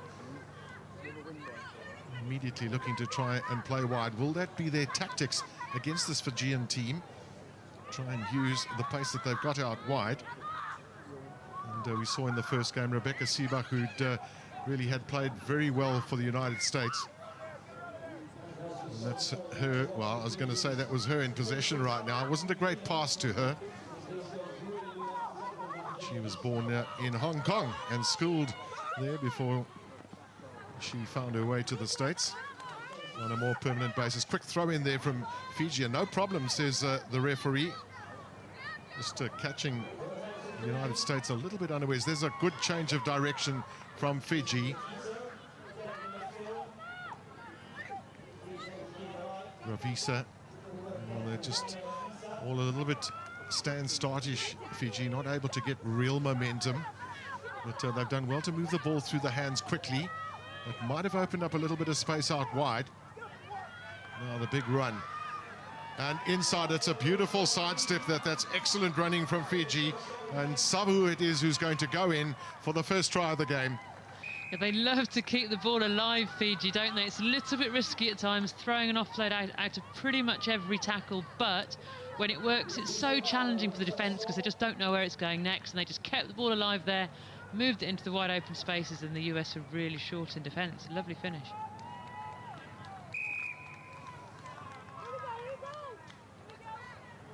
So a good start this for Fiji then.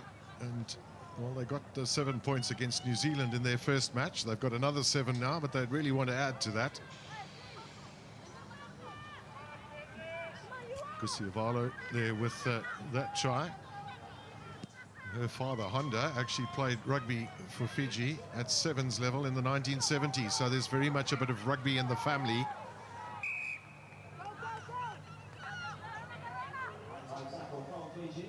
The States won't be too unhappy, I guess, about attacking from deep. They've got some good ball players. And, of course, they've got plenty of pace too. Here's one of them to provide it. It's Victoria Folane. Vix Fly, they call her. And over she goes.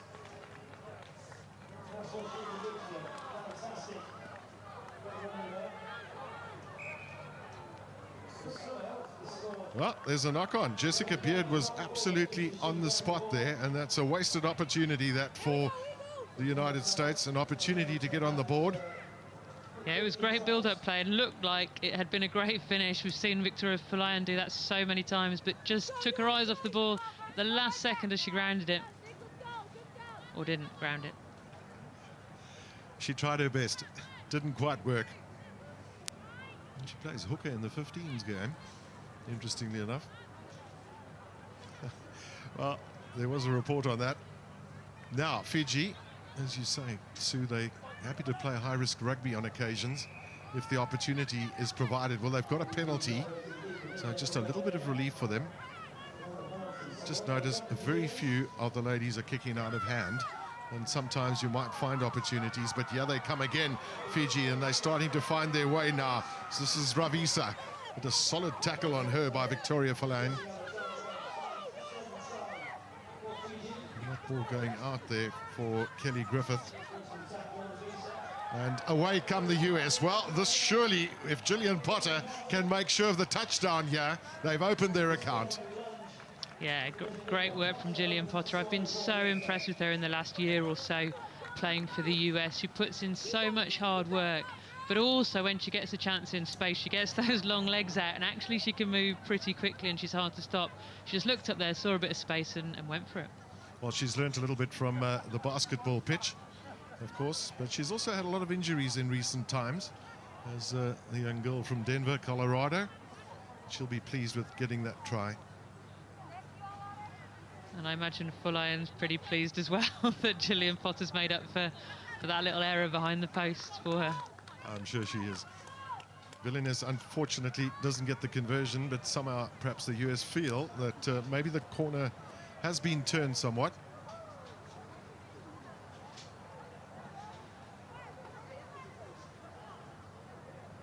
So she'll have another opportunity to kick, this time not for points, Amelia Velez. These kickoffs really are very important. And when you're playing a side like Fiji, who you know will always search for opportunities, and yeah, is another one potentially. And, oh, well, there we go. That's excellent play, that from Savu. And she's chased all the way, but she's just got the little swerve in, and it kept her going. So once again, you can see the opportunities attacking from deep and using the width of the field. Yeah, a real opportunist try, wasn't it? You said that kickoffs are so important. The kickoff didn't have that much height, so it didn't put Fiji under too much pressure, but equally, it wasn't well chased at all. The US left a gap about 10 metres wide down the side of the pitch, and Savu doesn't need asking twice to run into those sort of spaces. That left them Folane covering at the back, not sure, two players bearing down on her, not sure which one to go for, and she backed the wrong one and left Savu to run in under the post.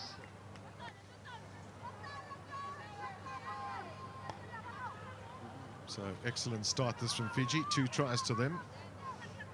And the opportunity to restart the game, Gillian Potter in picture, and it's a change of direction. Does this go the required 10 meters? It does, but now it's the US who are finding a little bit of space there in the form of Megan Lee Bonney. They're just getting hurried into the ball being kept in close to the US. They haven't really found some freedom of moving the ball around. Fiji quite happy to contest those balls close in. They've got a couple of girls that are very strong at the breakdown point. But here come the US. Here's a real chance for them now. Excellent play there from Kelly Griffin. Oh, surely it was offside. Just wait to see what Jessica Beard says. Well, she's given the penalty for offside, so on the stroke of half-time, here comes Gillian Potter looking for her second and finding it. She's shown some real leadership from the front today, Gillian Potter, hasn't she? US under pressure, this inexperienced but exciting Fiji team scoring against them at every opportunity, and she's the one that's kept the US in the game. Really impressed with her. What they need to do, the US, though, is that they you just called it, they're almost picking and going too much, playing really, really tight. Got to get the ball into those wide open spaces a bit more. Yeah, they've got enough skill and pace to be able to use the width. Conversion time for Amelia Villeneuve, and this time she gets it over. So the US back in the game then at half-time, even although they're trailing by those 2 points. They'll be pleased with the fact that Gillian Potter has led from the front, as we heard from Sue Day, and Fiji at half-time will be considering their options for this second half.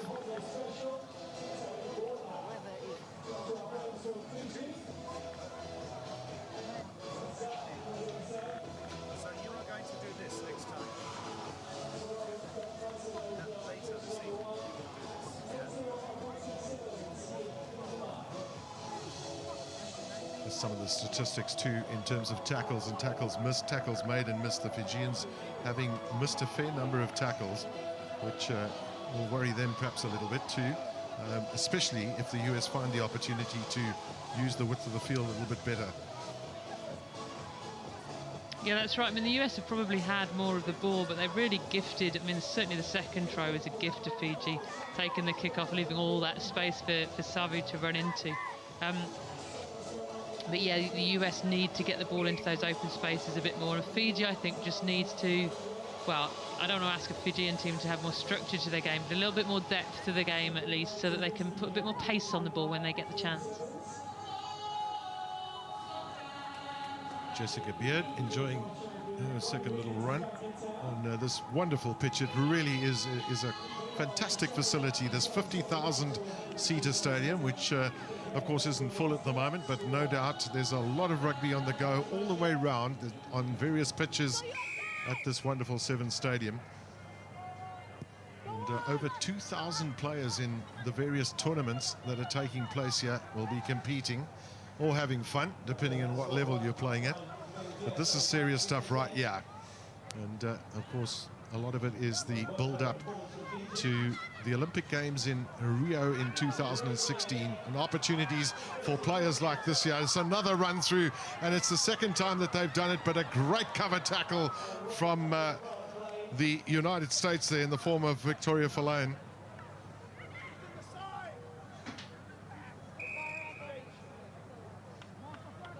Transgression at the breakdown point there, with the Fijians coming in from the side of that ruck. Jessica Beard just letting things go, so it's a turnover of possession.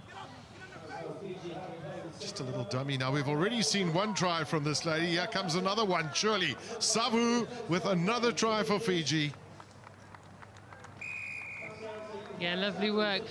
The Fijian team like cutting back against the run of play. They'll move it one way and then cut it back really, really quickly. And the US defence is getting pulled across and really struggling to deal with that change of direction. And they scored that, of course, with 6 players standing, because I think it's Gusivalo who's down after that very good cover tackle by Verlaine.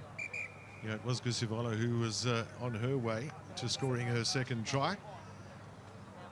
And she's down at the moment, so just the medics on the field, just having a look.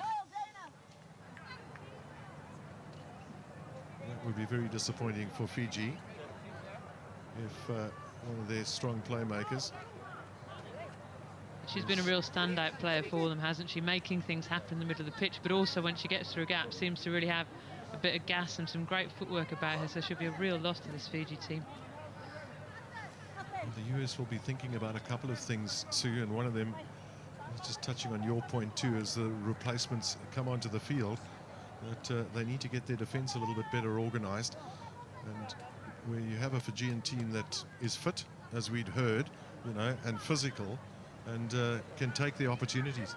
Yeah, that's right.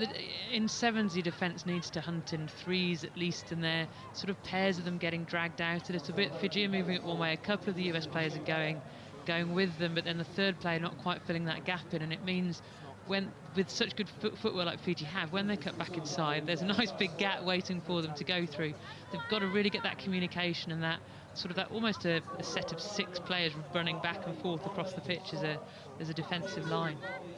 Well, they've got a lot of good athletes in their team, do the Fijians, despite the fact that there's so many of them making their debut. But I guess that's an opportunity too to really prove your worth.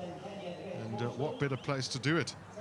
As one of the 5 venues, of course, for the RB Women's Sevens, the National Series. Whereas, from here, they'll move on to Atlanta in Georgia in February, and follow that immediately in the Arena Votueri in Sao Paulo in Brazil, and then on to China in April, and finishing up in the Netherlands in May. So there we have it. There's the schedule. And wonderful to have a schedule too, if you think about it. You know, in the past, I guess it was one opportunity to play somewhere, Sue, but here's a whole series. Yeah, that's absolutely right. In my day, if you like, there were one-off tournaments in different places, but not a whole series, and not a whole series that, you know, where you took points from each one and had something to aim towards the end of the season. So this IRB Women's 7 series is fantastic for that, and fantastic to take the game all over the world. You know, Brazil, China, getting to go to those places. Fantastic experience for the players, and fantastic, just, you know, cultural sharing of the joys of rugby. And of course, the points available all the way through from the cup, the plate, and the bowl winners that you can take with you to the next event. So, you know, you're playing for everything all the way through, even those finishing last. There's a point on offer. Just really some concern here with Josavini Gusivalu, who's down at the moment. Just look at the US's record then in Dubai, and yeah, 5 tries conceded and the tries scored. So it's quite interesting if you're having a look at these two teams then, with perhaps different ways of playing. As you said, Sue, you know, there's a little bit more opportunism in the Fijian team. But the United States, I think, in the last, what I've read in the last sort of 12 to 18 months, really seem to have got themselves well organized. You know, we're into sort of semi-professional and professional levels now, where there's a lot more focus on with players not having to do other things.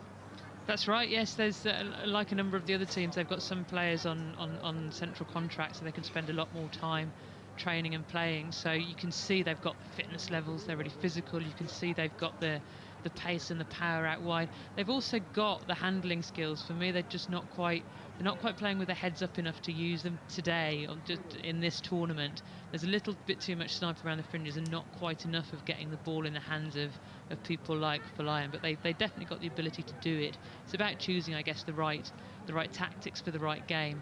And I think in this game, against an inexperienced Fiji side, you want to be trying to stretch them and trying to ask them questions that they've probably not been asked before. Well, those are the games coming up then in the different pools. It's England and Spain and Russia and Tunisia in Pool B, in 2 Pool C games as we move on. And it's really been very competitive. We've had all these draws in this game, so it shows you that, you know, despite the fact that New Zealand pretty much look like the form team at the moment, there's a number of teams here that'll be out there competing. And this is a very sad occasion, this, for Josavini Gusivalu, who is being brought off. She was running to score that try when she was tackled from the back, and she's gone down. So she's in good hands, I'm pretty sure, with the medical personnel. And the conversion from Nagusa is not over. So it's a 7-point game. And it's a real test for players in situations like this. And when there's been a stop for this long, you've got to get your head back in the game straight away. Well, I noticed the US were sort of got together and kept themselves motivated, just kept on the move too, as you can lose your concentration. It's a delightful little inside pass there from Sibach. US really, they know they've got to really turn up the gas now as much as they can.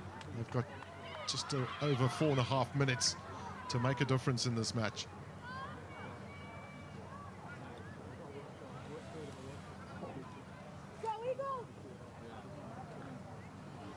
There'll be plenty of action over the next 2 days, of course, here in Dubai at the Rugby Village. And entertainment for children, a fancy dress competition, the rugby rock concerts on Friday and Saturday night. And of course, look out for the Greco Dynamos, the cheerleaders, who are coordinated by Amber Field.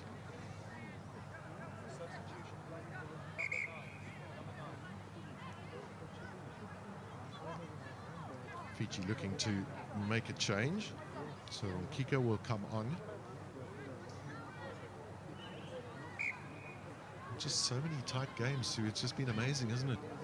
Really, really close, and fantastic for the spectator, because you just don't know which way it's going to go.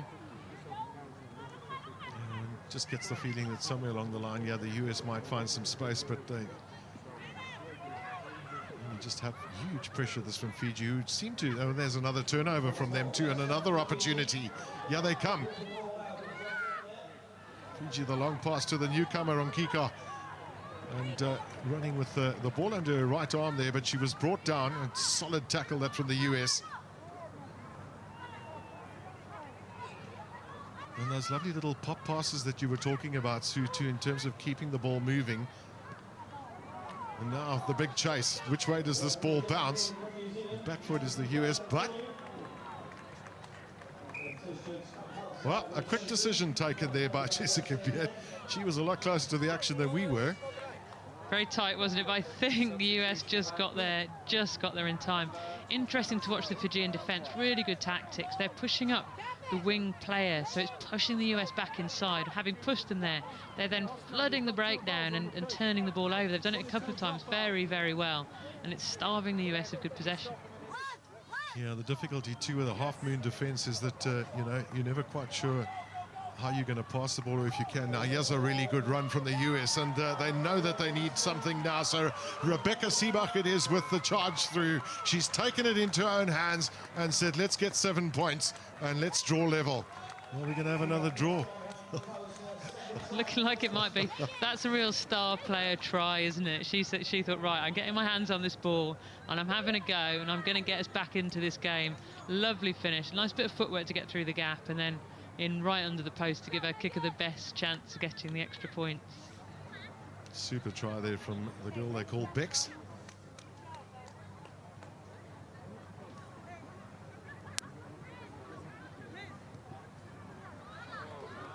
And, well, the conversion's gone wide, so big pressure here on the US. The Fijians, well, they are looking up at the scoreboard and seeing that it's just 1.5 minutes left of this match. Another change for Fiji, bringing on Akasita Ravato.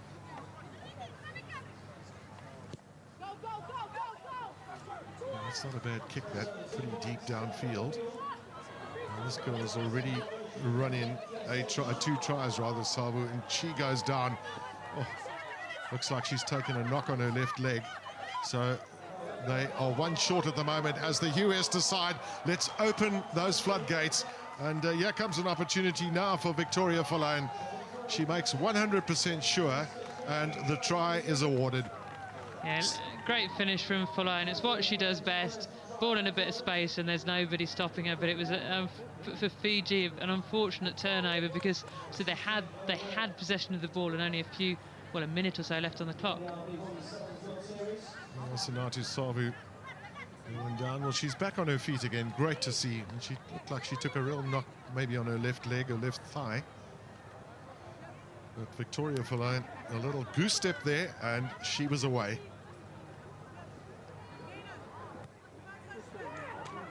Well, this kick winner has less importance for Kelly Griffin. She's just thumped it over.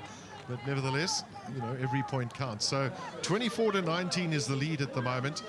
And, well, that could be a very important kick too. Yeah, and it seemed like a real turning point, didn't it, when Gusivalu went off? She's been such a good player for Fiji, such an influential player for them, and to lose her for the second half of the game, I think, has made a real impact on them. Yeah, one of the few players with some experience in this team. Well, there's the background hooter, so it's got to be all or nothing now for Fiji.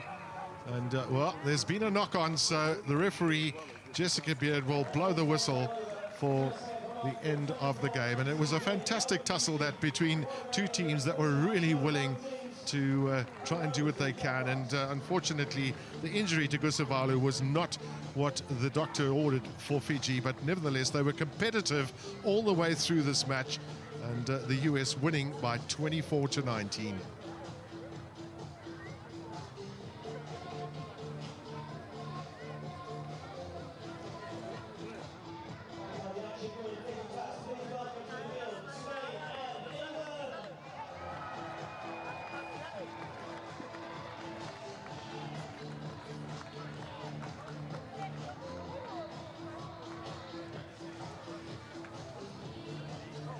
Well, everything to play for in Pool B. England having won their opening game by 36 points to 5. Sherry Trumbull from Canada is the referee, taking charge of one of these matches in the World 7 Series for the 15th time. And England, well, they scored 5 tries in that opening match, but they've left 4 of those tries on the bench. Natasha Brennan, who scored 2 tries in the win against Tunisia, Megan Ellery and Leanne Riley, none of those 3 starting here. So an element of a gamble. It's going to be Spain playing from right to left here. And you can see, looking at the 2 strips, well, we're going to have a bit of fun here, Sue, because the strips do look a little similar. Certainly the rear view, England there on the left, having changed from the strip they wore in the first match. But England coming here with the likes of Rachel Burford and their captain, Michaela Staniford. So they've certainly got the very experienced sevens players out there. Yeah, it's a more experienced England side than started the previous game, that's for sure. Michaela Staniford, Rachel Burford, Claire Allen, Sarah McKenna, Kay Wilson. We're driven forward there by Alexandra Castillon, who scored a try against Russia a bit earlier.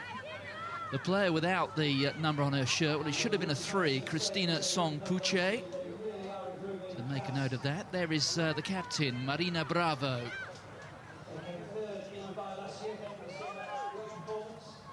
Patricia Garcia, another of the try scorers in that opening game. That was a very neat pick-up indeed. Good tackle there from Rachel Burford, had to take the Spaniard down. It was a good break from Cabane. But we saw in the first match just how skillful the Spanish are in terms of their distribution. And they're going to get the opening try. Patricia Garcia gets her 2nd try of the tournament. Yeah, excellent continuity from Spain, wasn't it? They just kept the ball alive, kept recycling it, kept moving it away from contact, which became very, very hard for the England defence to cover.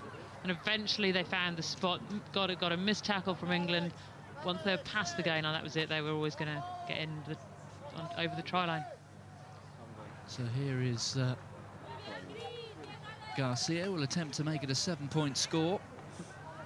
Spain, who reached the World Cup semi-finals in Moscow. Flags are raised, it's 7 points.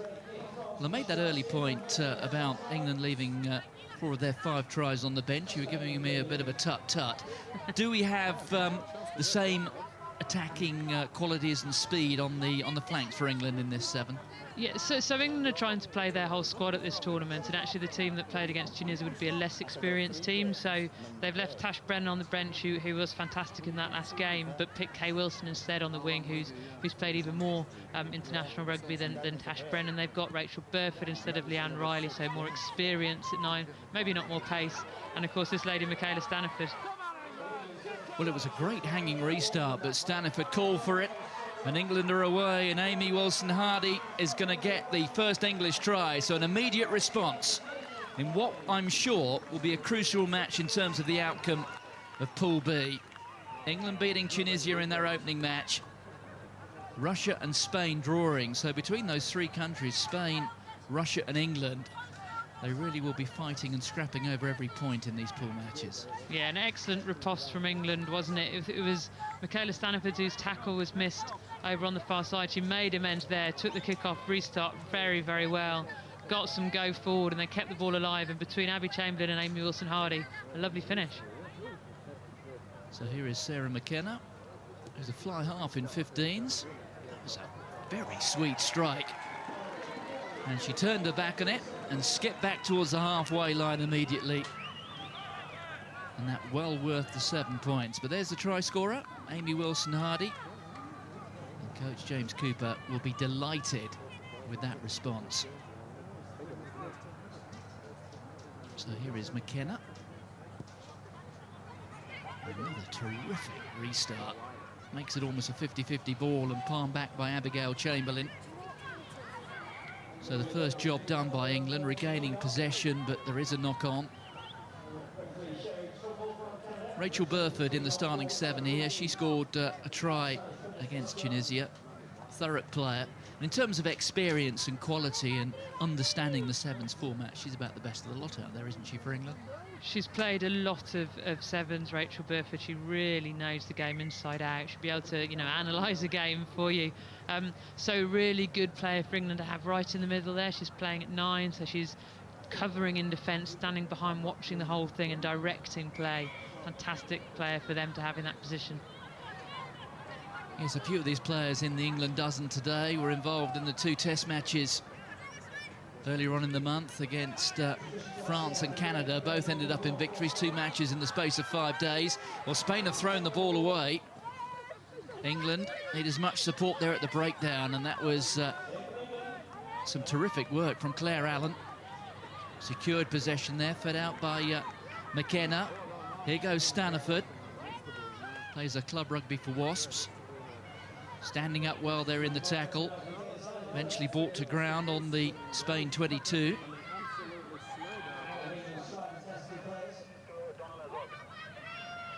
Good work from Patricia Garcia, who was straight over the ball. And it was that body position which forced the England player into holding it in the tackle, and that's why we got a penalty. Yeah, very quick work at the breakdown, because England were really on the go forward there. A lot of pace on the ball, and had they been able to get it away quickly, would have had a really good chance. So great work from Patricia Garcia. Oh, and it's fumbled by Marina Bravo, the captain.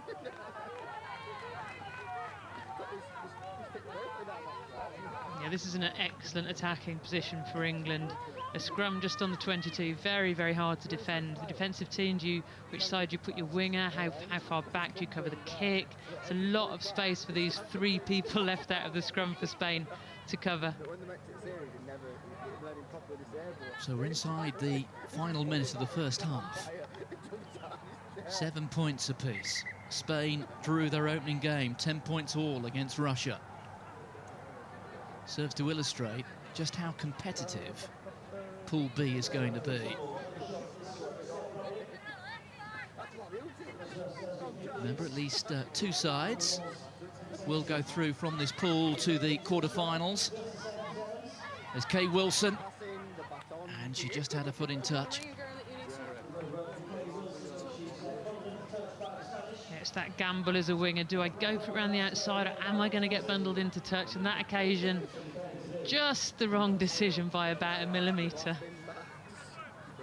Yes, I mentioned those test matches against France and Canada, and Kay Wilson was a try scorer against France at Twickenham, and England have got it and fed out there by Claire Allen. There's a bit of space here for Wilson again, but an important tackle being made there by Spain.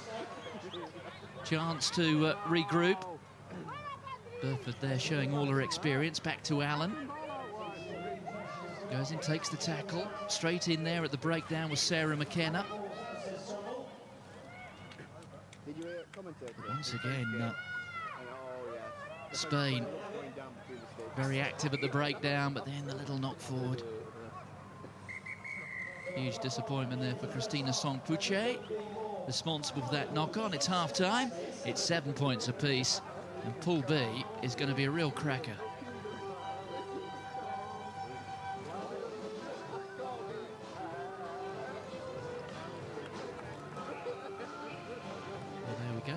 skies of Dubai. We're about, about 3/4 of an hour out of the centre of town. This purpose-built rugby centre, magnificent pitch.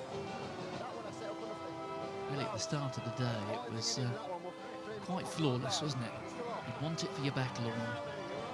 It's such a beautiful surface to play on. The beginning of play was absolutely pristine, and well, let's be fair, it's pretty pristine now as well. As a player arriving at a pitch like this, thinking that you've got the opportunity to play on that carpet, it's such a lovely feeling. As players being able to stretch their legs out wide. Well, just 2 tackles missed in that first half, 1 by each team. 2 tackles missed, 2 try scores. It shows how important getting your tackles in is in Sevens rugby. That's right. If we look at the key components of a game of sevens, it's making your tackles, of course, the structure in terms of the tactical element, but also its work at the breakdown as well. We've got some good news because commentators occasionally need good news, and it comes in the form here of the fact that the Spaniards are slipping into something not necessarily more comfortable, but certainly more easily recognised. There certainly was a clash of colours in that first half. Yeah, it looked like both teams thought they were supposed to play in their away strip because, of course, Spain are red, England are white. Both teams come out in, well, very dark blue and black. So, yeah, much easier for us now. Probably a little bit easier for the referee as well. Yes, and also we'll check in a moment. Christina Songpuche, I think when she's got the red jersey on, may well have the number 3 on her back. Well, there is the captain, Marina Bravo. Different look, but perhaps hoping for a little bit more effectiveness in this final 7. It's another good hanging restart, and Staniford there was to compete with it with Bravo. And Staniford there trying to secure possession for England, and there she is wearing the 3 on her back. Songpuche. Long pass out. Trying to play plenty of width. Barbara Pla, who showed in the first match what a quality ball player she is. Another good tackle coming in from England. That was Claire Allen. Spain looking to put some width on it again. Here's Bravo, the captain. Goes through the gap. Tackle being made by Wilson Hardy. Looking for the offload. Staniford right in the thick of it. That was well scooped up. And here is Songpuche. Songpuche. Oh, that was a huge hit. It had to be made. And it was done so quite dramatically from England. And England may be able to create something here because Songpuche is getting to her feet very gingerly indeed. And here goes Abigail Chamberlain. Chamberlain's got support on the inside. I think she's realising, though, that McKenna was being covered by the Spanish defence, and in the end, the opportunity passes. Yeah, that's one of those opportunities that really, at this level in games that are as tight as this, you need to be taking. There was a chance to just take on that last player, a chance for the 2-on-1. They couldn't quite get, as you say, Sarah McKenna coming to support her was probably covered by the defender, so really difficult decision to make. Yes, I think it was probably the correct call. She was being pegged back, was McKenna. But that's when you need to be flooding those channels in sevens. So you had Abigail Chamberlain there, you had Sarah McKenna there. Where was the next player? Where was the next player coming up on the other side to give the extra option? Yes, Michaela Staniford there in the front row. Plays wing or centre in the 15s game. Has earned 59 caps for England at 15s, having made her debut for England as a 17-year-old. That goes back 8 years. Burford just harrying the Spaniard, but the Spanish coming away with it. That was Pla again, fed inside.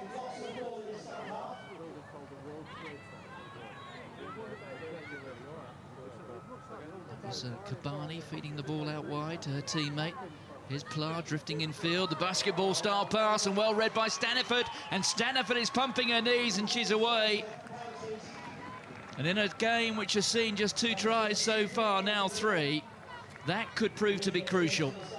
Yeah, that shows the importance of the press defence. So Spain had taken the ball one way, and England weren't in a flat line defence. They were really pressing up in the middle of the pitch, which meant when the Spanish cut back inside, put the pass in, Michaela Staniford was there ready, said thank you very much, and grabbed it. And, you know, Michaela Staniford is no slouch. She's a pretty quick player. Give her that space, and there was no stopping. Of course, they had no cover defence at home. And also, I think, showing the importance of having done your homework, because Barbara Clark, we saw in that opening match just how much she enjoys the basketball-style pass, but it spends a lot of time in the air, and I would suggest if you are going to use it, you're better using it in the other half of the field rather than just on the edge of your own 22. But Michaela Staniford, it came with the best Christmas wrapping.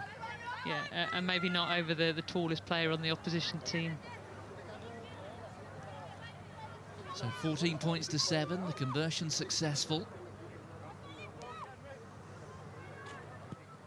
England really with the upper hand, but that's not gone 10, it'll be a free kick. So one of the basics which England will spend an awful lot of time working on, letting them down that time. And such a shame, because Sarah McKenna to this point has had a top quality kicking game, put some really hanging kickoffs in, made those conversions, practically a touchline conversion for the first try, so a shame just to let herself down there with that one. Well, there goes Pla, injection of pace, the offload, there was the supporting runner, that was Perez. Here's Pla. Oh, another offload, and that was quite superb. And Real it is, and she'll be trying to get as close as she can to the post, because this conversion really has to go. Yeah, it was a good finish, but once the players in about to score the try, what England didn't do then, or not all of the England players did, was chase back and stop the Spanish try scorer getting closer under the posts. So you know, this conversion is going to be a lot easier than it otherwise might have been. So Patricia Garcia, try scorer against Russia, and she's now slotted a crucial conversion against England. It's 14 points apiece. Well, Spain drew 10 points apiece with Russia. It's now 14 each against England. We're down to the final 2 minutes, and it's a pretty classic 7 scenario. The next score should win.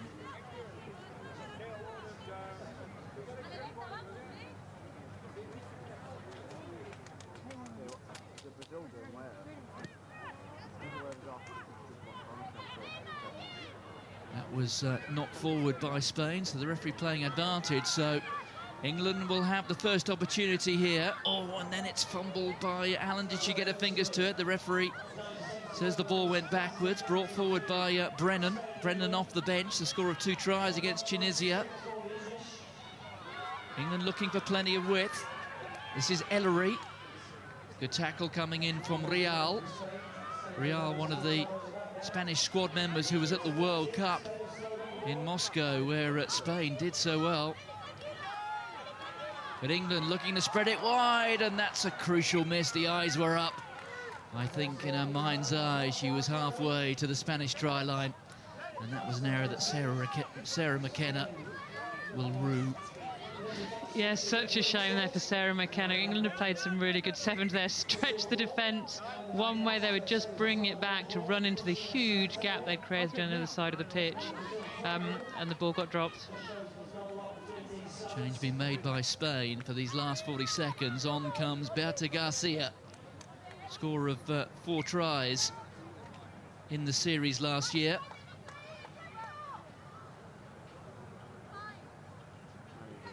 Final scrum of the match, almost certainly. Spanish ball. Spain have it, but they need to secure it. The boot in there.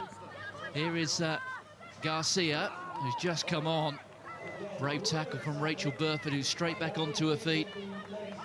Defence now the focus. Here's Perez, just drifting across field to Garcia. Back to Perez again. Well, the English defence at the moment, very effective, and that's a forward pass. And look at the clock, we're down to the red numbers. The final whistle goes, and we have our second draw in Pool B.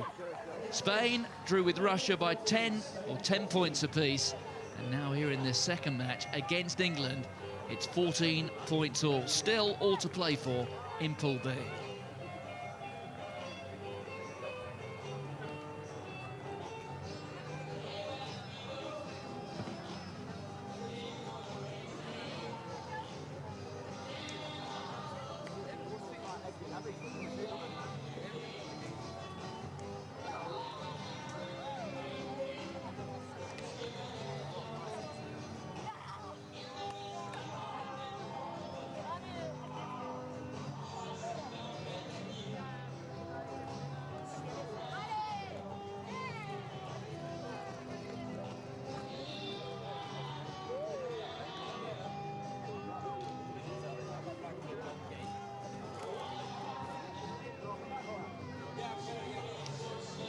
So next up on this Pool B game, this is Russia versus Tunisia.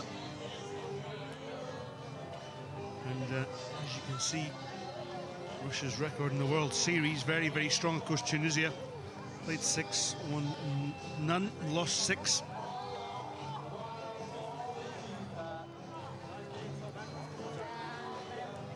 So Russia pick try scorer from the first tie, Petrova up front with Malagina. And then Hamidova is well in there, in the number 5. Keep an eye out for her.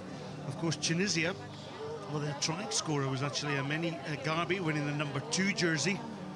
And Susen Delaji, she was the only try scorer, scored Tunisia's first and only try in the Rugby World Cup, winning the number 7 jersey. But Tunisia, well, they were beaten by England 36 points to 5 in the first tie.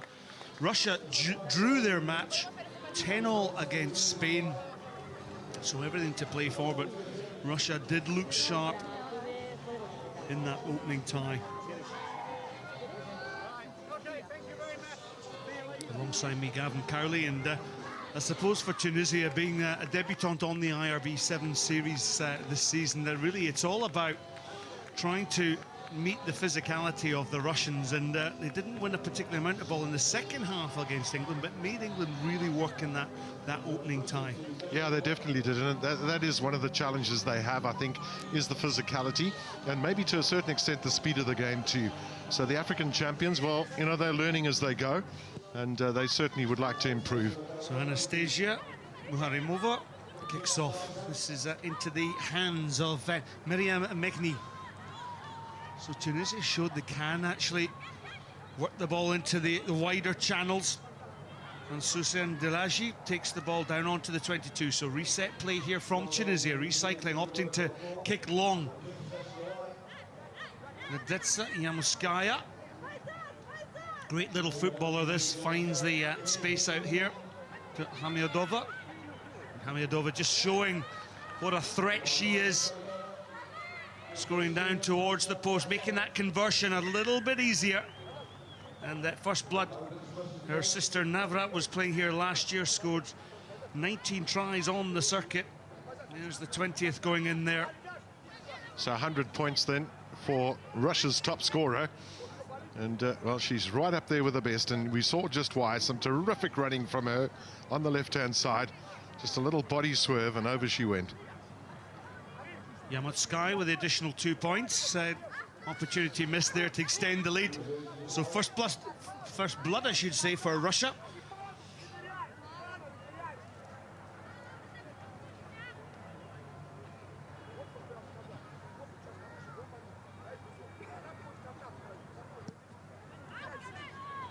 So the kick is long. Fielded there by El Haj Ali. And on the far side, Susen Delaji scored in the opening tie against England, but run out of space there. And just that lack of knowledge just to stop and recycle possession. Yeah, one of the toughest battles one feels for the Tunisians is they've got to try and keep it as tight as possible, but they don't have the physicality to compete. Because if this game does get stretched, of course, the Russians have some pacey players in their team. Well, it's easy play, isn't it, for the Russians, just going through the options. Good step back inside there by Aditsi. Again, strong play from Malagina. And this is Muharimova. And Kazakova gets the try, but that's clever play. Did you note that?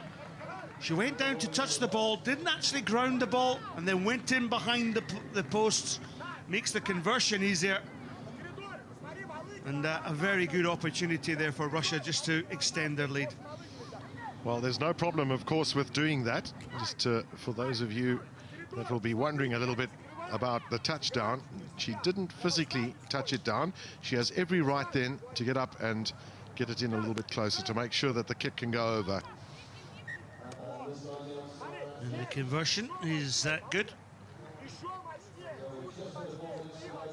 Yamotskaya adds the additional 2 points to Ekaterina Kazakova. Kazakova, 23-year-old, playing in her 4th event. Her 9th try on the IRB 7 circuit. And played extremely well in Amsterdam back in the end of last season. But a knock-on, unfortunately, for Tunisia from Maria Mechni. They really are getting pinned down in their own half of the field, Tunisia. They just can't really get out and get their hands on the ball. You can see they're given away. They've had the opportunity where they've got it. It's been turned over. And, of course, competing up front against those 3 Russian girls is not that easy. Amudova, of course, the try scorer. Right, switch play then from Russia. Look at the speed being shown here. Oh, wonderful turn of pace there, wearing that #1 jersey is Yeditsu, who just cut open that Tunisian defence, and Rusiet Yeditsu scoring her 2nd try in Dubai this weekend.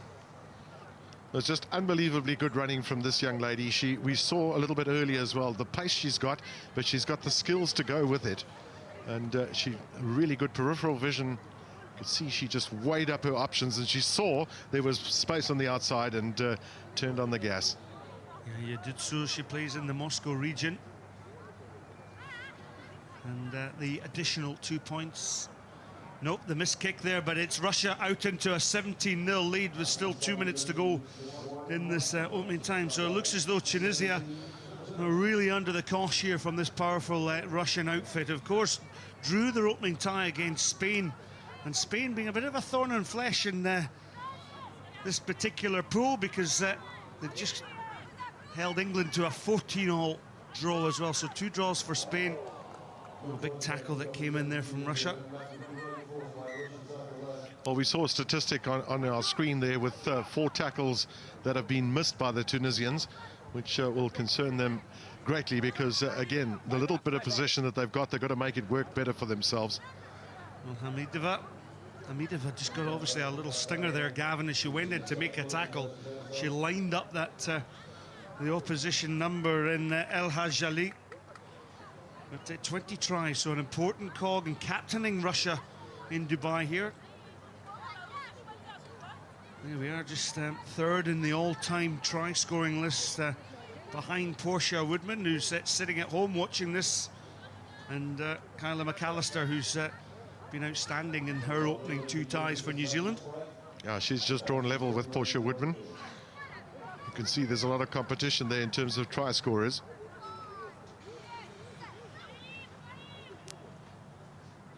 Look at the power come on from that Russian scrum, and Yamunskaya gets the ball away in the hands of Kazakova. Kazakova in under the post, and another try here for Russia. The 4th try of this first half. There's still a minute to go on the clock, and it's all about the pace and the power of the Russian women. Well, they had a really tough first-up game against Spain, the game that they drew 10-all. But this Russian team, I think, has the ability and the skill to actually go some distance. Yamunskaya with the conversion, and that's a very solid lead that for Russia. 24-0 in the lead. Well, there's no doubt where this tie is going to head, and that's into Russia's points. And of course, with that early, or those 2 draws in this particular pool, Pool B, it just makes the points difference going to be interesting come tomorrow when we round up or come the end of play today in terms of rounding up the pools. Another basic error there from Tunisia from the kick-in. 2nd time that they haven't managed to field the ball. So it'll be another scrum, which is something I'm sure they don't want either. You saw the power of that Russian scrum. Just don't seem to have too many weak spots, this Russian team. When you're giving away so much possession like that through your errors, well, it makes life hard. Show from the try scorer. This is Murahamova. On to Malikjina. Now there's numbers out here. Surely if they move the ball, Russia, they're going to be in. And yet another try. And hat-trick for Kazakova in the try. 3 tries in this opening first half. And Kazakova just splitting asunder the Tunisian defence.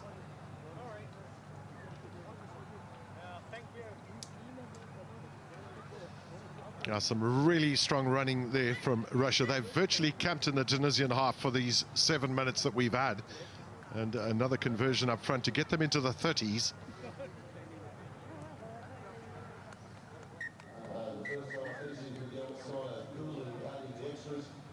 So half-time whistle goes here in Dubai. This Pool B with Russia and Tunisia. Russia out to a commanding lead by 31 points to 0.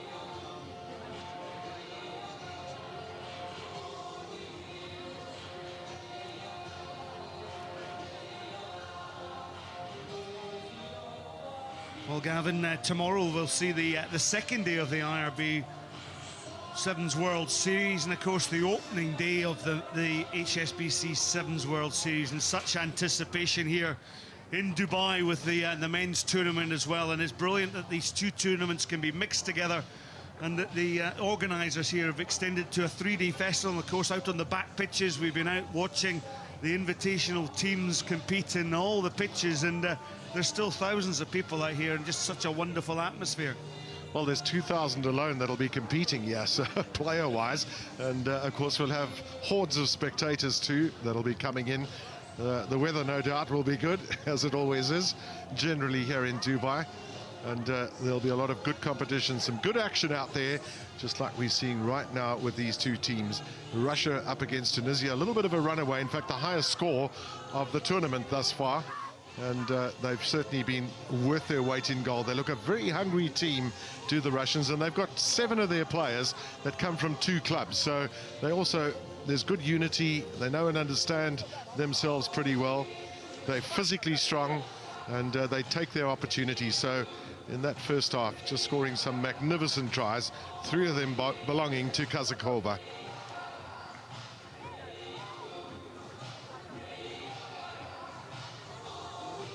So Khalid Jimer will have the kick-off, the 20 euro played in the Rugby World Cup in Moscow. Indeed, there's 6 of these players playing in the Tunisian squad who played out in the Rugby World Cup in Moscow in the summer. They were beaten in all 4 games. In actual fact, one of the girls playing here today, Suzanne Delagi, she scored Tunisia's first and only try in the Rugby World Cup. Change then at halfback is Dekra Kamili, who's come off the pitch for Tunisia, so she'll have the put in at the scrum. Kamili, the 19-year-old, plays for the Tunis club. There she is, feeds the scrum. But look at the push coming in and drive coming in from Russia, but illegally, says referee Gabriel Lee. But there'll be a yellow card here because there's a 0 tolerance on what you do with the ball. And that's quite right as well. We've heard the message. It'll be very strictly enforced. So that will be the way it'll be. And now's an opportunity here for Tunisia. Can they make something of this? Some strength on the outside. So Tunisia with 7 players on the pitch compared to the 6 of Russia. Because Maria Shemchuk is in the Sinman. And she's just come onto the pitch and is going to spend the next 2 minutes. So Tunisia, well, they just want to use the space here. They've got some wide outside support here in Mini Garby, and Garby, who scored a try against England in that first half, and Garby just squeezed out of play there. Hamidova showing just her all-round ability there. Good defense. We saw her score an excellent try in the first half, and she really is the Russian talisman. So the put-in, the throw-in will have him over. So Muruham over with the throw just over the 22 line. Modova just knocks the ball, but advantage being played, but referee Gabriel Lee decides. And in the first half, this young lady spilt an awful lot of ball, and our fellow colleagues were suggesting that there seems to be a bit of nervousness because there's a lot expected of her. As we saw in the try-scoring chart, 20 tries she scored to his name, so maybe there's a bit of a nervousness or an anticipation about the expectation on her shoulders. Yeah, there's a lot of reliance on her, I'm pretty sure, and there's high expectations for Russia generally in sevens rugby. Well, switch and dummy play on the wraparound was Huda Ben Adjijali. Took the ball into the contact, lost ball, but another penalty against this Russian team. So a little bit of ill discipline coming in the second half. And this is where Tunisia actually in the first half against England made life so difficult for the English team, and suddenly maybe they found their straps a little bit. Khalid Jamir goes for the try line, and Jamir, well, she dropped the ball over the line, did she? Knock on. So Khalid Jamir just knocking the ball in over the line, but Gabriel Lee just checking with the assistant touch judge here. Yeah, I think it's the right thing. You know, he made a quick call, and it's good to see referees making their calls on the basis of what they've got. They've got the assistance of their assistant referees and the benefit, ultimately, of perhaps a little one look at it on the big screen to make the call. But there's very definitely a knock-on on that occasion. Some changes for Russia. Yeah, Chimchuk is in at the scrum half position. Looks like Kabiva's also on the field. He'll be part of the front row. Again, that power of the scrum, Kabieva in that front row.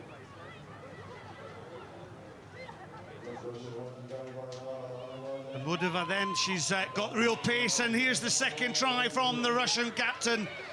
Well, she knew an opportunity, but is she catching? And great defensive effort coming in from Delaji, but the Russian captain in over for her second try of the game.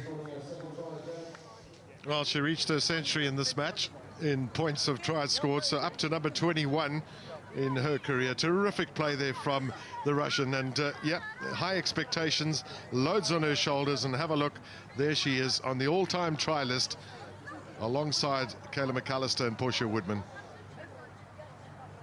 And of course, the alphabetical order, making sure that the B was above the K, just to keep my South African friend Gavin Cowley alongside me, all the way from South Africa. Scott Hastings.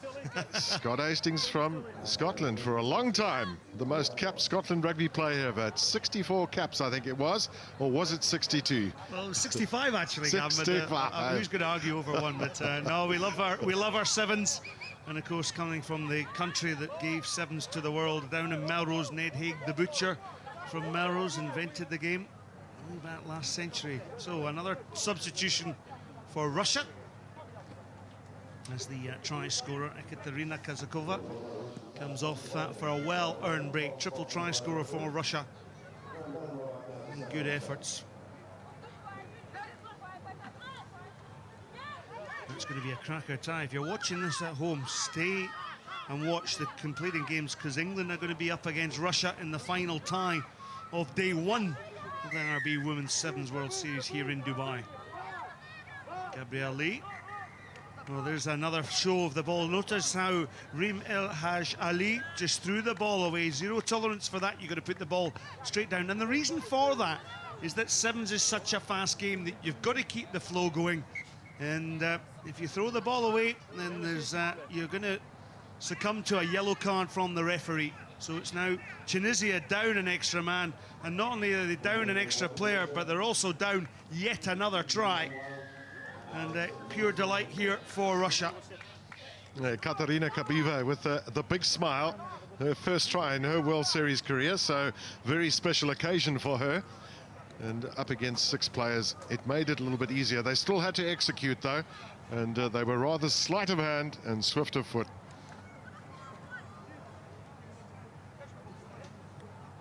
So the conversion from out wide. For the additional 41 points, and look at the set scorecard. Snap kick, just too much of a distance for this young Russian team. Well, they're down 41-0 at the moment, but Tunisia as a nation produced many great athletes, Scott, and obviously there's a lot of work that needs to be done as far as their women's sevens team is concerned, and I guess their men's sevens team too, but they'll be competitive as ever in time to come, I'm sure. Yeah, very much so. Susi takes the ball, and then Amodova just bundles the Tunisian Hamami out of touch. And of course, Russia, look how much more alert they are once they get the ball in hand, and super play from Russia on the wide out. And the play on that far side. Try time from Kabieva, is it? She reaches out, and the second try for Kabieva in a matter of minutes.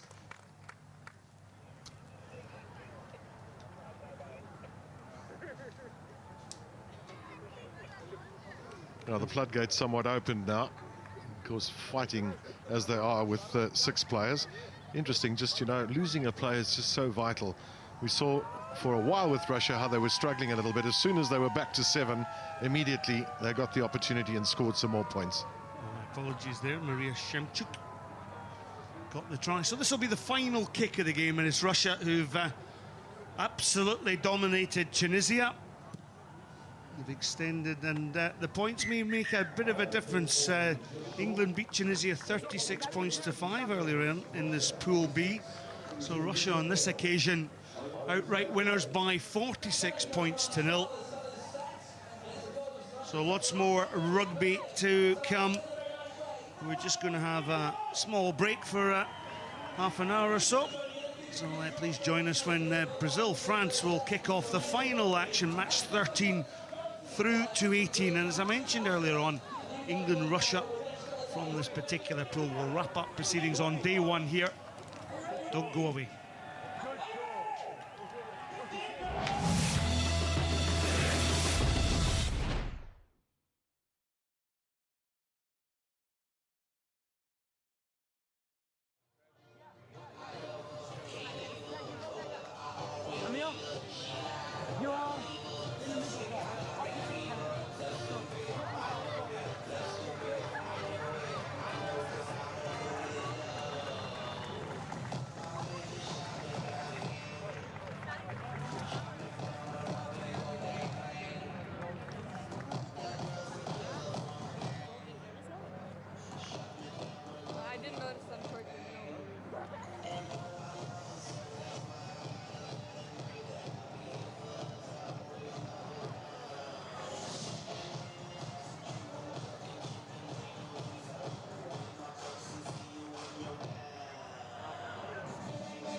Got it down there on the floor. Connie White!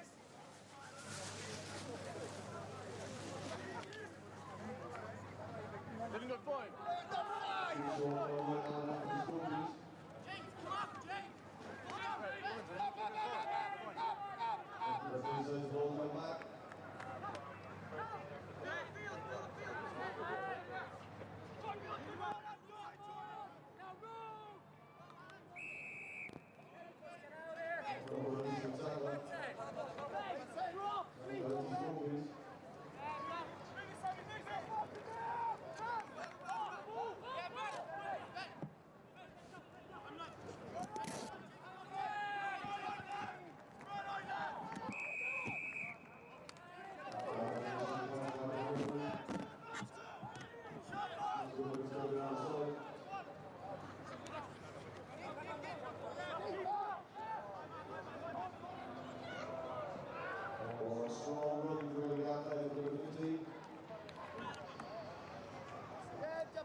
Watch the blind, Ben. Let's go, Ben. It's yours, Ben.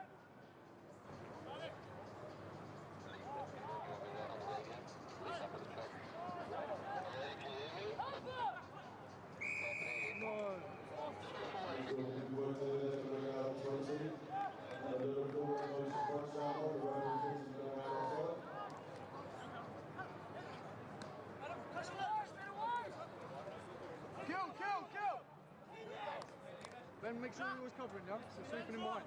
Let's go, that's why he goes to you now. Straighten up and give.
One,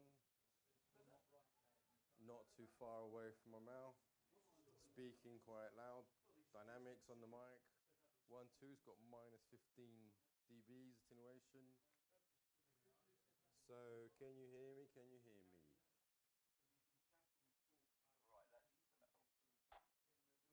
That's, sorry, could you repeat that? That's really low level. All right, okay, so I'll go up then, 1 second.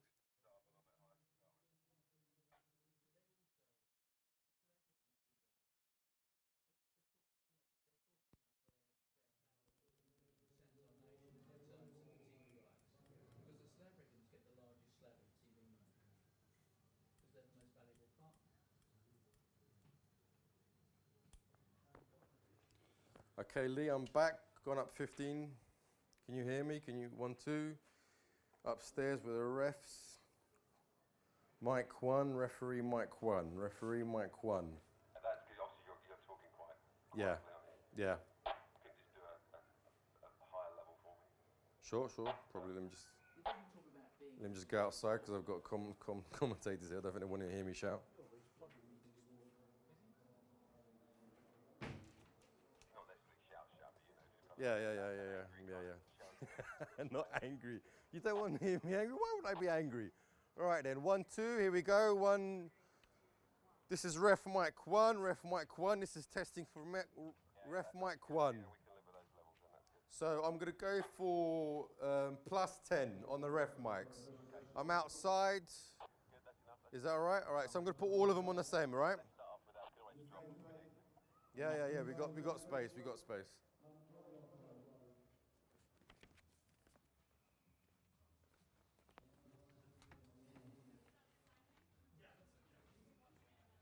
Are you sorry?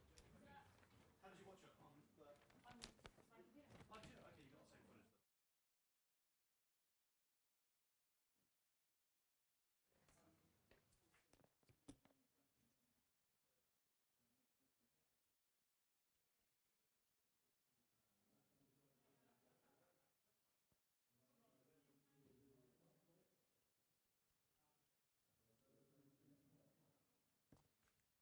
Okay, Leon, I'm on mic 2.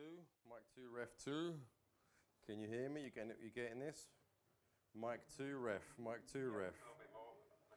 Mic 2, ref. Mic 2, ref. I'm inside the comms room, looking down. Yeah, that's good. All right.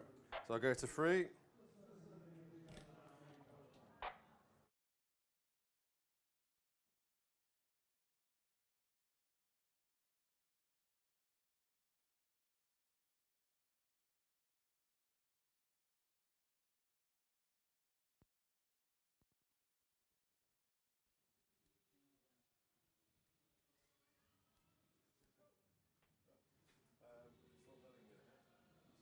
Brazil, France.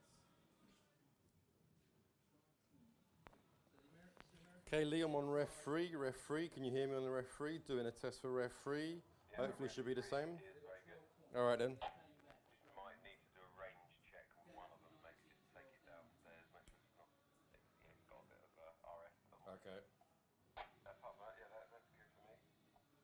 So, just going to speak on the stick now.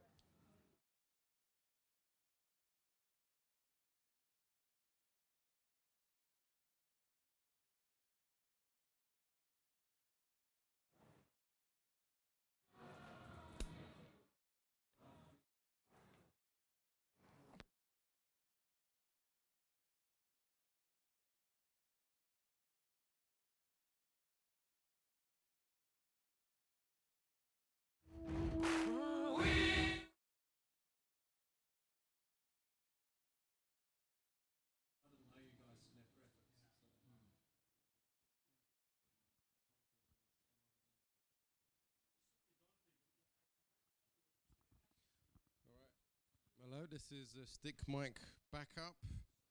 Can you hear me? Can you hear me, Lee? Hello. All right, excellent. Quite low level though.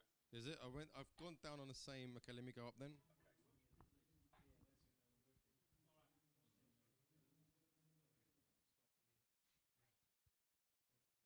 Some good action on the opening day. New Zealand and Oz looking strong with Brazil catching the eye. Is that about it?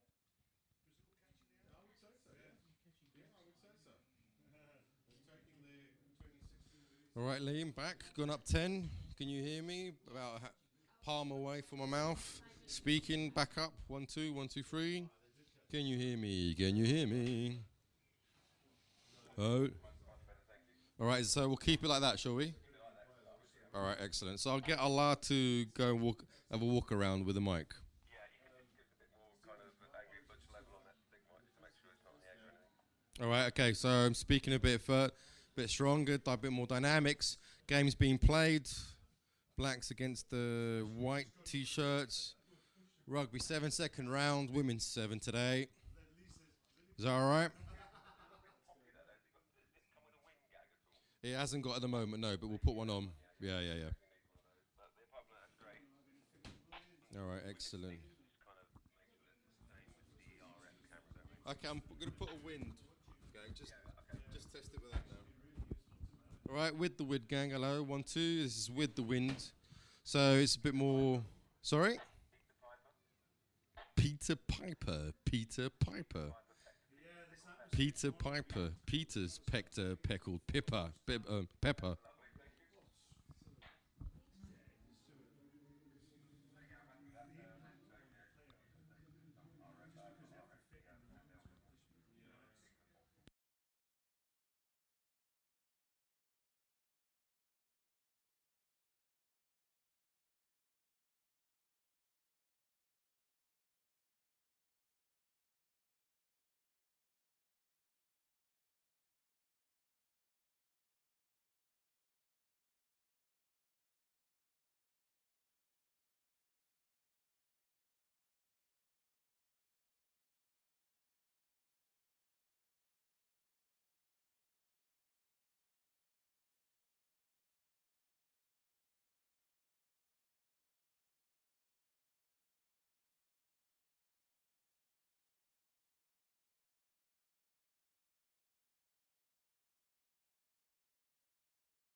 So you've got ref, PGM ref. Yeah, but the PGM one is showing ref at the moment. But we're not going to turn it up today, so it can be done tomorrow. All right, so what do you want? You want ref?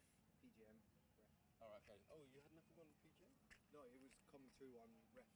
What you testing the ref is coming on 103. Oh, wow, okay. Maybe it could be Lee doing a thing, but let me just check and make sure. It can be done later. We're not using it now, so. All right, cool, okay. Cheers, mate, thanks. Okay, actually I've got the mic on, Lee, if you want to hear the ref's mic. I'm at the back. It's more for you to check up their local feed, yeah? All right, then, no, the graphics has been checked, they've heard me, they're all happy. You can hear the ref on the Fostexes, yeah? Yeah, they all heard me, they came to me and told me. That's good. So, all right, I'm here on ref, I'm at the back of the... I'm speaking now, Peter. Okay, so I'm happy with the rest. If you need to do any checks up there, Karen, I'm just going to listen to the camera mic. All right, okay. Do you want me to go for to see a field check for the mic to see how far it goes, or is that okay in terms of RF? I wouldn't mind just checking one of them, but you're going to bring them back here, mate. Yeah. I mean, I've got number 1 here, so I'm already walking around down the stairs, so that should be all right. Quickly do this stick mic, and then I'll be my attention. All right, now I'll allow you speak first, and then I'll be speaking always on the ref's mic anyway. All right, I'm coming down the stairs.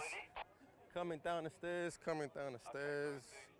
going down, seeing the boys with the trumpets, going past the things, girls with the pom-pom shirt, going down, walking past camera 3, I believe, on my way to the corner.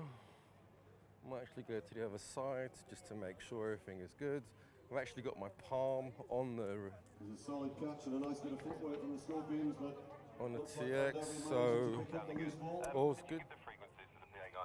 Oh, bollocks, I didn't actually, yeah. And you have to go back up. All right. So you're happy with the ref mics, yeah? They're fine. Are you on the pitch now? I'm near the truck actually, right beside the truck. Perfect, that works fine out. Excellent. Okay, cool. Okay, can I hear the microphone and the camera, please?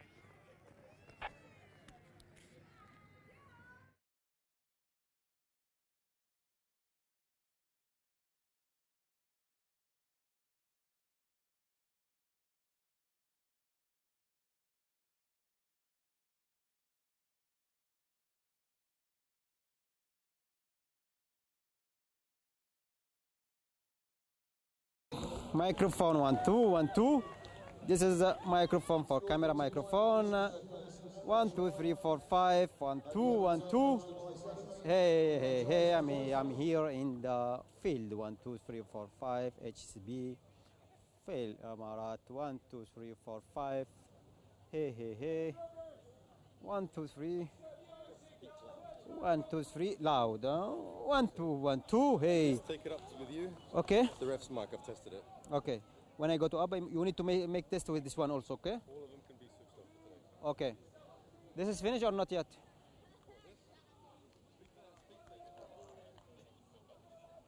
Okay, I'm speaking 1 2 1.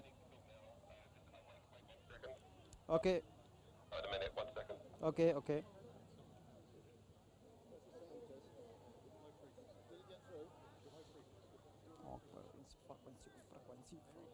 Frequency.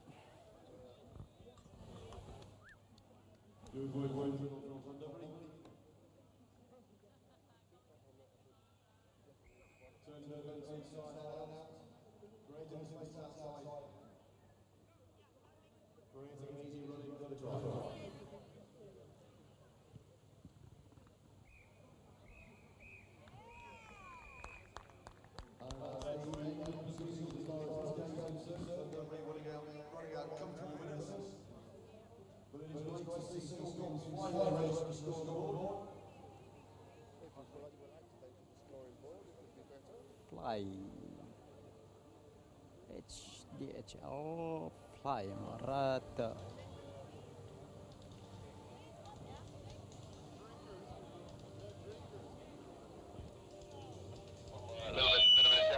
One, two, test mic. Hey, 1 2 3 4 5 6 7 8 9 10.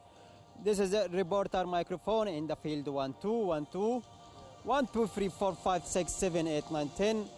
I'm speaking now for reporter microphone. This is reporter mic. Lovely, thank you very much. You're welcome.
Hello. Perfect.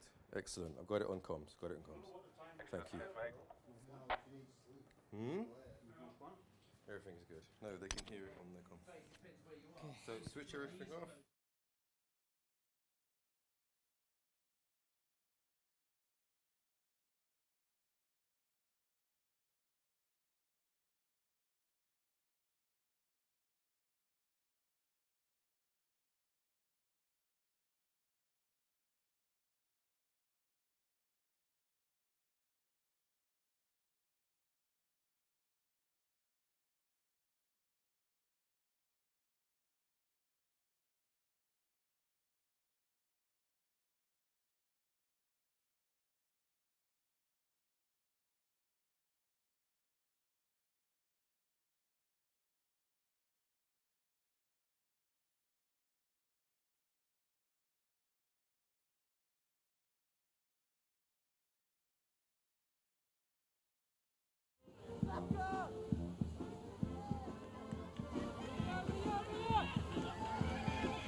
point.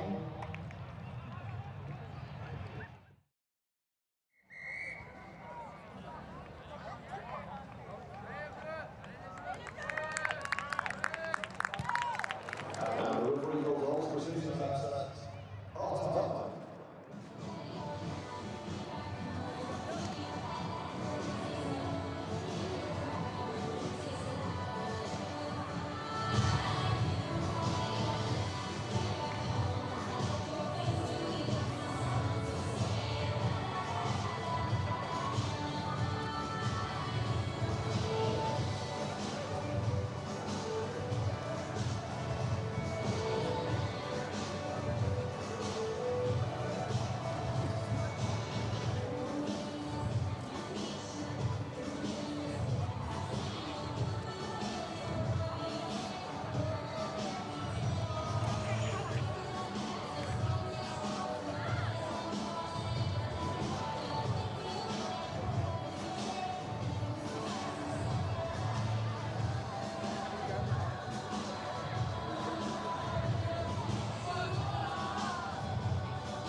Welcome back to South Africa, back to Dubai here, where we have a fantastic rugby festival on the go in the Women's National, the Sevens World Series. So just to have a look at the pools, there have been some very tight matches. In fact, you'll notice as well a number of draws in the various games that we've had to date. It's just showing how close this event has shown the tussles between the teams. So New Zealand leading in Pool A, and they very much are looking the form team this year in the Women's Series and this particular event in Dubai. And Pool B is a very interesting one. There again, there were two draws there. Russia and England are locked in those 5 points, and Spain still looking potentially for an opening. And of course, one of the important things is to consider at the end of the day if teams finish off on the same points, and points difference becomes a very big factor. It's the same in Pool C. Australia are leading that. They'll be playing, and of course Canada are very close on their heels too. The Brazilians have played reasonable rugby, and they certainly are a team that looks very much up for it.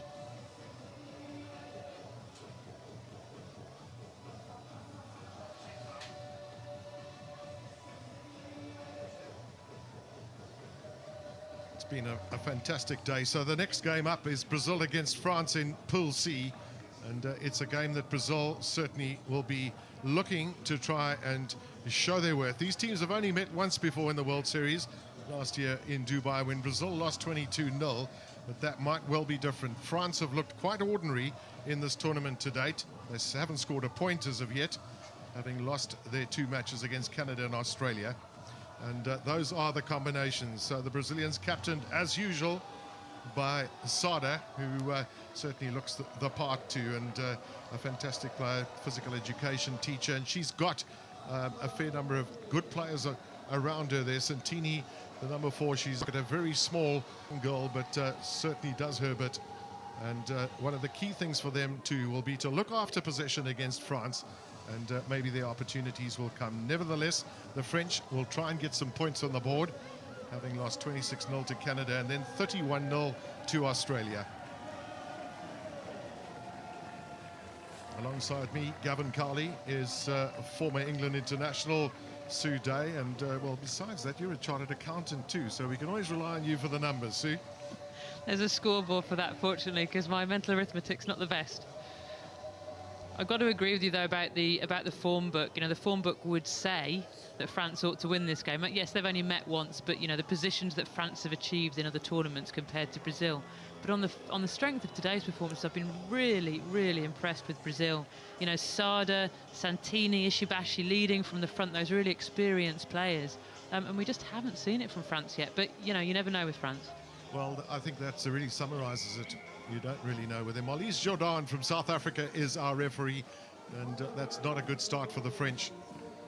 This kickoff so vital, making sure, number one, that they go 10 metres, but number two, that they give you an opportunity to compete for the ball. So Brazil with Ramalho, and some terrific running from Campos. You could see the intention there was just to keep the momentum going, and I think that's one thing that the Brazilians could do quite well. They seem to have good ball skills, and they're very athletic. Yeah, it's a lovely line from Campos, wasn't it? Really caught the French defence napping. Just a shame you couldn't lift that ball just slightly higher and get it into the hands of support runners. We saw in the last match the Brazilian front row too were very competitive, even although they were giving a weight advantage away. Rose Thomas in the scrum half position, going back for it there was Marjorie Mayans, Six Nations player for France. This is big pressure now, the Brazilians with an opportunity. Oh, it's a lovely little dummy. Holding on to it was Sada. And yeah, they come again. And yeah, potentially is, in fact, it is the first try for Milana Ramalho, and Brazil are on the board. Yeah, good vision from Varallo, wasn't it? Very, very poor defence from France. It really didn't look like anything was on. The defence was out, but Round just not protecting the fringes at all, giving Ramalho a clear run to the line.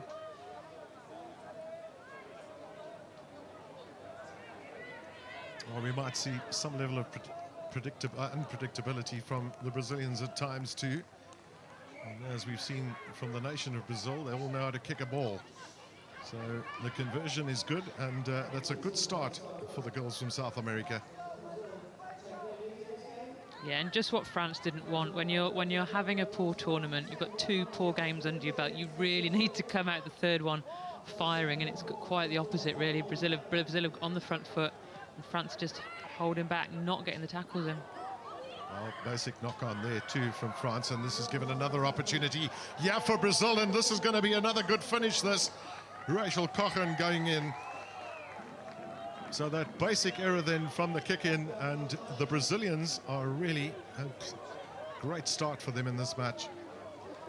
And this time from just a simple handling error from France. You know, it wasn't a particularly high kick-off. She came to claim the kick-off. Here she goes.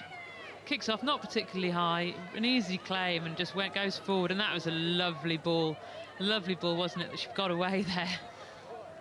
A terrific support play too from the Brazilian team in making sure that they could open up the way there for Cochran. And the conversion has gone rather wide, but nevertheless it's 12 points to 0 then that the Brazilians lead, and we're really pleased with that start.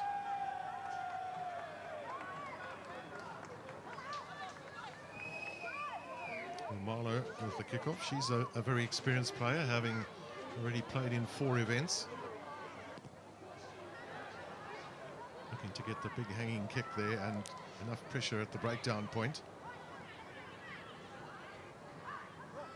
So France absolutely fighting for everything they're worth. And they've managed to win a penalty. Some nuggety work there from Guglio. France on the front foot, and some good running off the ball. The basic little error that has bedeviled them in this tournament. Yeah, another error from France. They just give the impression of, at the moment, of a team that doesn't quite know what each other's doing. I'm sure they've had plenty of time together to prepare, but it's just, you know, when you're having a bad day, you're having a really bad day, and they can't get the timing right. Well, 3 balls that they've given away. Just have a look there at Edna Santini putting the ball in for Brazil. Just 5 feet tall, 52 kilograms. She's a tiny little pocket rocket. Good distributor of the ball. On this occasion, it's Brazil who've let things slip. Yeah, it was the precision of the passing that let Brazil down there, wasn't it? It got into the hands of Paula Ishibashi out there, but it really stopped her. The ball was too high, stopped her in a track, so she lost her flow.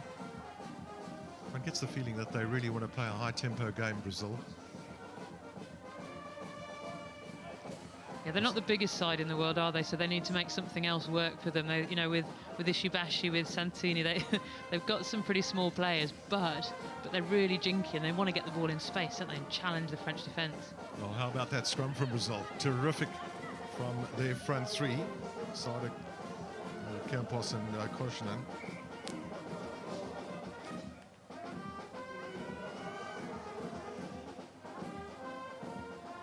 It's been a long day too, the 3rd match, of course, for these 2 teams. And more to come tomorrow. And of course, your concentration needs to be at a very high level with this Pool C game, and the way Pool C is poised at the moment. It's a very important match for both these teams. Rose Flower trying to hold on to that. Take then from France, and this time looking to try and play it wide, but they didn't quite get that right. Of course, when you take a short kick, the ball has got to leave your hands. So there's the standings in, and have a look at the points difference, and of course that's pretty crucial too. So Australia looking very strong in that respect, and Brazil know too that they really need to pile on the points. Yeah, there's only 2 of the 3rd place teams that will go through to the quarterfinals, so really important if you look like you're going to finish there to get as many points as you possibly can. At the moment, not looking so good for France, though. No, it certainly isn't.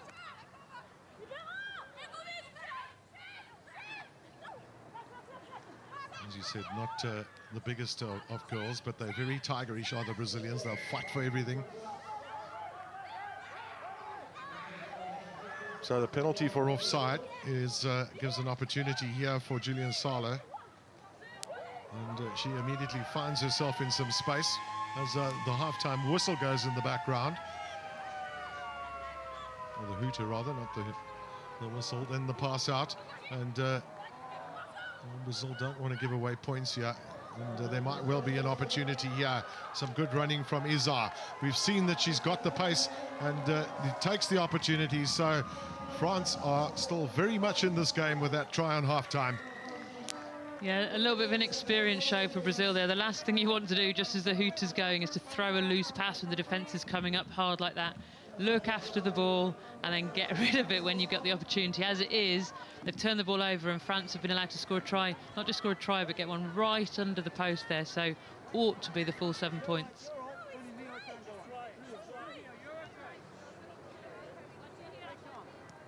They want you to make 100% sure of those 7 points, and they've done that. Shannon Izard converting that try of hers, the first one for France, and in fact the first points of this year's tournament in Dubai for the French nation.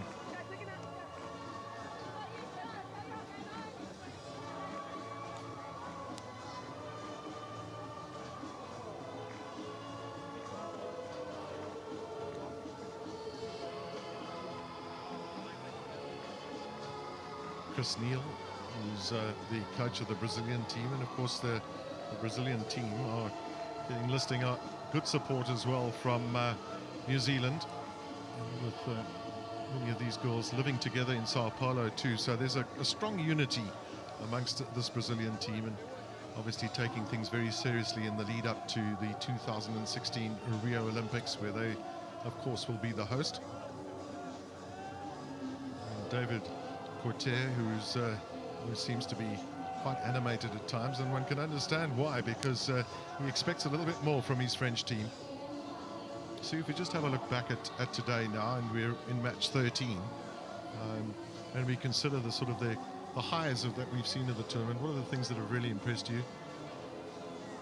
It's hard to answer that question without starting with New Zealand. They've been a class above everybody today. It's not to say they will be tomorrow. They've had a really, really good day. They've stretched defences. They've taken the gap at the right time. They've put the foot on the gas at the right time. But then past that, it's been the closeness of some of the games. You know, it shows that there used to be 3, 4, 5 teams that would streak away and be miles ahead of the rest. We've seen Brazil today, well, more than competing with France at the moment. We've seen Fiji competing with the USA. We've seen close ties involving Russia, Spain, England.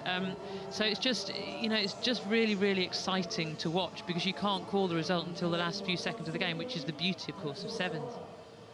And of course, there are some key and some star players that are not at this tournament due to injury. And certainly the England team has also been weakened somewhat.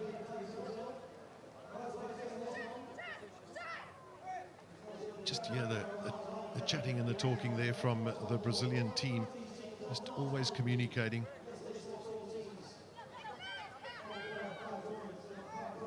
Santini unable to hold on to that ball, so the Brazil have a penalty and an opportunity to just try and stretch that lead if they can. One of the key things is to show some patience, get out of their half, but also to cut down on their basic errors. Yeah, one too many basic errors from both, well, maybe 2 or 3 too many basic errors from both teams at the moment. You know, it's such a short game, you get so few opportunities, and just, it's really the pass that let them down there. It's such a low, dying pass, really hard to get your hands on. And there we are, we see that both teams have made too many errors today. Well, Carla Barbosa, yeah, perhaps feel the pass wasn't exactly where it should be. Rose Thomas, rather, with the put-in for France. It's her birthday tomorrow, so wouldn't she love to get a try? You see the French just having to move laterally. Brazilians just very tigerish at the breakdown point and well organised in defence. Into space there was Audrey Armil, and now an opportunity for France. Can they find support? And the offload. Marjorie Mayans initially, and still fighting, but you can see Brazil sometimes outgunned and perhaps in the size stakes, just remain very, very competitive. And it's a disjointed France team that are not really able to string together a number of passes and really perhaps hurt the opposition.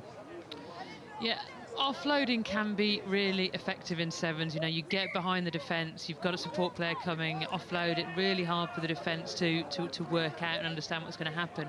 But if you overuse it, it makes things really scrappy. And what we're seeing here is 2 teams really trying to offload at every opportunity, whether it's on and whether it's not on. And it's creating a really scrappy game. I'm not saying they shouldn't do it, I think they need to pick the right moment. And again, very often players perhaps a little bit reluctant, and also maybe it's not the game plan to put the ball to boot.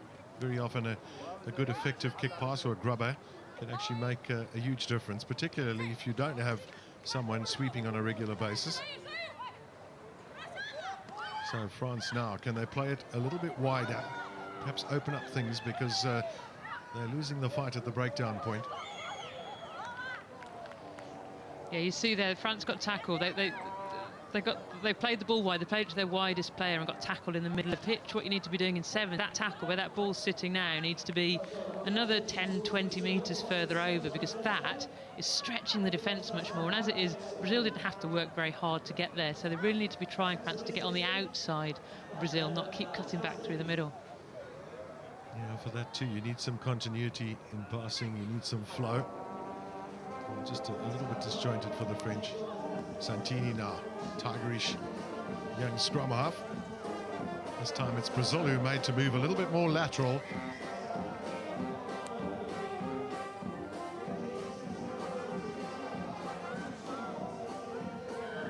So this time, well, that's quite unusual. Proper binding there from France at the break tight, the scrummage. Now you can see Brazil spread right across the field, and that's the kick we're talking about. Now that's a very good kick because it's got in behind, and if you've got someone who's got plenty of pace, it can make a difference. Santini the chaser on that occasion.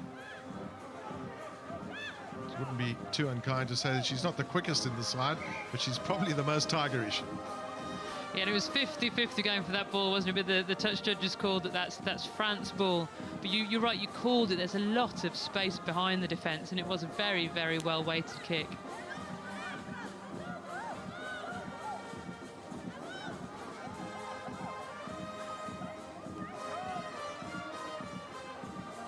So France want to get this ball in. And it's going to be a free kick there. There was a problem with numbers. They had an extra player in the line-out, did Brazil. Oh, this time just managed to get it a little bit wider, but again they're cutting in, perhaps being forced to by Brazil. Let's give them credit for some good defensive work.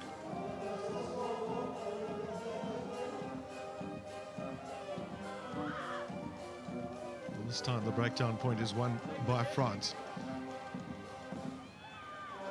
Just when they've got the ball, they just don't seem to really have a direction they can run in. Now this time they bring it a little bit wider, which has opened up some space now, and a big chase downfield coming from Guglielmo.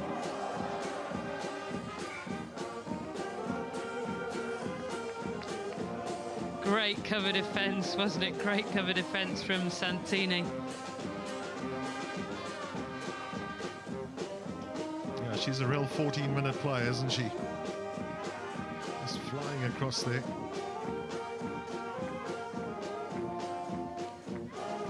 Brazil bringing on Angelica Guevara. Just an opportunity to rest. Still a tight game, this, with just those 5 points in it. And maybe there were expectations that Brazil would have scored a lot more points by this stage of the game.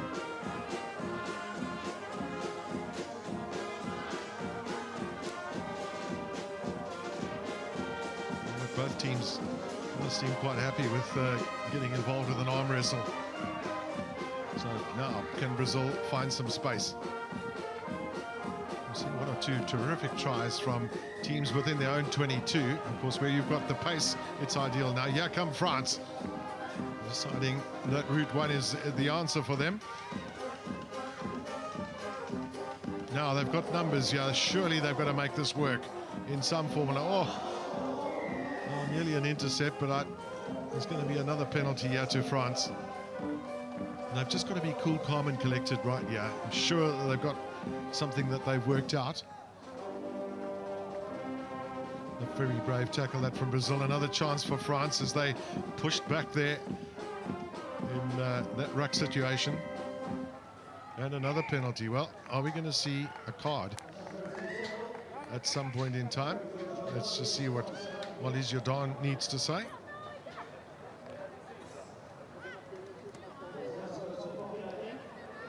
I would imagine she's Afrikaans speaking.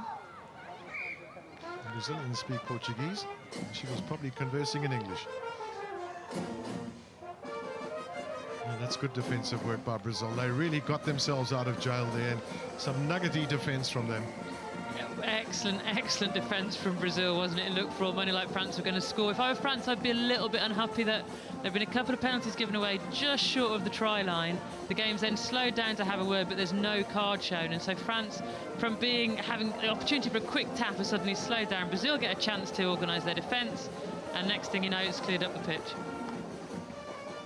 Well, it has certainly been a tight tussle, and perhaps one that Brazil wouldn't have expected, but it was crucial for them to win this game against France by those 12 points to 7 after having drawn one of their matches and of course lost their first game.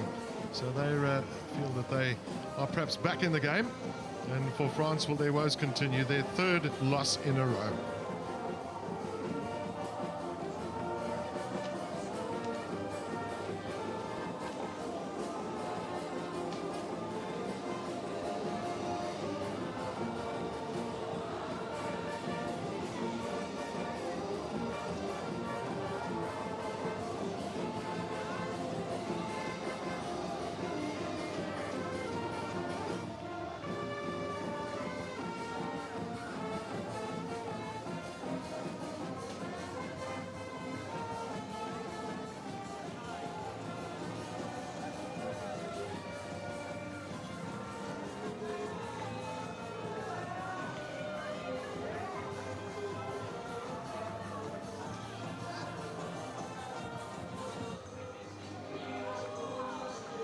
those are the results so far. Brazil beating France by 12 points to 7.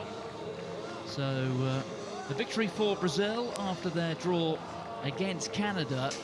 But Brazil almost certainly now going to finish third in the pool. Now that may prove to be good enough to go through to one of those top 8 seedings. And up next we've got Canada against Australia. Now this is essentially the match to determine who wins Pool C and who occupies one of those top 4 seedings, which are so important. In fact, according to my mathematics, taking an entirely bearish view of Canada's position, as long as they don't concede or lose by more than 48 points here to Australia, they will finish second, although they will be aspiring to go to the top and inflict defeat on the Australians, who have started so well so far. Australia having beaten Brazil by 38 points to 10, and then France 31 points to 0. There are the teams. The Canadians include their captain, Ghislaine Landry, who's already scored a try here over the course of the day against France. And they've got also in that line-up, the starting 7, Ariel Dubisset-Boris, who was one of their potent sprinting machines from out wide.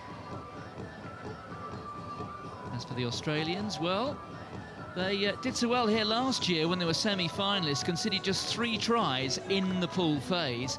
Well, they've only conceded 2 at the moment, and they have 3 of their teenagers in the starting 7. Hannah Seo, Charlotte Kaslik and Rachel Crothers. And here they come. Canada on the left, Australia on the right. Well, Australia have prepared well for this tournament. Victory at the Oceania Sevens. The youngsters in the squad and developing very quickly, aren't they, sir? They certainly are, and they've shown huge faith in those youngsters with this selection. Leaving Elliot Green on the bench, who's been absolute gas for Australia today. But what it means, I would think, is they'll push Emily Cherry one out onto the wing, and it means that gives them an extra ball player in Rachel Crothers alongside Charlotte Kaslik and Lucy Quirk. And says to me that they'll be looking to try and play the ball wide. I hope so, because when they do, they look like a really, really good team. Just to explain those pool standings, if teams are level on points at the end of the 3 matches, then it's the head-to-head that counts. But of course, in this pool, Brazil drew with Canada, so we will go to points difference, and those numbers you saw on the screen back up what I was saying a little bit earlier. As long as Canada are not beaten by more than 48 points, and that would be the record victory on the day, they are guaranteed to finish at least second. But they are the World Cup runners-up, so their aspirations will be significantly higher than that. Leah Berard of the United States is the referee.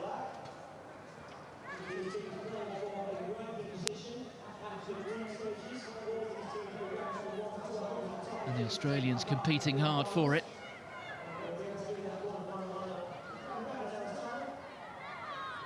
Well, the referee eventually blowing her whistle, and it will be a scrum Australia ball. Look at those numbers. Canada 97%, so that means they are missing roughly 1 out of every 30 tackles. But Australia, they're the top try scorers, which shouldn't really come as an enormous surprise. They have done so well so far, beating Brazil by 38 points to 10. And then nilling France by 31 points to 0. It's a little bit untidy, but it's come out on the Australian side. Forward goes Emily Cherry. Cherry, who's scored 3 of those 11 tries today for the Australians. The hack through, and this is a foot race. Landry falling well on the ball, getting back to her feet. She's wrapped up by Alicia Quirk, who plays her club rugby for the Toowoomba Bears. Terrific name, aside from Queensland.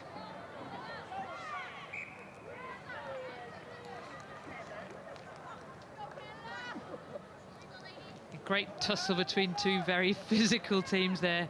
Ghislaine Landry did well to get back there and get down on the ball, but Australia, Charlotte Kaslik caught up with her quickly and then wrapped her up and managed to turn the ball over. Yes, we're getting towards the end of this first day. If you want to catch up with the highlights, it's the YouTube channel, the IRB YouTube channel. I'll bring you the details of that in a moment when we have our next stoppage. Through goes Cherry, the offload, and then the fumble forward Just a little lack of precision, but Charlotte Caslick really did have to bend her back. If you're looking out from a distance and you want to try and recognise Charlotte Caslick, well, it's normally a yellow ribbon. It's got a bit more of a green one, I think, isn't it now? She went off with a blood injury in the previous game. It might be that they got a bit of blood on the ribbon. She had to replace it with a different, definitely got a green hue to it, this one. Sude, you've got an answer to everything. Oh, and that's gone straight into the grasp of the Australia player, Shannon Parry. Laundry did well to recover, but the danger not gone. The drive over, but the referee's blown the whistle. The ball went forward. Well, Laundry had to be very swift to react. Shannon Parry appeared to be on her way to scoring the first try. Really quick thinking from Shannon Parry on the charge down and managing to gather the ball, but they just fumbled at the break down there, Australia. So important that this scrum goes well. It does for Canada.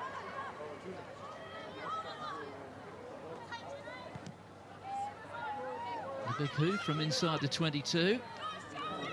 Doesn't go into touch. It's recovered by Caslick. Caslick looking at the options, just drifting across field, eventually takes the contact. Big hit from WSWS Boris, and the ball's gone forward, and that's good defensive work, forcing the knock-on and effectively the turnover. Yeah, it's excellent work, wasn't it, from Canada? It was a good kick because the Australian players were all up. Shalane Landry kicked over. Charlotte Caslick's covering, but all of the Australia players are behind the chasing Canada players. And so she basically looked up and there was a sea of black and red. Chased really, really well, Canada, there to get the ball back. Yes, a moment of pause to mention that YouTube channel. www.youtube.com/IRB for the highlights at the end of the day, if you haven't watched all of the action here from Dubai. And I certainly know on the live stream today, among the watchers, Jen Kish, the Canadian, such an influential figure, not here because of a hamstring injury. I hope you're enjoying it. I know it's very much second prize for you. You'd rather be here. And the Canadians, it's 0-0. And this is the final match in the pool. This will determine who finishes top. This will determine who will have one of those top 4 seedings, and that's so important when we get into what is effectively a jockeying for position. And we've got a yellow card, so problem here now for the Canadians, down to 6 for the next 2 minutes. Long time in 7, so Australia know that they will have to exploit that numerical advantage that they have. Time to swing the ball wide. Parry. Good step, another pass that time to Shani Williams. And here's the chance, and this is where the gaps appear. And Emily Cherry sprints in. It's her 4th try. Very well worked in the end from Australia, wasn't it? When you're down to 6, it's always really hard.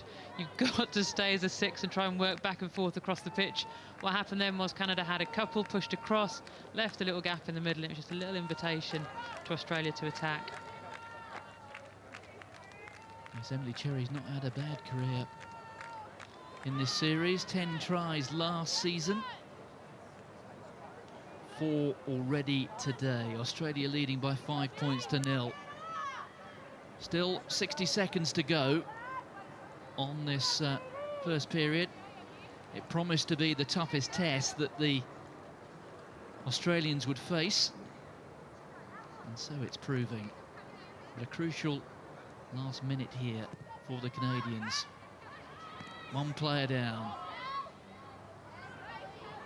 And that was a very risky offload when you consider that numerical disadvantage that they have, and there's more open green spaces for Australia. And Shani Williams unable to find her teammate. Opportunity maybe here for, that was Paquin feeding the ball out to WSWS Boris. There's the ball for Canada, taken on by Farella. Paquin just getting a little isolated over on the far side. She certainly would have wanted to see the clock run down to 0. That gives an opportunity now for Australia to have one more crack at Canada with 1 player down. Yeah, it was really good to cover defence from Giselle Landry down in this corner, managing to make the Australian captain spill the ball. Having given the ball away, as you say, with a sin bin and only 6 players on the pitch, Canada were up against it. That's Hannah Seo making her debut today, just 18. Final opportunity here for Australia. It could prove to be absolutely crucial. Look at the pace here of Crothers. Varela just caught hold of her. The ball's recycled, but the referee's blown the whistle. It's a penalty. And Canada surely will just get rid of the ball, get it into touch, get into half-time and count the cost. Well, they're choosing not to. They must consider. Well, out of their own 22, they take it back there to WSWS. They have now got all 7 players back, so that perhaps influencing that decision. The whistle goes for half-time. Australia lead by 5 points to 0. And the World Cup runners-up hanging in there. This is the match that decides who wins the pool.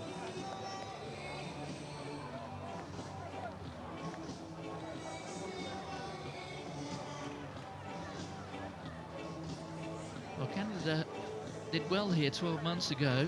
They drew with New Zealand in the pools, 12 points apiece. They lost to Australia in the quarter-final, and that was another tight match. 14-10 to Australia. And we're set for another one here. There's big John Tate. Struggled to miss him, wouldn't you? Spent a lot of time in Europe. Good rugby player. Yeah, and it's rubbing off on his team, that strength, that physicality, that sort of never say die attitude. They're always close games between Canada and Australia. They're 2 of the top teams in women's 7, so you know it's always going to be a tight one.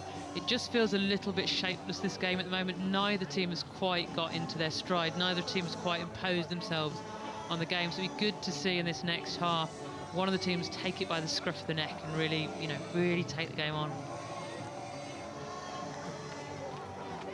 Yes, we see those statistics passing on the ticker on the bottom there. Just 1 penalty in that first 7 minutes conceded by Australia. Australia certainly dominated. 4 visits to the Canadian 22. They came away with 1 try, so I suppose you'd say not quite as clinical as the New Zealanders have been so far, but they are the top try scorers in the competition at the moment. And there is Charlotte Caslick. Green ribbon and now strapping around the forehead. Goes to show, doesn't it? 7s. Very much a physical game. And the restart doesn't go 10. So that'll be a free kick, Australia ball. Yeah, that was an inch away from being a perfect kickoff, but you know the margins are so fine. So here is Caslick, surveying the options. Should receive the call. There's the change of direction.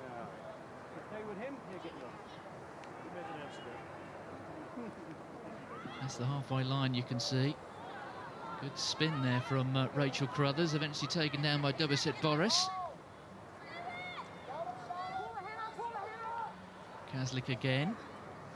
The pass there a little flat to Shannon Parry, but the referee lets that one go. Up and running again. Here's Williams, the captain, great step. And Williams is through, and the Canberra Royal is going to score between the posts. She has a lovely eye for a gap, doesn't she? Didn't really think there was a gap there, but she just saw the defender just turn her hips just slightly and thought, that's my chance. Stepped off the right foot and through the gap. Well, 2 tries against Brazil, and now the 2nd try against Canada. The conversion successful on Australia leading by 12.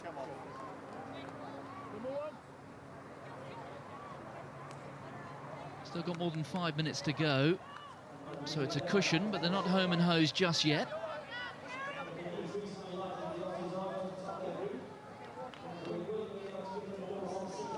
They certainly are growing a squad with the Olympic Games in mind. 4 teenagers in the dozen here, and half of them are 21 or younger. Yeah, we already knew all about Charlotte Caslick, but Rachel Crothers has been really impressive. They've not missed anything in this game by not having Ellia Green on the pitch, which is such a compliment to Rachel Crothers, who's actually been playing out on the wing. There goes Ashley Stacey. Canada have to make something happen now. The ball's gone behind Kanampaka.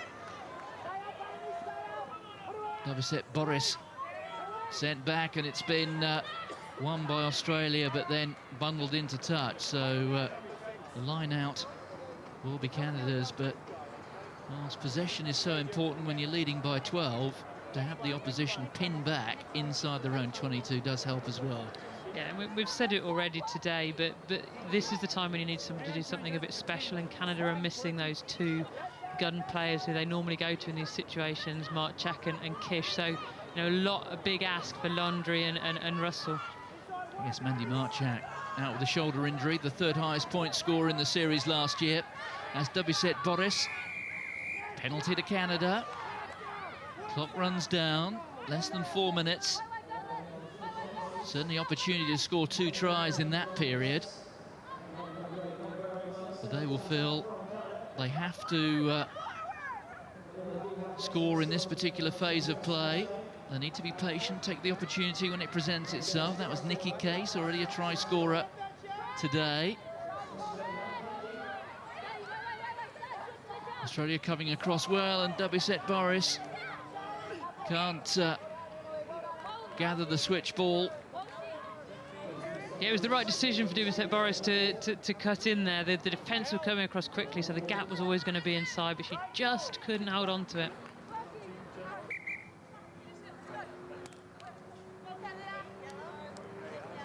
So the last 3 minutes or so, Canada trailing Australia by 12 points to 0. As things stand, Australia would go through as pool winners, Canada as the 2nd place team. So they will be separated in the quarter-finals. But the 2nd team, every likelihood, well, they will get a pool winner. Just drifting Ellia Green, from Case. Green off again. Fumble from Caslick. Ball went backwards though. There's the kick into space. Yeah, it was the right decision, that kick, but just not quite the right execution. She looked up, saw a huge amount of space. If it had been a little bit more central, if that ball had stayed on the pitch, I would have fancied the Australian pace to get there first, but it just went a bit too far to the right and off the edge.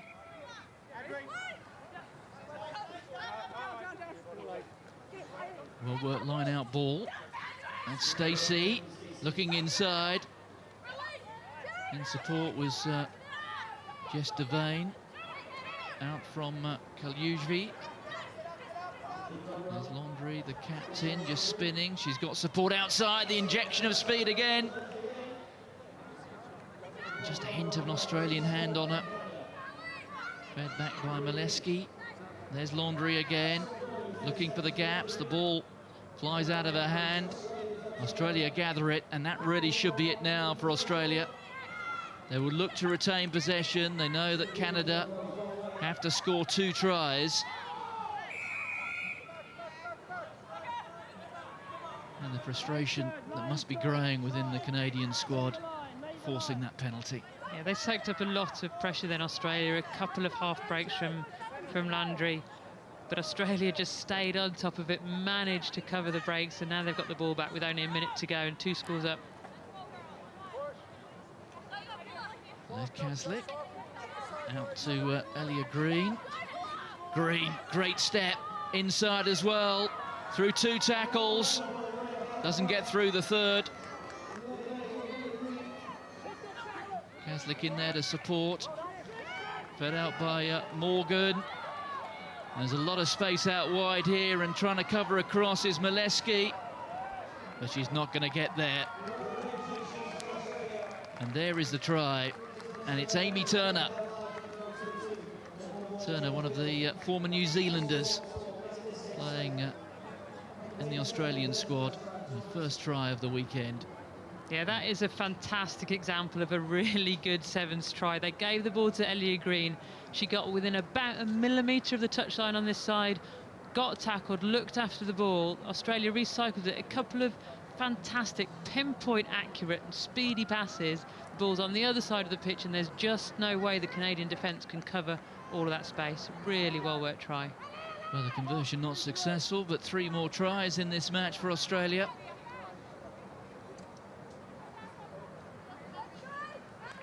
And they will be looking to test the domination of New Zealand. New Zealand, who won 3 of the 4 tournaments last year. The only tournament they didn't win was in Houston, when they were beaten twice in 2 days by England.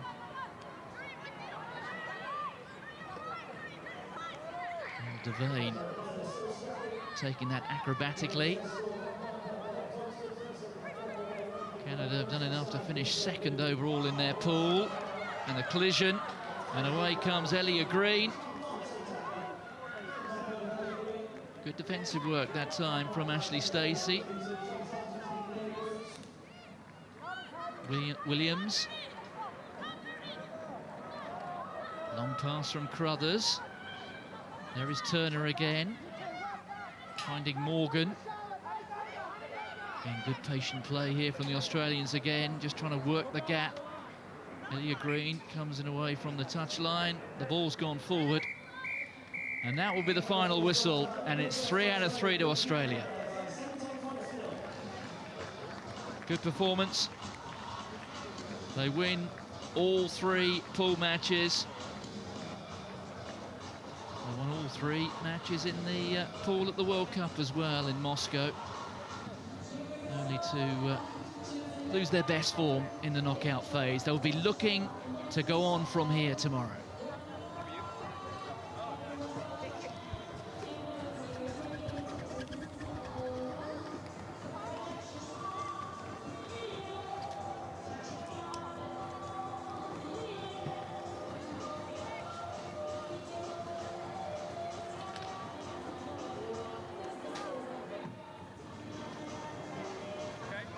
Lots of games coming up. Ireland, Fiji, New Zealand, United States, Spain, Tunisia, and then England versus Russia.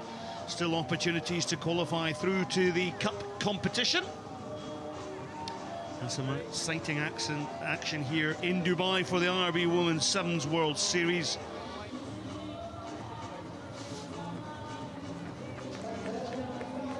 Well, it's match 13 of 18 between Ireland and Fiji. Ireland could secure a place in the knockout of the Cup competition, but have to beat Fiji in the process, then hope that other results go their way. Well, Ireland select Shannon Houston at hooker, having started at prop in the previous match versus New Zealand. Alison Miller is the most experienced player in the lineup, whilst Claire Cajon and Ashley Baxter both tries against the USA in the opening game, in which they drew 12 points each. For Fiji, well, they make one change to the lineup that lost 29-0 to New Zealand. Akosita Ravato is in the starting line. Priscilla Siata moves to the wing. Tiamai Ravisa drops to the bench. And keep an eye out for number 2, Asante Suva, who's already scored 3 tries already today. So our referee in the middle is Sherry Turnbull of Canada. Kick-off then by Fiji. Lucilla Nangusa, she puts some plenty of height on that ball. But it's Ireland with the possession. Of course, possession absolutely key. Both these teams seeking their first win. And this is the standout player, Alison Miller, the speedster for Ireland. Ireland making full use of the win, but a drop ball there will cost them the possession. And I was just going to say, they're just spreading the ball and making full use of the width, but the mistake that came in there from Ireland, the spilt ball. Yeah, they've got to be a little bit careful too. You know, there's a level of unpredictability with the Fijian side. Even although they haven't managed to win a game yet, they certainly have shown touches of class. I'm just wondering if our referee there, Sherry Turnbull, had lost her pee from her whistle inside the ball. Maybe it was rattling around in there somewhere. Maybe the bladder of the ball is a little bit different, but we have had one ball actually replaced in a previous tie that the players were a bit concerned about. But a tall pat there from Fiji. Tia Nangiato on the side left of your picture, wearing number 5, the yellow boots, tall, rangy forward. So Fiji secure the possession. Akasita Ravato, and then down the wing here, well, it's Savu who'll be in for the try. We said that she's already got 3 tries today, and that is number 4 for her in this opening day of round 1. That's excellent all-round play, that, from the Fijians. Sadly, in their previous match, they lost Kusevalu to that injury, and well, certainly Savu, she's taken up, despite the fact that she's also on debut. She's looking the part there. Super try. Yeah, 4 tries to her name, and also 2 conversions. But on this occasion, she'll not be converting the try. This will be in the hands of Nangusa with the drop goal. The additional 2 points, of course, to add to the 5 for the try, but the conversion missed. And Fiji, well, they've shown some promise in their games so far, losing to New Zealand 33-7 in the opening rubber this morning, and really just squeezed out by the USA 24 points to 19. Ireland take the ball through the hands of Larissa Muldoon now. Can they attack from deep here? Good tackle there on Ashley Baxter, and Ashley Baxter loses the possession, picked up by Ravato. Fiji recycling the ball, but it all came from the error from Ireland. Well, try time for Fiji. The inside pass there, and number 2 to Priscilla Siata. And Siata goes in for the try. And Ireland, without ball, they're the ones been making the mistakes in this tie. Well, they had the ball, but they gave it up, unfortunately. So this is Fijians are the type of team that can really punish you. It's meat and drink for them from broken play when the ball just goes out like that. And Siata was to put the finishing touches. They still had a bit of work to do, did Fiji, but they finished it off in style. So the conversion from Rusila Nangusu. 26-year-old making her debut here, and a super kick to add to the 2 points. So another conversion stretches out this Fiji team to a 12-0 to lead. And Nangusu, well, she plays for the Suva Central Chiefs in Suva. So if they're watching in Fiji, Bula to everybody over there. But an injury concern down for Ireland at the moment. We've not restarted because Ashley Baxter was injured. But she's back up, thankfully, to take her position. There she is, young Baxter. Baxter's really caught the eyes. Plays for the Belfast Harlequins club. Ball's there for Ireland. Now they're going to attack from deep. This is Baxter and Miller. She'll fancy a run.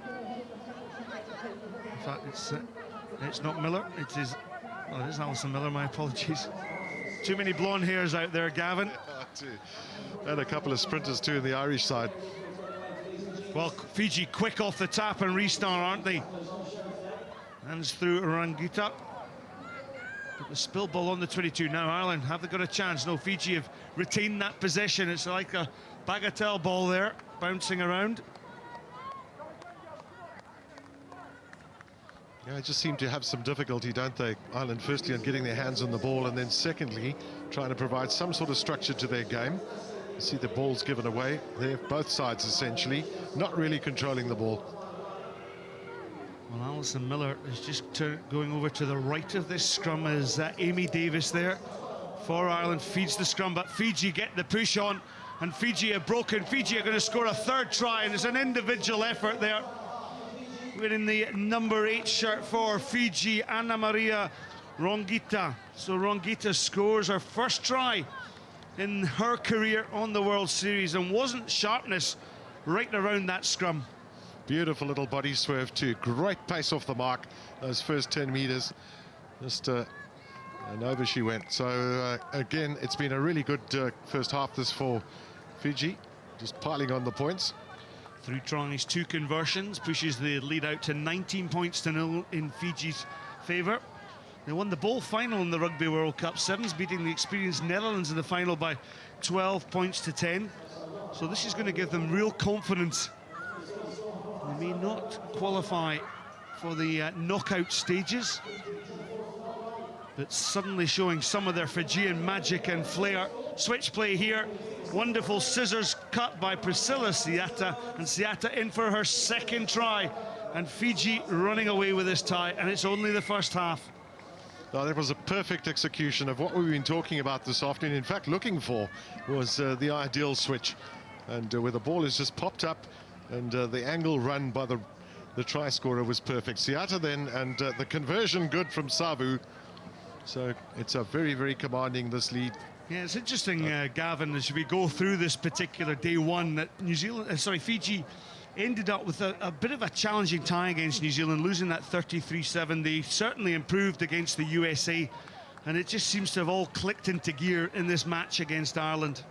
Well, there was a statistic too. Savu, the leading point scorer in the Dubai Sevens as things stand at the moment. And I think the Fijians too will be very happy. A lot of their players are part of the Fijian Academy, so there's a lot of professionalism that's coming back into their game.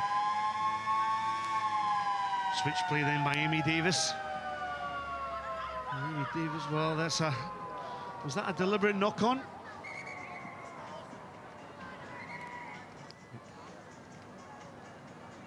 There seems to be an incident on the far side. The referee, Sherry Turnbull from Canada, just checking to see if that was a deliberate knock-on. I think it certainly was.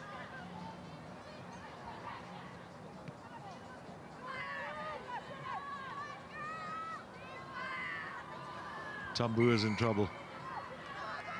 Yep. Push. Maybe from the scrum, actually, Gavin, for the set scrum, that dangerous play in the scrum, pushing up. But can Ireland finish off this first half? But a thumping tackle comes in for Fiji. Ireland retained the possession. They threw Amy Davis. Now Davis, it's all getting a little bit bunched for the Irish. Even Drama got involved at scrum half position there. Step back in by Alison Miller. Miller tries to get ball back. Bodies coming in from offside positions from a Fiji perspective. Rightly penalised by referee Turnbull. So tap and go from Alison Miller. Now, can Miller get behind this Fijian defence? She's a physical player, takes the ball up to the 10-yard line. Recycle possession then. Laura O'Mahony leaning on Drona. And the accuracy of the pass from Amy Davis to find her wing, Shannon Houston, wasn't there. So a knock-on, and that will conclude the first half. And Fiji, well, they've just dominated the possession throughout. I mean, look at the stats in the commentary box. 21 passes completed to Ireland's 10, and that dictates what's happening on your scoreboard in front of you. Fiji 26, Ireland 0.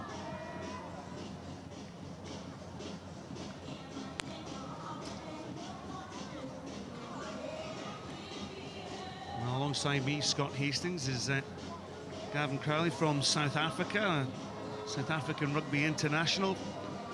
And Gavin, you've seen sevens all out throughout the world. You'll be commentating alongside the full squad tomorrow in the second day of the RB Women's Sevens World Series, and of course the HSBC Sevens World Series with the men's competitions.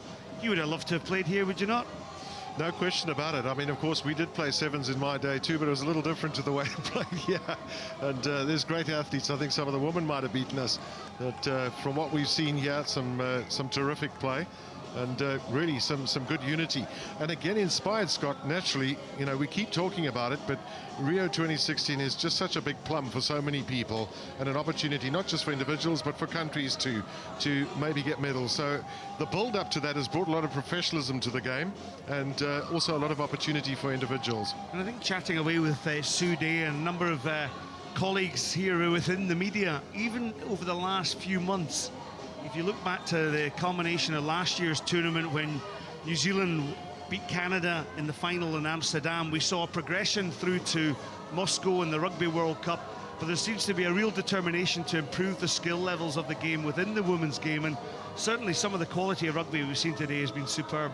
And I think the athleticism of a lot of these girls too. We've seen some real speedsters, and technically some really good play too at points of breakdown. You know, if you have a look at the way the girls are competing for the ball, how they use their legs to drive, you know, when they've got it. And here's another opportunity for Fiji. Well, Savu, well, the ball was intercepted by Amy Davis, but certainly Savu, Tambua and Nangato wearing the 2, 4 and 5 jerseys, the 3 forwards in unison up that far touchline. Scott, I reckon that if Ireland look back at this match and they'll say to themselves too, you know, we were forced maybe to run a little bit too laterally. We haven't seen enough switches in the games to date. We saw a really good one that led to that try from Priscilla Siata, and Ireland have just been squeezed. Savu got the ball from the line-out. Again, the strength and wrap-around play there by Nangusa. Ball taken in by Ravato. And then Nangusa.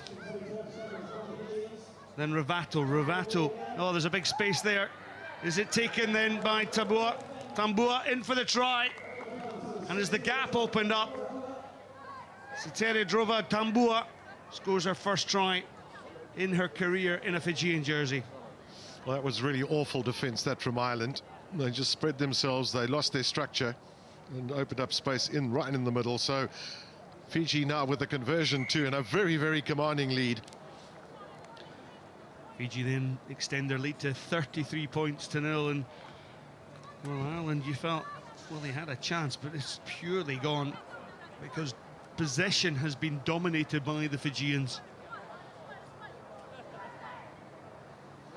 Well, we had a 46-0 with Russia against Tunisia as the biggest score, but can Fiji improve on those 33 that they have at the moment? Certainly very much dominating this match. Just have a look at those stats. 71% just successful visits to the opposition, 22. Replacements coming on for Ireland. Siobhan Barrett, Christine Arthurs and Nicole Kochi. So just fresh legs for Ireland. So the restart from Fiji. This will be Ireland's ball. Just the ball held up though from the kickoff. Big tackles coming in there from the Tia Nangato. So Ireland, well, it's another error, but offside, says referee Sherry Turnbull. So Ireland having to attack from deep. Larissa Muldoon then. Muldoon taps and goes through the hands. Cole Kochi. Now Ireland trying to get some continuity into their play, and on the far side, Alison Miller. Miller stretching her legs. Can Miller go all the way? She's the speedster in this Irish team, and well, she's going to get a try for her country. And Alison Miller goes over for Ireland's opening try, and that's the pace that we talked about in the game, but it was the first time she's been put on the wide channels. And also the spunk shown by the Irish side. That's a try that's run pretty much 70 metres of the field. And yeah, she had the finishing touches, did Alison Miller. But some good work from the Irish team prior to that. It is a game that's going to be lost by them, but they're fighting till the death. Well, the conversion was missed by Nicole Kochi. So Ireland at least break their duck to get themselves back into the tie. Probably with 3 minutes and 26 seconds, Gavin, it's unlikely they're going to make much more progress. No, pretty much. And certainly for Fiji, it's also too much too late. But they are in the building phase too. I'm sure that they will hope that their results will improve as they go through, and it's a far more professional attitude. They seem to have got a little bit better as the tournament has progressed today, but it's not enough points for them. Well, one of the Fijian players is just took a little bit of a heavy knock.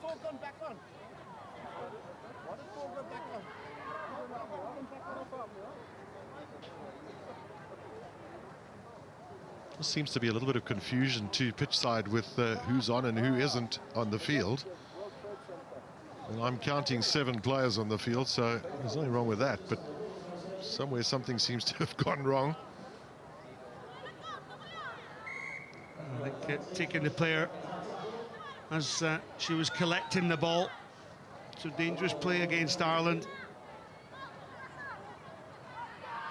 So tap and go for Fiji. They're attacking deep. That's the 10-metre line, just to the left of your picture there. Wide hands, well scooped up by Longita. Longita, notice how she tried to switch the ball into the other hand, but well covered there by Laura O'Mahony. Bundled into touch. Well, Lavinia Tinai onto the field as a replacement, and the Fijians, you know, seem to be happy just to rumble the ball up, and then when the opportunity presents itself, try and play it wide. Muldoon gets the recipient ball off Siobhan Barrett. Wrap around by Ireland then, but watch how Fiji close down that space. And this time it's Ireland that just run out of the space, so just too much of a lateral play there, and no real pattern in Ireland's execution. There's a yellow card here against Ireland for throwing the ball away, so it's a 0 tolerance for doing that. You know, it just keeps the pressure on them, and while it might not be the ideal opportunity, when you've got Alison Miller and Ashley Baxter too, who's also got a fair bit of pace, and a disappointing feature has maybe not been putting the ball on the boot on occasions. Yeah, Nicole Cochie wearing the yellow boots, making her debut, the Belfast Harlequin. But this is all about an education process for some of the young players. They're realising that if they're going to throw the ball away, a yellow card, well, that line-out throw wasn't straight. So Ireland with 6 players will be up against the Fijians with 12 players.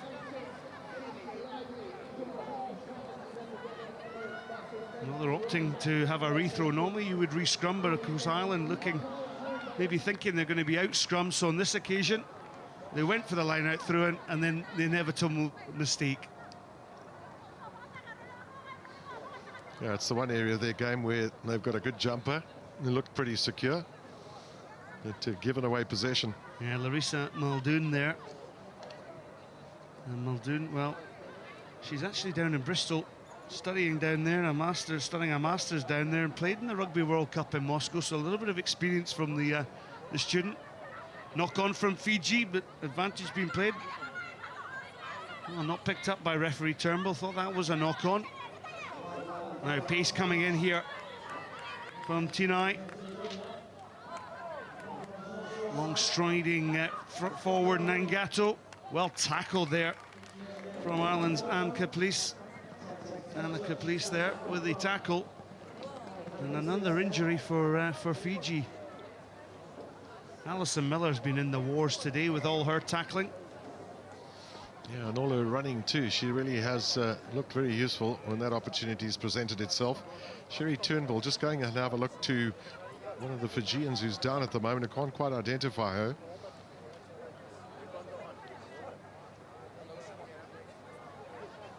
But full credit to Ireland, really, as we move into the last 20 seconds or so of this match. They just kept fighting despite the fact that they are hopelessly outgunned.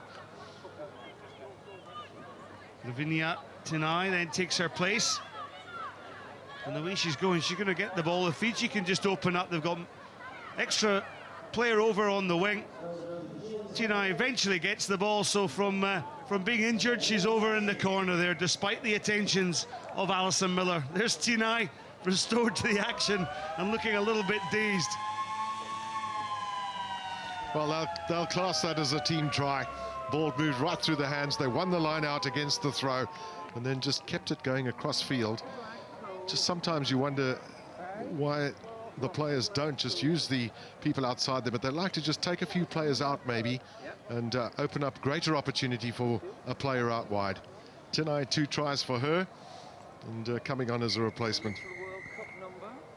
So full-time whistle goes in this match 14 of 18 on day 1. It's Fiji who went out to lead and win the game by 38 points to 5. Don't go away, folks. There's still 3 games coming up. New Zealand versus USA, Spain versus Tunisia, and then England versus Russia. That will all unfold next up. New Zealand, United States.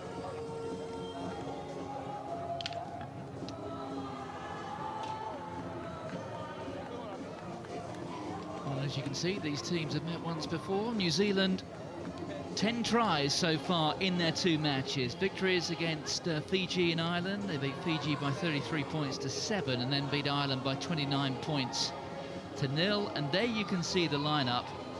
And included in that lineup, Kala Hohepa from Waikato, a try scorer for the Black Ferns in the World Cup final at 15s in 2010. The match played at the Twickenham Stoop, where New Zealand beat England by 13 points to 10. Unused so far today.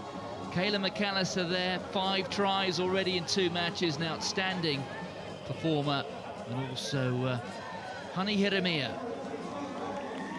she too having scored 3 tries. The United States guaranteed now a passage to the quarterfinals. However, they will be looking to cause an upset here. They need to find the sort of form that they produced at the World Cup, where they finished 3rd. We have yet to see it today, though, in all honesty. Yeah, that's right, and they're missing from their starting lineup Victoria Falayan, who's one of those players that they go to in the big situations. She's strong in attack, but also puts in a huge amount of tackles for them in defence. So up against probably the best team in the tournament so far today, they'll really miss her.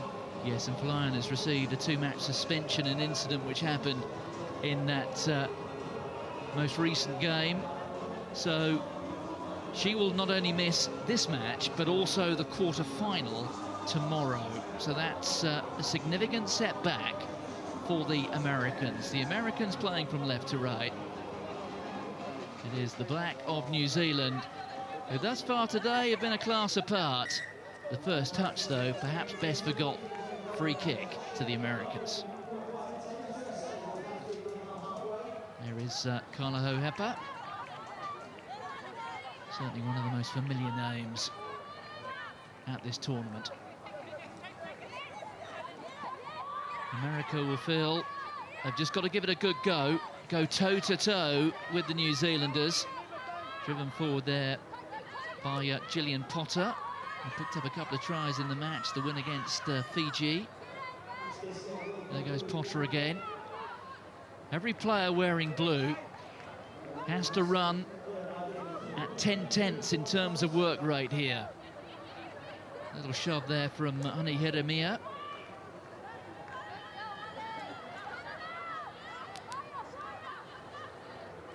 Let's see how New Zealand go. That getting through that first tackle. There's a little offload onto Alexis Tapsell, who's starting here for the New Zealanders. That was McAllister. Ball turned over. That won't please the coach Sean Horan. The Americans here, and mindful there not to get herself isolated. Bonnie showed good maturity there, came back, realised she couldn't get to the line herself. However, the ball there being held in the contact, and New Zealand so strong in that breakdown area. Yeah, we're so used to seeing Kala Hohepa with the ball in her hands, running at opposition, but she got through 3 tackles in a row there. 1 tackle up to her feet, another tackle up to her feet, turn the ball over, and off go New Zealand. That's a wonderful step. And there's another one, but that's an important tackle coming in from Hosiani. Rihanna Manuel feeding the ball out. And that part again, lacking precision from New Zealand. There's Hohepa showing plenty of patience, the offload. And then Winiata, who may not necessarily be the fastest player in this New Zealand side, but I tell you what, they could all shift, and showing plenty of creativity, patience, the experience of the World Cup winner, releasing Winiata. That just a 3rd try in a World Series career, but look here, the work of Hohepa, that was very clever, wasn't it? Yeah, just lovely strength in contact. She really used her upper body well, held off the defence for just a second and managed to get the offload in. And then it was just a clear run in for Salika Winiata.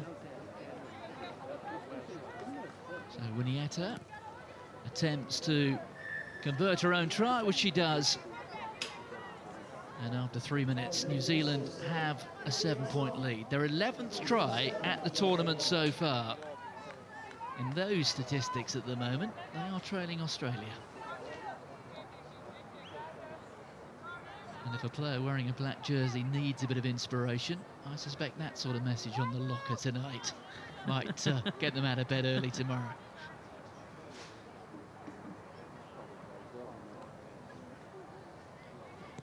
So Winietta with the restart.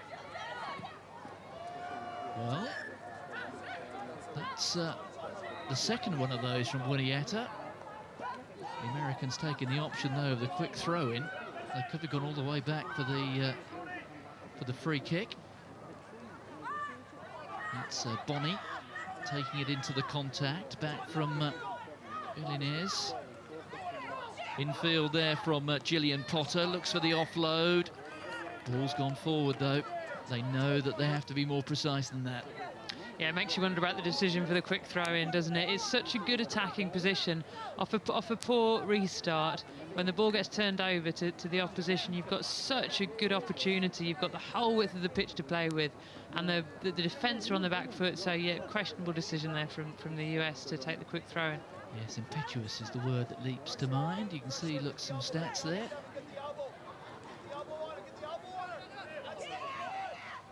Good harrying there from the American, Oceani, making life a bit difficult for Winietta. And the States have it. Trailing by 7, little more than 2 minutes to go in the first half. They'll be pretty pleased with their performance here, just to reinforce that point made earlier on. Victoria Falayan, who's a key figure for the Americans, unavailable here, having been suspended for 2 matches, this one and the quarter-final tomorrow. Playing here for the seeding, and on goes Villeneuve, and the tackle eventually made, and it came in from Horiana Manuel. There's the loose ball. Penalty, the ball being held in the tackle. So again, New Zealand so strong in that breakdown area. Yeah, so fast to the ball, Salika Winietta there. You just have to get there much more quickly. Hiramia showing the touchline. Good defensive work from Seaback. Guiding Hiramia out towards the touchline and then coming in to make the tackle. There's Manuel, the switch ball. Good offload there from Ho Hepper. Plays with such intelligence and good hands, and, well, the final execution of the pass just going astray, but that would have been a superbly worked try. Yeah, they stretched the defence one way, brought it back the other, didn't bring it all the way because the gaps opened up in the middle, but just, I thought, overcomplicated a little bit. I think had she looked up, she'd have seen a big gaping hole in front of her, and that pass didn't really need to be made. This New Zealand squad have now won 14 straight matches in the series. Their only bad couple of days coming in Houston when they lost 3 times, twice to England, and then in the 3rd and 4th place playoff match in Houston as well, when they were beaten by the old enemy, or one of the old enemies, Australia. Up there from Winietta. Manuel goes back.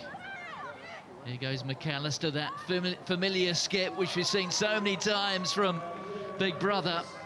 And Kayla McAllister, if anything, I reckon does it rather more effectively. Another try for her. That was just a fantastic example of the way that she plays rugby. It was as if she thought, I've had enough of this. Looked up, I can see not even half a gap, but I'm going to go through it. Step one way, step the other, and she's got such good pace out of the step. You know, it doesn't slow her down at all. She moves one way, moves the other, and she's still going at a full pace. So hard to defend against. Yes, Kayla McAllister, I would suggest it didn't really need a recruitment programme to spot her as a potential rugby talent. The bloodline would have been enough, but she did play netball to a very high standard, just beneath the international standard, played for the famous Northern Mystics club. And New Zealand leading by 14 points to 0 on that scoreboard. Well, it has a rather familiar ring to it, doesn't it? New Zealand imperious on day one.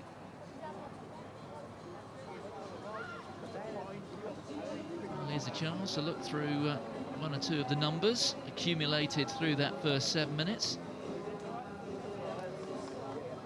New Zealand actually making more of the tackles there, 15 against the Americans' 8. It does go to show that sometimes it can be good not to have the ball if you're playing it in the right areas and you're making the tackles. Yeah, that, and they make such good use of their possession, don't they? So it's not taking them more than 3 or 4 passes to create an opening, and that's because they're choosing their options so well. They're thinking, right, I'm going to get it all the way out this way and stretch the defence. When they bring it back, they're playing with their heads up and seeing where the gaps are. That's the difference between this New Zealand team and a lot of the other teams here this weekend. And we'll do this, and you're not going to cast your eyes over the statistics. New Zealand got 2 tries in that first half. How many trips have they made into the American 22? 2. Well done. That number just about sums up the point you're making. They're clinical.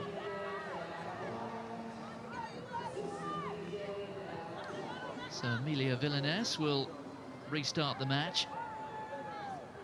New Zealand having conceded just 1 try so far today, that against Fiji in the opening game when the sun was shining bright and strongly in the sky over Dubai. When night falls, it does rather rapidly in this part of the world. Still a lovely evening, though. Terrific pitch on which to play rugby. There was the little offload. And she's on again is Shakira Baker. And Baker's going to take some knocking down here. And defend the handoff on Rebecca Seaback. And Shakira Baker, the 21-year-old, gets the try, and that her second of the tournament so far, number 6 in her World Series career. Yeah, and she's on because that little cameo from Carla Hepper is over. We got half a match on the first day from her, but Shakira Baker, younger than Carla Hepper, sort of, you know, coming along to take her mantle, seems to be doing a very, very good job of it.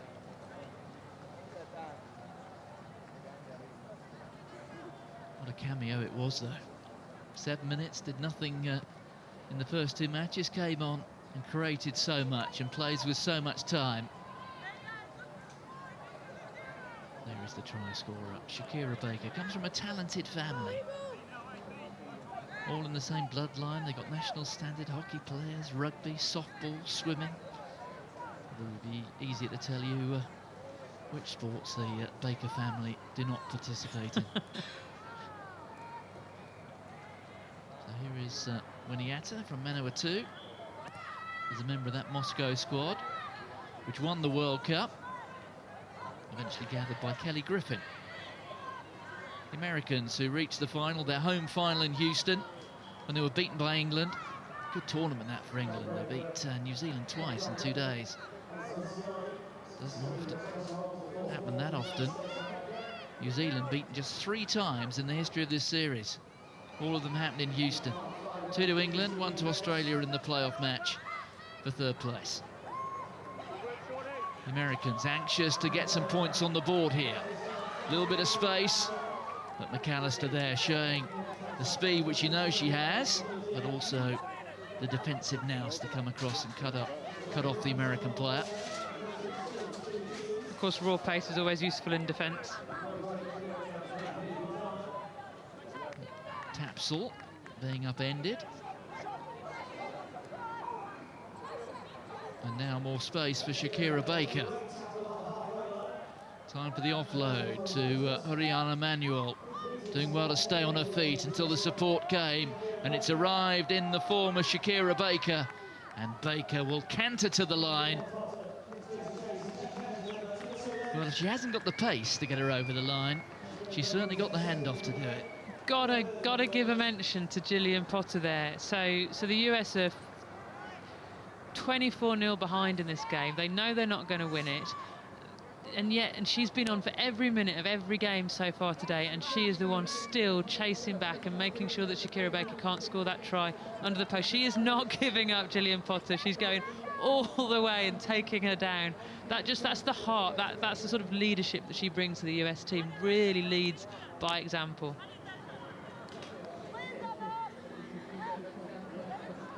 Well, it's going to be 42 minutes of high-tempo rugby for Gillian Potter at the end of the night. She'll certainly enjoy her dinner when she gets back to the hotel. She'll have deserved it. There you go, look at that, tackle attempts.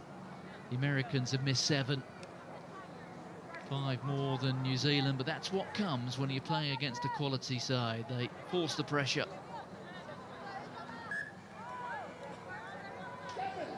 And once again, those numbers showing.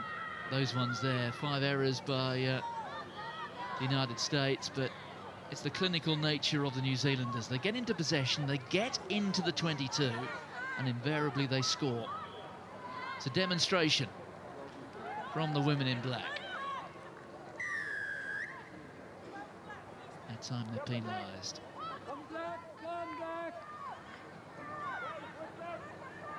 The Americans have had a pretty good day so far. Drew with Ireland by 12 all. And then they beat the Fijians 24 points to 19. So 2 tight matches. So they have had to play the full 28 minutes so far. Yeah, that's right, and it will take its toll at the end of today. They'll be tired. That Fiji game was really tight. It was pretty much the last play of the game that won it for them. Well, you mentioned Gillian Potter. She's off again, looking for the offload. Did well. Good support play here from the Americans. They do deserve something. Griffin feeds it out.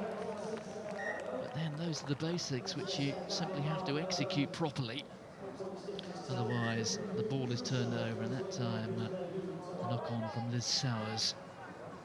Yeah, but again, it's the pass that brought the knock-on, wasn't it? The hands, some of these players, their hands are sort of dying with the pass. You know, the hands, if hands go towards the ground, the ball's going to go towards the ground. They need to give the ball a little bit more air. Changes being made by New Zealand. On comes Hayley Hutana. Just 18, celebrated her birthday last week, making her debut at the series today. I'm sure she'll feel just a privilege to be in the company of some of the greats. Not only New Zealand women's rugby, but world women's rugby. New Zealand really having set the standard. There's only one World Cup at 15 or 7s they haven't won. That was here, inaugural World Sevens Cup 4 years ago. Space for Jeremia. Defence closes down. They really are working hard, the Americans. And you can see there, 3 of them to the breakdown, but it's a measure of the quality of New Zealand. They still managed to retain the possession. They've created a bit of space as well. Shoveled out by Tapsell. On to Shakira Baker. Baker, get her down early. That has to be the key. And the support runner is there, and it's going to be yet another try to New Zealand. Alexis Tapsell, the young lady from Canterbury, World Cup winner from Moscow. And that just a second try in the World Series. Yeah, they've got pace everywhere, this New Zealand team, haven't they? They give it to Shakira Baker, who just gets pulled down, but she's got the offload to Alex Tapsell, who again the USA can't catch. They've got pace all over the pitch, and that is simply so hard to defend against in 7s. And the New Zealanders now really ringing the changes, but they've reached a peak at the end of the first evening. They'll be looking to build on this again tomorrow. But it's another emphatic performance. They're going to be averaging more than 30 points a game.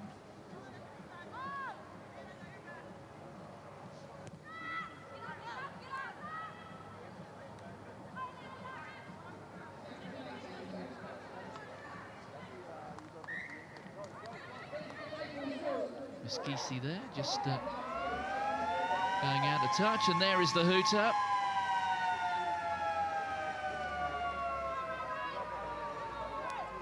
We will have the opportunity for one more phase of play. New Zealand will want to end the night on a special high. Well, they don't, do they? Lose their own line-out ball, taken in by Devon Osieni. The whistler's gone. And that will be followed by another whistle. It's the end of the match. 31 points to New Zealand. The Americans coming away with nothing, I'm afraid, but that was emphatic. And, well, there does appear to be a sense of inevitability. It's been an opening day in which the Australians have performed well, but it's very, very difficult to pick any holes in any of those 3 New Zealand performances. Yeah, that's absolutely right. They've been head and shoulders above everybody today. Pace everywhere, vision everywhere, ability to put the ball in the right places at the right time. It's going to be a very, very good team tomorrow that challenges them. But, you know, there's 2 days to a sevens tournament. You never know what might happen tomorrow.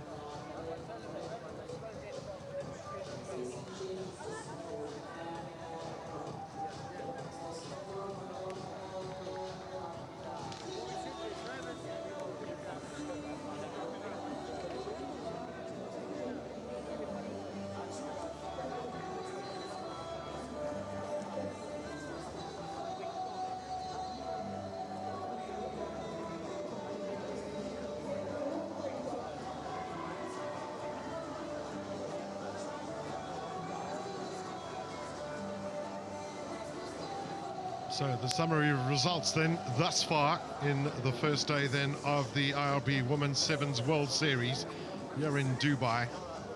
And Canada with a really good start.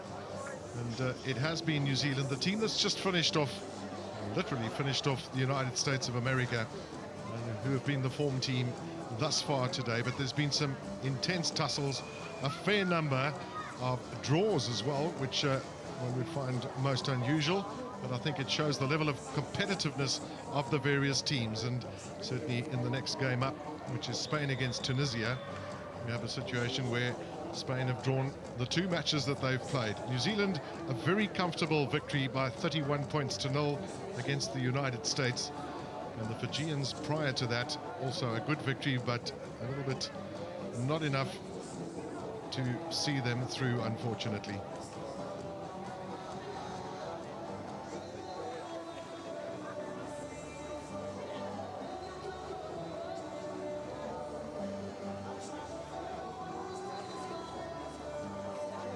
So, Pool B it is, the next game up, and if we have a look there, Russia and England in with those 5 points, and the game for Spain becomes a really, really important one against Tunisia now, and with those 4 points, potentially the opportunity of cementing a position in 3rd place. Only 2 teams are able to go through, so it will be a game that they will take very seriously, because these 2 teams have never met. It's Tunisia's debut in the World Series, so they've never met prior to this. The Spanish record in the World Series is very much a 50% record, where some things have gone well and at times perhaps not as well for them. And that's their combination then for the match today. Marina Bravo captaining the team as usual. And look out too for Berta Garcia, and both her and Patricia Garcia have been working out with Waikato in New Zealand, so obviously also the opportunities of drawing the knowledge and the transfer of knowledge in terms of the sevens game from a country that has been very successful. Gabi for Tunisia has fought fairly gamely in the games that she's played in, but it's been very much back foot rugby for Tunisia, who are very much on a learning curve. Martin Gillingham alongside me, former athlete, and just talking of athletes, in fact, Tunisia have produced many athletes over the years, not 400-meter runners like you, but certainly good athletes. And again, is it an opportunity maybe as well for Tunisia to develop their game, because they're still very much in the embryonic state? Well, clearly, I think they've targeted that. They've said, look, we produce decent all-round athletes in our part of the world. Sevens is an opportunity.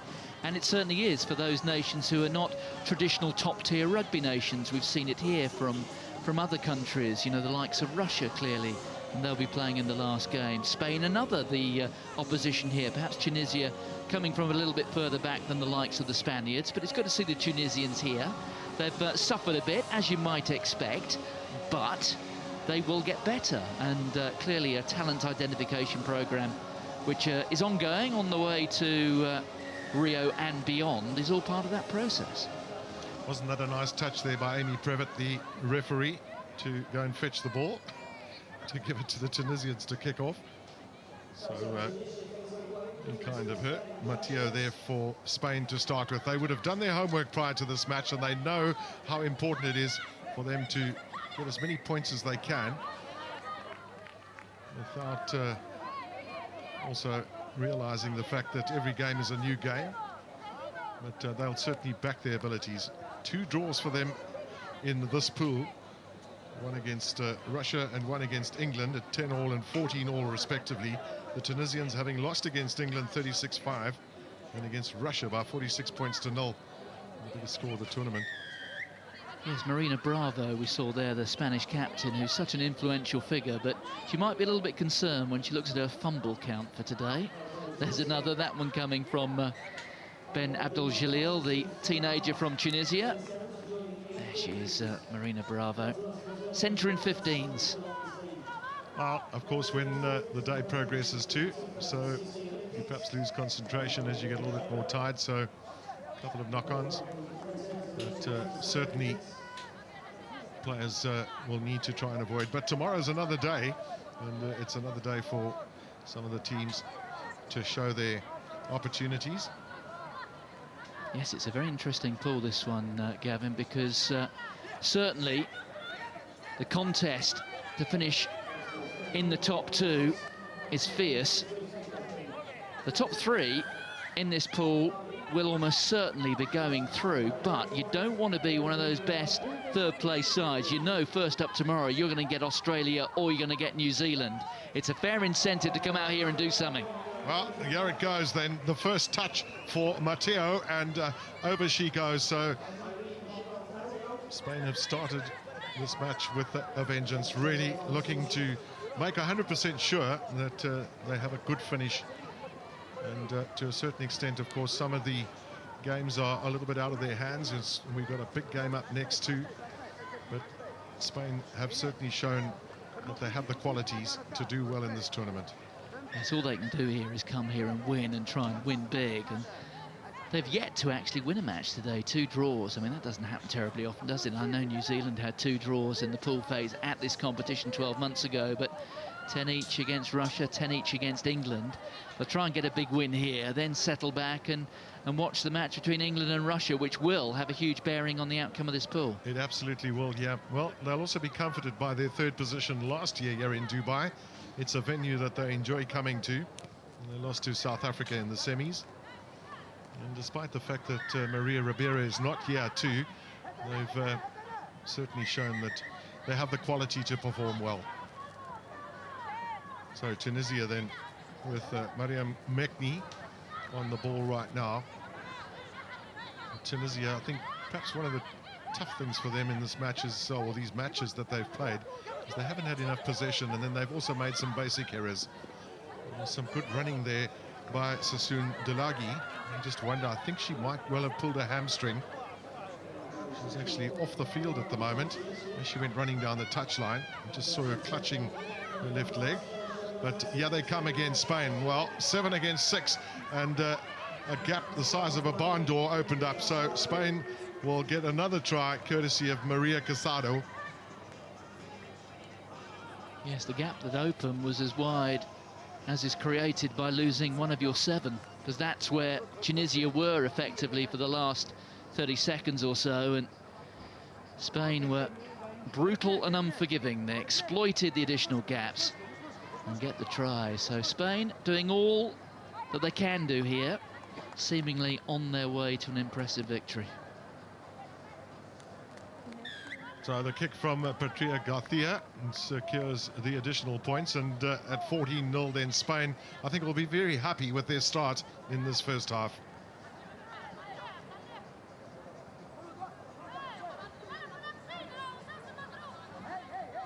Marina Bravo, the captain of the Spanish, has really led by example too. Lady from Cisneros Madrid, the club there. Also a very popular club. There's good competition there from Tunisia in the air. And they've managed to secure the possession, but it's not a good pass. So once again, they find themselves on the back foot. And without any players in their team who really have jet shoes, they haven't been able to unbuckle defenses, and now it's a penalty for holding onto the ball on the ground. So Spain will wait for Tunisia to get back 10 meters. Have a look at those, most passes completed then, so Spain really have moved the ball around, used the width of the field, perhaps something we would expect from them. There's a high skill level in this team. Yes, you made the point earlier, though, they good handling. However, maybe they are a bit short of pace out wide. Well, it doesn't look like it right now, does it? That's brilliant running there from Elizabeth Martinez. It's the way I choose my words, Gavin. Well, she's one of the speedsters in their team, so just at the moment opportune, it's the commentator's curse.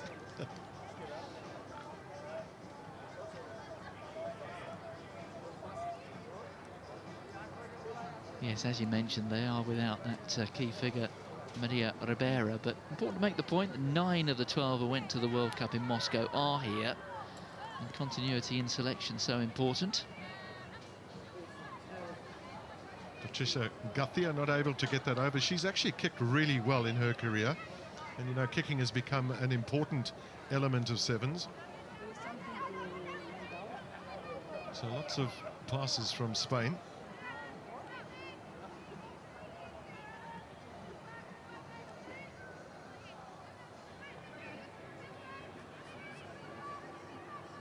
There you go, restarts retained. That's also a great statistic. And that sums it up. It does too, it absolutely does, yeah. So again, when you look at the statistics, and ultimately I guess the coaches are saying to themselves, how can we improve our game? Well, what were our strengths on day one? What did we do really well? And I think Spain can look, despite the fact that they drew 2 of their matches and hopefully will win this one from their perspective, they technically seem to have played rather well. Martin, you spoke about the importance of pace, and genuine pace, and we've seen certainly the teams that have performed better in this competition to date have been those that have got a couple of real sprinters in their team. And Martinez is one of them in the Spanish team, this time deciding to go infield. A little fortunate there, I think the Spaniards, at least one of those passes appeared to go forward and into the pocket. Bit of back chat, yellow card, 2 minutes, costly. Yeah, it could be very costly for them. It's the second time that they've suffered from a yellow card from the referee. Not in this match, but certainly the first one in this game. And here comes Spain again now. Well, 7 against 6, and again, the width of the field that they can use if they wish to do so. And instead, they go back into the traffic. And the coach, I'm sure, the Spanish coach I'm talking about here, will probably take 2 minutes and say, right, just how clinical are we? We're up against Tunisia, where we've got a 1-woman advantage. We have to score not only once, but twice. Well, maybe that's the point as well, if they look back at their 2 draws, if they perhaps the inability to finish sides off when they have the opportunities.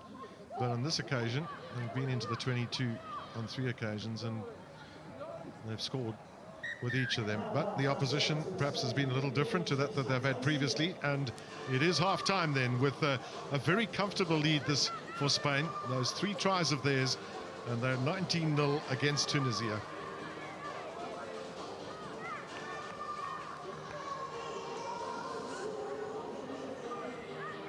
Yes, reminder, we've still got that England-Russia game coming up, haven't we, which is going to be a cracker. That's going to be decisive where this pool is concerned. We've had some tight contests, not this one, but the 2 draws, Russia against Spain, England against Spain.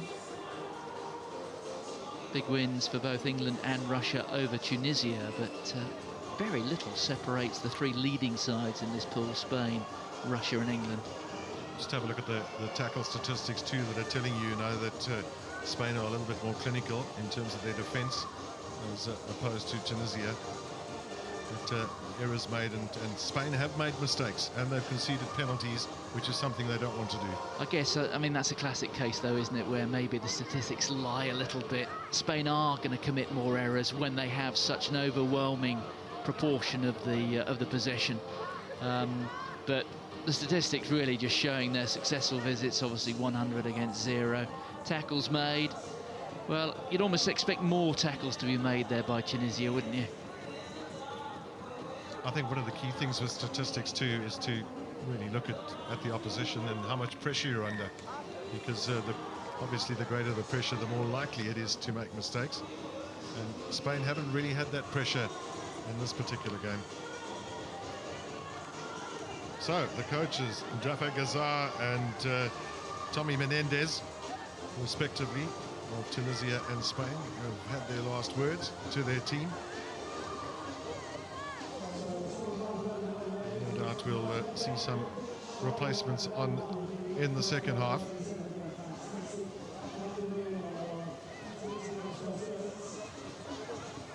So Tunisia at the moment have got 5 on the field. Well, they've just dispatched Refka Amari back onto the field to say, well, 5's perhaps a little bit tough. Let's make it 6 until we've got 7. Well, the stats show they're good at retaining possession from the restarts. Spain will want to make the most of this sim-binning period. Plenty of hang time on that one again. That's a fantastic kick-in. We've seen some really good kick-ins and perhaps at times some ordinary catching of the ball from the kick-ins. They'll get another chance for Spain.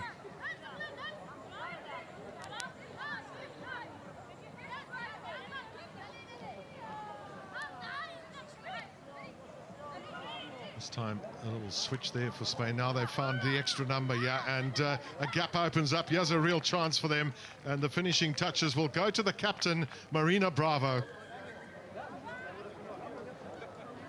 But that was better, wasn't it? Almost slightly ironic salute from Marina Bravo. Her first try in a World Series career.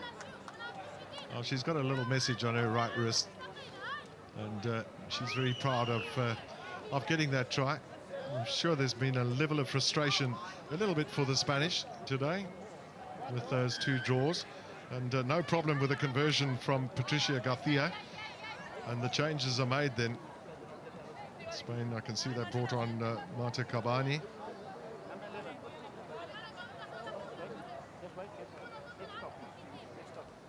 See if Garcia can get the hang time on this kick as she did with the previous one. And that comes from practice. It's an excellent kick in again. Just allowing the Spanish to really compete. And as a result of that, here comes another opportunity for them. Surely they're not going to catch Barbara Pla.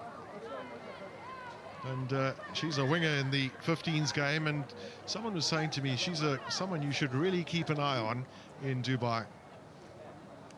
Yes, in one of the earlier games, she showed a little bit of reluctance to go for the try line when she was shown a gap of about 10 metres, but on that occasion took the opportunity with both hands. Another 7 points to Spain. There's a huge jump on the scoreboard too, so up to 33-0 now, Spain, and courtesy of also some good kicking from Patricia Garcia. Certainly had enough practice, hasn't she? 3 kickoffs in the space of a couple of minutes.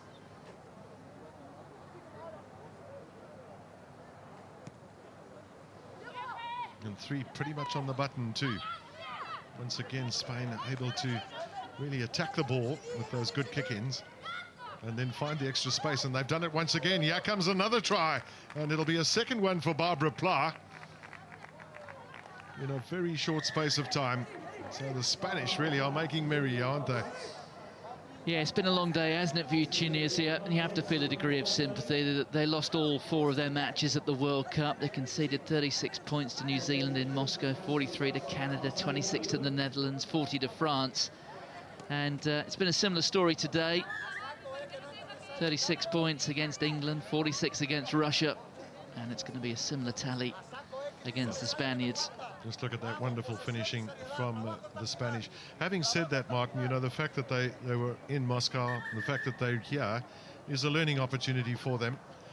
And the key thing is just how much you learn and how much you can progress and with what you take away from a tournament. Spanish making a whole pile of changes now. Carlota Maleth Perez is on.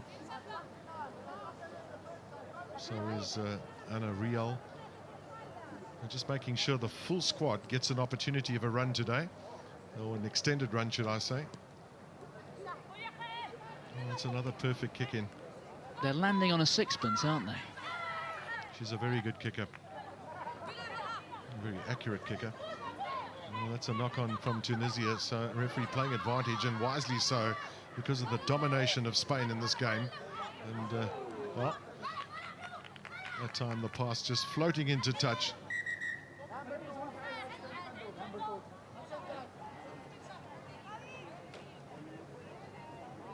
So also the good thing I think for the Spanish is the fact that they don't rely on one particular person to score the majority of their tries, which is what we've seen with some of the teams, including Russia.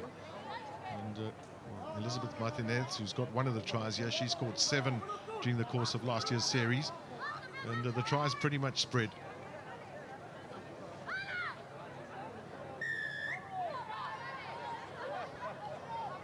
So balking there from the Tunisians, whose woes continue. Christine Songpush with the little tap. Got to make sure that ball leaves your hands, of course, when you do that. Now the Spanish looking for a change of direction. That's maybe the execution you were talking about as well, Martin, just not getting those finishing touches. Yes, it was Perez coming in, good running line, clearly plenty of speed, but the pass didn't go where it was intended to, or at least where Perez was expecting it. We saw that statistic a little bit earlier too of the passes completed, and the Spanish 34 in this particular game, so again utilizing the full spectrum of their team.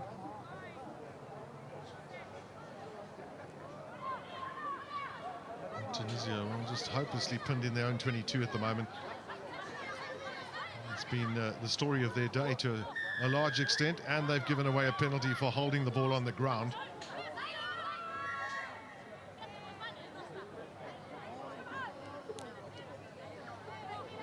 So it'll be Barbara Pla now taking the little tap kick. They've spread across the field, have the Spanish, and decided to go open side. And a lovely little run around and an opportunity here for the finishing touches, and it's going to be another try to Spain. Referee just waiting for confirmation from the assistant referee. This is where we see it in action, don't we? An opportunity to consult the 2 assistants. If there is nothing definitive from them, the referee can call for the screen. We'll take one angle and then has to pass a judgment. So Amy Perret, there's a little bit of, seems like both assistant referees are a little bit unsure, so we'll want to have a look at that. No, there's a knock on, so Tunisia well saved on this occasion. Cassillon, it is, going into the corner, and well, that's touch and go, isn't it? But the call has been made by Amy Perret.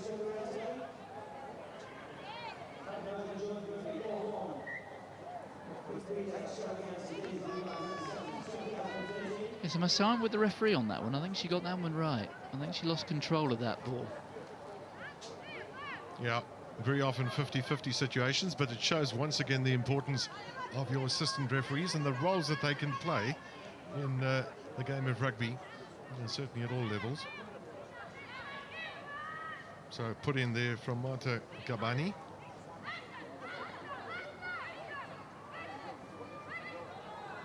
It's just all becoming a little bit tight there.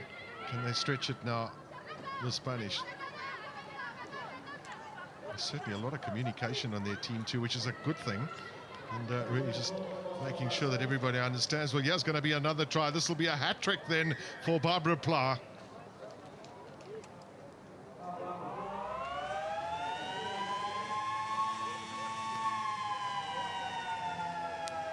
So up to 45-0 then, the Spanish, and they'll be very happy with that scoreline, because that would have been part of their game plan coming into this match, to make sure that they still have an opportunity tomorrow where they can be competitive once again.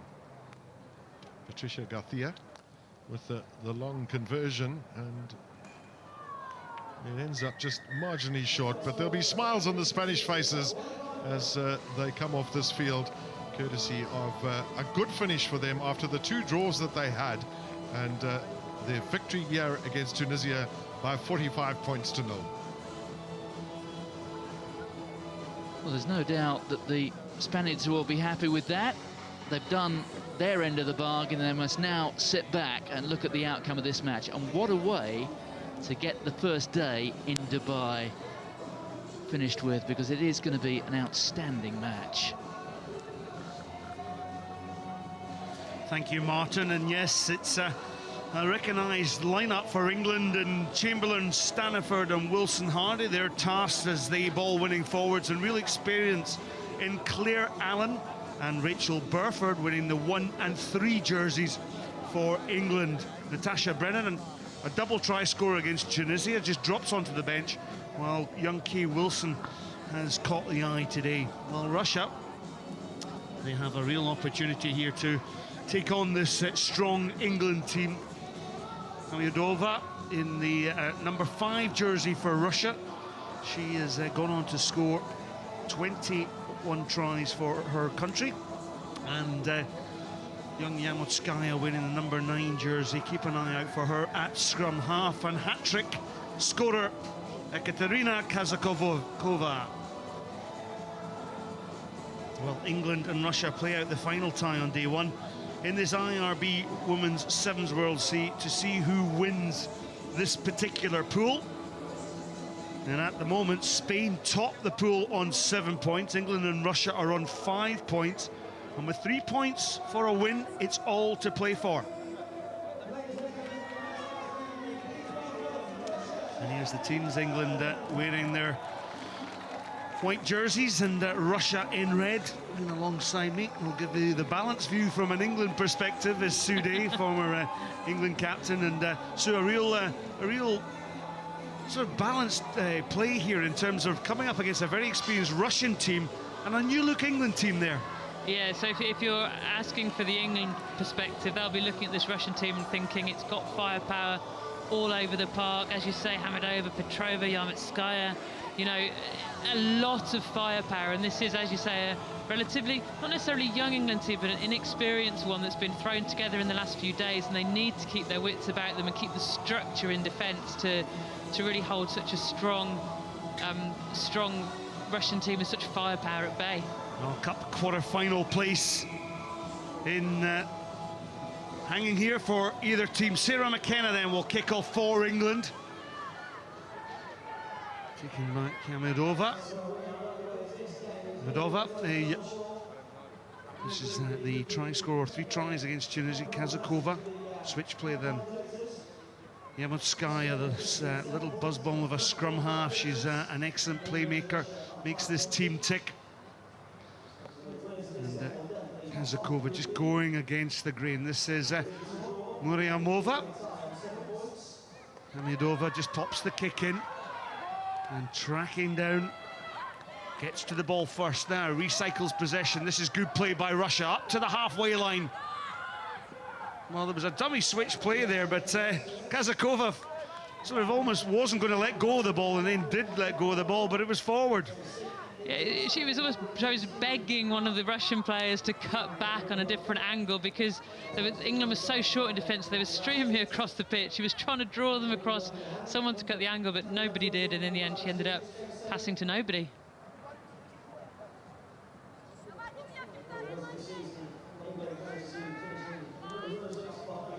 Hamidova here on the far side of the scrum, the Russian captain, but it's England who are strong there in that set piece. And this is the Kay Wilson who has come in for Natasha Brennan, and perhaps guilty of just taking the ball straight out of play, not stopping, recycling possession there. Yeah, we've talked about that a few times today. As a winger, you have to go for it on the outside, but you also have to recognise when you're not going to make it, because getting tackled off the pitch is simply giving the ball away to the opposition. You've got to draw them and then cut back in, really challenge the defence and bring it back to the support. Anastasia Muharimova with the line-out throw. And this is where Russia secure the ball. They put the lightest player, Naditsa Yamotskaya, into that line-out. And then when you got pace out wide, this is the strength of Yeditsu. And Yeditsu takes the ball into the contact. So England's defensive platform has been set. Just coming out of position there was Amy Wilson-Hardy wearing number 12 there for England. She just has to keep her line. Russia go down the blind side then. Yeditsu. And the play from switch play. Amiadova into the contact, the Russian skipper, but player went over the top and penalised rightly by referee Beard. Excellent play from Rachel Burford, wasn't it? Hamidova's a real danger player. Rachel Burford not only made the tackle but got to her feet really quickly and then stole the ball, won the penalty for England. Well, a lot of expectation on this England team. They were runners-up to New Zealand in the inaugural series. New Zealand got 74 points, England 60. And they'll be wanting to start the series through Staniford leading down that side. Michaela Staniford recycles the possession well. Now, are the hands good enough to stretch this Russian defence? Pop pass here from Staniford. Staniford will look to go to the corner, but the physicality of the Russians coming in. And watch the tackles coming in here all round from Russia. Yeah, Russia used the touchline really well as their extra defender there, kept pushing England back towards the touchline, and they had nowhere to go.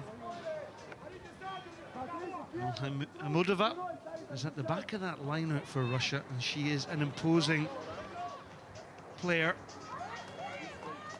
Yamotskaya then, she's the one that pops up in the middle. Well, a fumbled possession from Marina Petrova. Well, Pavel Baranovsky, who is the Russian coach, will not be happy with the execution of that Russian performance. But England have good territory here, Sudhi. Yeah, they certainly do. And whilst it's Russian ball, if England be wanting to put some pressure on, scrum ball's always a bit of a lottery. Yamotskaya then manages to pop the ball out into Muhamova. Stepping play here from Russia. And outstanding play, skips around, and of course with no sweeper in that England defence, it's a simple try for Russia. Simple try, and with Petrova, well, we can always notify her with the scrum cap. It's lovely footwork here, isn't it? That England over-chased a little bit. They ended up with two defenders outside that winger. Because they're so worried about her pacing, the English defence is really pushing wide. But it's a lovely finish in the end. And as you say, England have got no one at home in cover. Yeditsur, sorry, misidentified the try scorer there. Rusiet Yeditsur. So she pushes the team out to a 7-0 lead with the conversion successful from Yamotskaya.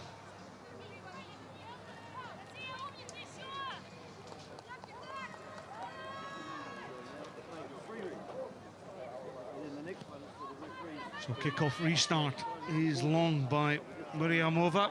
Well taken by England now. England will set and play from deep. Burford, lovely angle there. And England quick to recycle. McKenna with the quick hands at scrum half. And this is Wilson, just spins back into her own play. Chamberlain. Now ball out wider. Bit of space out here for England. Kay Wilson onto that left wing. Now Wilson, she ran out in the first half out of touch, but a super tackle on the far side by Yeditsur. And Yeditsur just pushes the England winger out of play once again. Yeah, excellent defence. I'd like to see, though, one of the England players just a little bit closer to Kay Wilson on her shoulder. She's getting past the defender. And as they're scragging her, if she could get that pop back inside, they just need the support to be a little bit closer.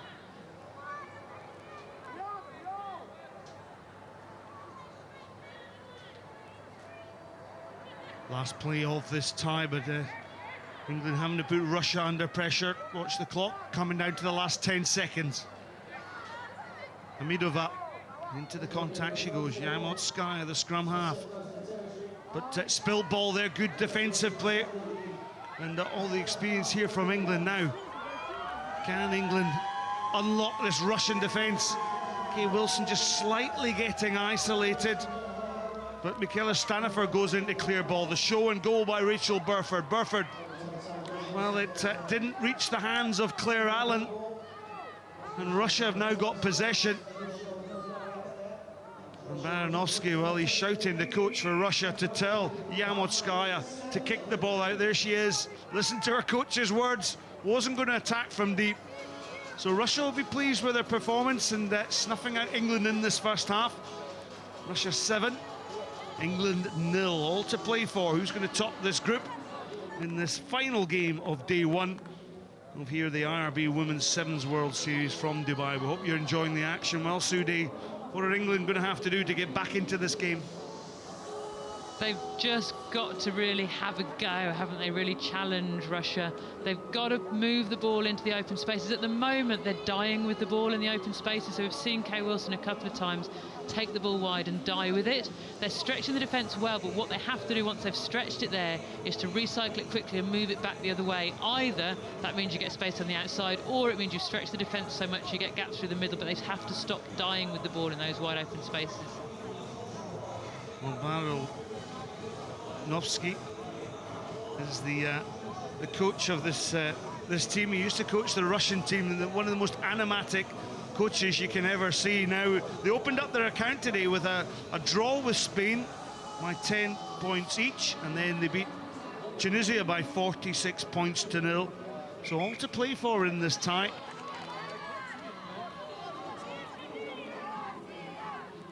Yeah, as a team, how you could fail to be inspired by Pavel Varanovsky. He's got so much passion, so much enthusiasm on the sideline. He's a joy to watch. You could just have the camera on him sometimes.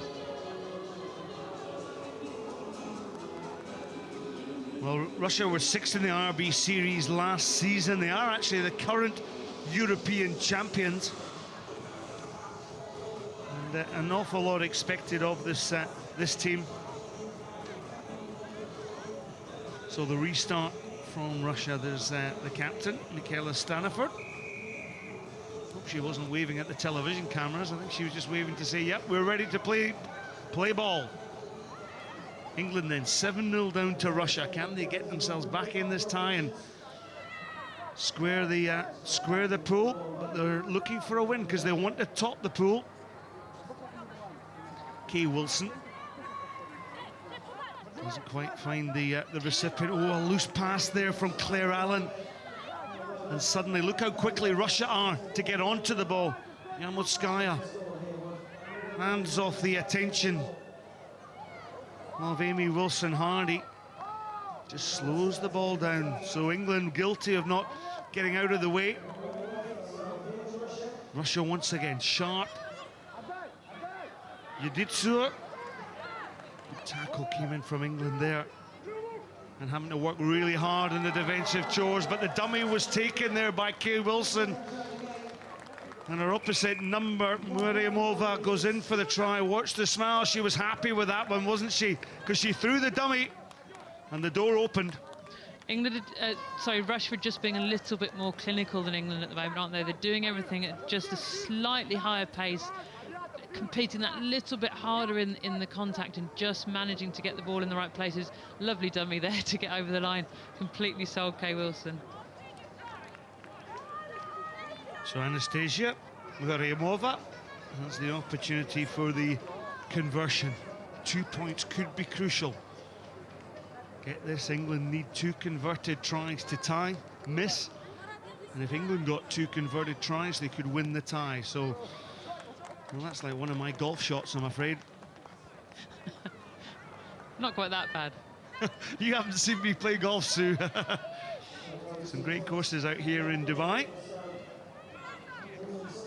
And it's just wonderful to see the facilities here, not only on the golf courses, but also here in this wonderful stadium out in Al Alain, which is about 45 minutes drive from the centre of Dubai. Now England, well, they haven't managed to get into Russia's half in this second time. Is this the opportunity now for Russia, for Russia to be put under pressure? Off the bench is Natasha Brennan. Brennan has the pace and the sense to recycle that ball then. That was the play. Staniford out wide then to Amy Wilson-Hardy, but that was a loose pass to Rachel Burford. Burford has to track back, and you can see the space just being closed down by the Russians.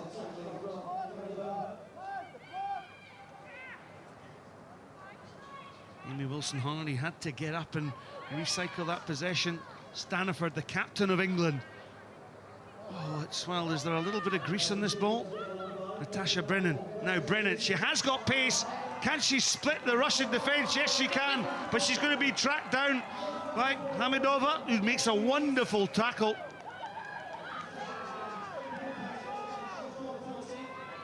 Quick tap and go for England, though. Sarah McKenna. This is Claire Allen. Staniford, can she go on the outside? Staniford, superb tackle.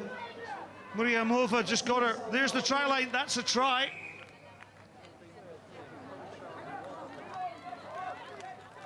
Well, Jessica Beard, the referee, says it was holding on in the tackle.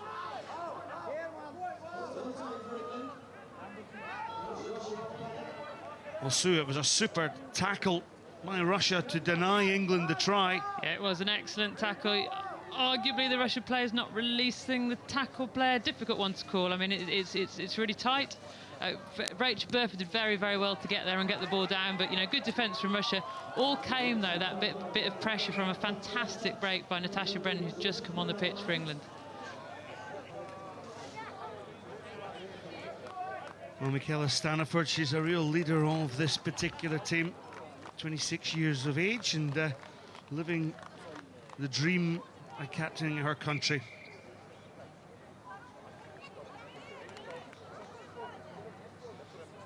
Anastasia Muriamova with the throw-in.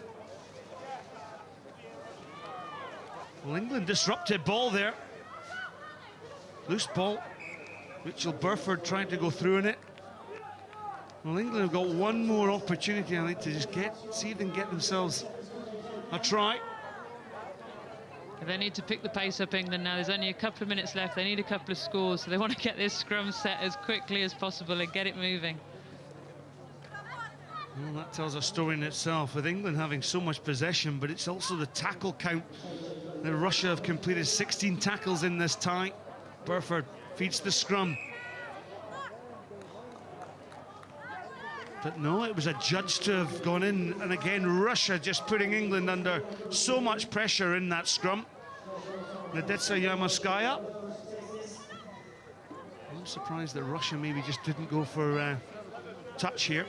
Yeah, with this amount of time to go, less than a couple of minutes, it might have been the safe option, but they seem to find quite a lot of space out wide. Yeditsur goes on the outside. Yeditsur scored a try in the first half. Is she going to get a try in the second half? Well, the tackle was the tackle on the hair, I think it was. And that's a yellow card offence.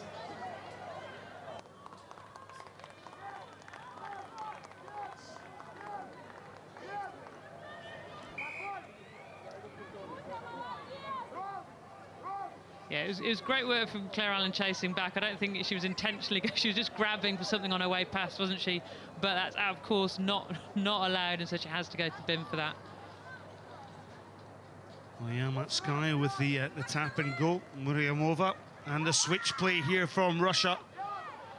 Petrova battling to stay on the legs. Good tackle comes in from Rachel Burford, but of course, with a player down, that's the tie, surely. But a superb covering tackle, was it, from England? Well, it's almost going to be too late for England, is it not? With only 45 seconds on the clock, but a wonderful tackle. Yeah, did so well, didn't she? I think it was Sarah McKenna there to hold her up over the line. Really good work, and when you're, 12-0 down with just seconds to go, it's good to see that kind of spirit. There she goes, Sarah McKenna just manages to hold her up. You know, we sometimes look at a sevens play and we think of all the fantastic tries that are scored, but in my book, a try-saving tackle like that was very, very impressive. So last play of this game surely will come from Russia. And Russia probably just had that experience to win this tie. Yamatskaya gets the ball back to Muriamova. Yeah, and they've got a little bit more firepower than England, it seems, in this tournament, and it's very, very hard to compete with that firepower in sevens. Well, Jessica Beard blows her whistle for full-time, and full-time on day one here in Dubai in the RB Women's Sevens World Series. England on the wrong end of the result against Russia, but it's Russia that will top this pool. And it'll be very tight, but I think if I got my batteries right in my calculator, I think England have still qualified to go through to the knockout stages. And if you just stay with us, we'll just see the outcomes of the 3 pools. The top 8 teams go through. So here we are. Here's the pool tables. Pool A then. Pool B just on this particular game. So Russia top the pool, then Spain. The top 2 qualify. And I do believe that England have qualified as one of the best runners up. So out of the 3 pools, there's 2 teams, I should say, that go through.